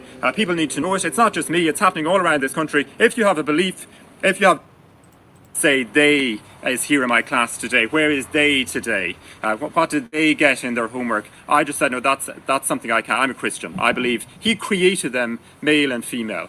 All right, there we go. Good man, right? Some of the nonsense. But, this life is filled with trials and tribulations, and we have the hope and the faith and the belief and the knowledge that what awaits us is so far beyond this. No more pain, sadness, tears, fighting, death, none of that stuff. All done. All done. It says video itself explains they're being asked to leave for videotaping. Falsely claims they're kicked out for this shirt. But I don't know. It's hard to say. We'll see. To get kicked out of a Pride Festival. That's what happens. Oh, Pride Festival. I'm a pastor. Of course, I believe in healing brokenness, but you will never hear about shame, judgment, or even sin at this church.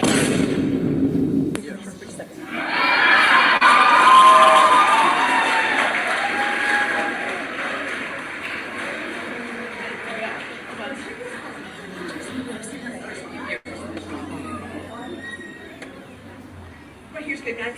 So yeah, tell me your name again. I'm sorry. Mason. Mason is Harlan. It's a pleasure. So are y'all here as supporters, JP? Because I have a concern that y'all aren't. No, we're just neutral. We're just checking it out, just talking to people. Yeah. So the recording. Some people have been doing that to try to get clips, like what you're doing right now. Yeah. To try to get clips of us saying something. So it's uncomfortable for people because it doesn't feel like your energy is really here as supporters. And so we want people here as supporters. And for those that, even if you're neutral, that's fine. But I'm going to ask that y'all do this someplace else and not here. Well, so, pastor comes. Can I ask a question? Is that cool? Quickly, because I've got to get back in. No, yeah, I just have a question. So when it comes to like content, what you guys do, like, what would be the problem of just like documenting it? So like not because we're not bashing, we're not holding signs. Like I hear you, and this right here, it's just concerned. It's just makes people uncomfortable. And this is for folks. So I'm going to ask y'all again. I need y'all to do the property. That's the second time, gentlemen, that I'm asking you to do the property, please. Well, Thank y'all so much. I was just wondering what was the issue exactly. It's just obvious that y'all. It's obvious that y'all are not here as supporters, and so if you're How so? that's fine. What's the obvious We would part? like to be, guys. I'm not no more. No, ma'am, I'm If just you were asking. really gracious, you would say. No, we're just asking like what did I exemplify or do or say that would make you think we're not? I need y'all's conversation. You go back in. At this point, though, she's with the church leadership. She asked you to leave. So, of course, like in the New World, it's the police seem to always be on the end of whatever the system wants, is putting out there, if you will. If you will. But then that weird tag down there, well, no, it was just because, no. She even said, she seemed like, whatever she said, anyway, what's this? Unfortunately, there's not enough, it's not clear enough footage to see, so I'm not even going to bother sharing this one. I'm glad someone tried to film it. There was something out there in the water with those guys, but it's way too far away to tell anything, so it could have been anything.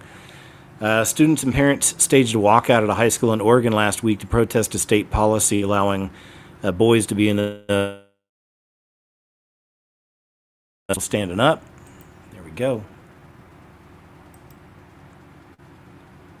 And the Office of Population Affairs says deviant agency responsible for planning butcherhood, has been taken down. And it says they supported a lot of horrible things that you can just imagine. So, we're going to get off that page. Can't even look at that picture. Move on to this, because that was the last clip. So let me say hi to you guys real quick. 950 of you. Awesome, man. Great to see you guys. Hey, thank you so very much for your precious time. I really mean it, man. Very cool for you to hang out. Excuse me. Excuse me. Always adds a nice energy here, so I appreciate you. Thanks for those that support the videos and shows. And I got some new people at Subscribestar that helped. It definitely was dipping there, so thanks so much. That's my main support every month, so thank you. Please do support there if you're able to, and anywhere else. Wherever else you supported the videos and shows, I appreciate you so much. Thank you. Tamara, thanks again for all you do, and it's good to see everybody, man. I love it. Let's do this, though, real quick. Doesn't have to be super quick, but I always try to make it quick. I just want to quickly talk about salvation, because I always like to do this at the end of the shows. I need to share my platform with my Lord and Savior, Jesus Christ, because it's all about Him. It's all about you making the right choice, the right decision. You're living at that time. You're truly living at the end. Waiting on tribulation, man. Waiting on things to truly pop off. And there's so much that can happen. Even though right now we have, everything's going good in the Mideast and, everything's safe and it's peace, but you got to be careful because there's famous scripture about this. I don't believe this is the one, but I call it like a type and shadow of it, of peace and safety, then destruction. Perhaps we'll see how this goes, right? But even here in the Bible, it says, Jesus answered, saying, I am the way and the truth and the life. No one comes to the Father except through me. It's only heaven or hell, man. That's it. This world offers so many other options and choices, but it's not true. None of it. You're living in a highly deceptive place. You have been raised in lies, all of us, in a Rockefeller education system. And, but we're breaking free. A lot of us break free. And it's time to break free. And the ultimate break free is finding Jesus and realizing he's not just religion or all the horrible preachers you've seen exposed through the years. That's not Jesus. That's the enemy infiltrating church and creating his own versions of things, So no, it's the best way to know him is just one-on-one. You read the Bible, that helps, of course. Have him help you read it if you don't know how, but just trust in him. Know that he's real. If you already know he's real, but you're scared and haven't made a choice yet, man, just do it. You the Bible says, confess with your mouth, believe in your heart, you'll be saved. So just admit you're a sinner, you need to be saved, you want to be saved. And then believe in your heart that his story is true. He came here in the flesh, died, or lived a perfect life, 33 years, died a horrible death, was buried, resurrected 3 days later, ascended to heaven, and he's coming back. Some people think much later. Some of us see in the Bible he's coming back soon for his bride. Then we come back with him on the second coming. But you don't have to get caught up in all of that. Really, it's just most important you accept that free gift, become saved, and go from there. Start studying. Just trust in him. And man, he really delivers. It's all about your trust and belief. If you really trust and believe the things you're praying for, you'll get them. Don't waver. And if it's something that lines up, and it's reality, like if you pray for a brand new Porsche tomorrow and it doesn't come, don't be mad, But, we pray, we're reasonable about it, things that we truly need. And when it lines up with his will for your life, you get it. I've seen it happen in my life. So it's very real. He loves you. He'll help you. He's here to help you. He'll take away all your fear and help you conquer sins that have conquered you your entire life. So please choose wisely, my friend. His blood, his precious blood that he sacrificed covers all your sins, past, present, and future. Everything's wiped. You're clean. Okay? All right. Let me say a prayer too. Heavenly Father, thanks so much for all these wonderful people here. Always a blessing. So thanks for all the wonderful folks around these parts. And I pray you bless them as they bless me. And also just please be with us, of course, in these days. And I always ask that you help us to help you in whichever way you choose. Give us the wisdom, the discernment, the courage to keep planting seeds for you, to guiding people to you as much as we can. So please strengthen us in that. And thanks for all you provide, all the wonderful things, Lord, which is everything. So thank you for everything and for looking out for us. And also, of course, I want to pray that we're all found worthy to escape the horrible things coming upon this earth. And also always want to pray that this show somehow can help plant some seeds. If anyone's listening even to this prayer right now, Father, I hope you will encourage them to get to know you, find you, and to trust you. So thank you, Lord. We love you. And in Jesus' name we pray. Amen. All right. Moving on. Let me jump over here to the front. So real cool. I've already got my idea for what we're going to do on Friday. This Friday, I'm going to do a show. It'll be like, in fact, on Halloween night, I won't be here. So I won't be here on that Friday night. So this will be a night where we can do, even if you want to tell us your scary stories, but it'll just be something like tell us your craziest story or something like that night. I'm not sure what I'll call it yet. Call-in show, and I'll post that this week.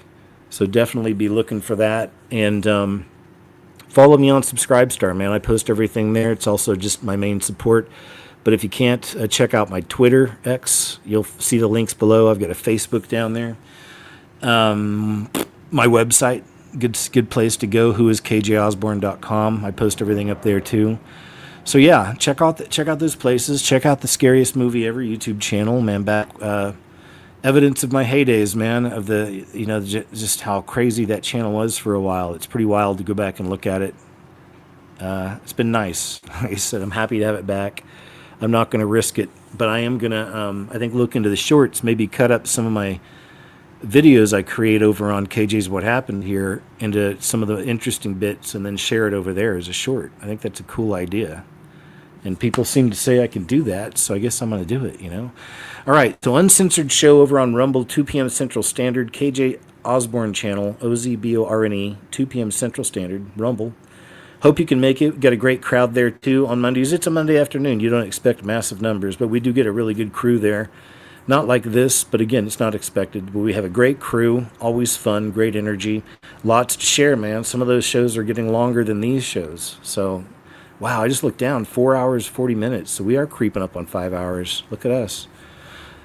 Anyway, but yeah, check us out Monday. I'll post up Friday's show, and then I should have something else this week. I keep trying to finish a music video, but I'm almost there. I think it'll be up soon, so hopefully this week. But anyway, other than that, man, I love you guys. I really appreciate you. You guys take care of yourselves, really, please, and stay prayed up and close to the Lord and not being in fear. And, let's just keep trying to be a light here the best we can for others, All right, so hey, thanks again, Tamara.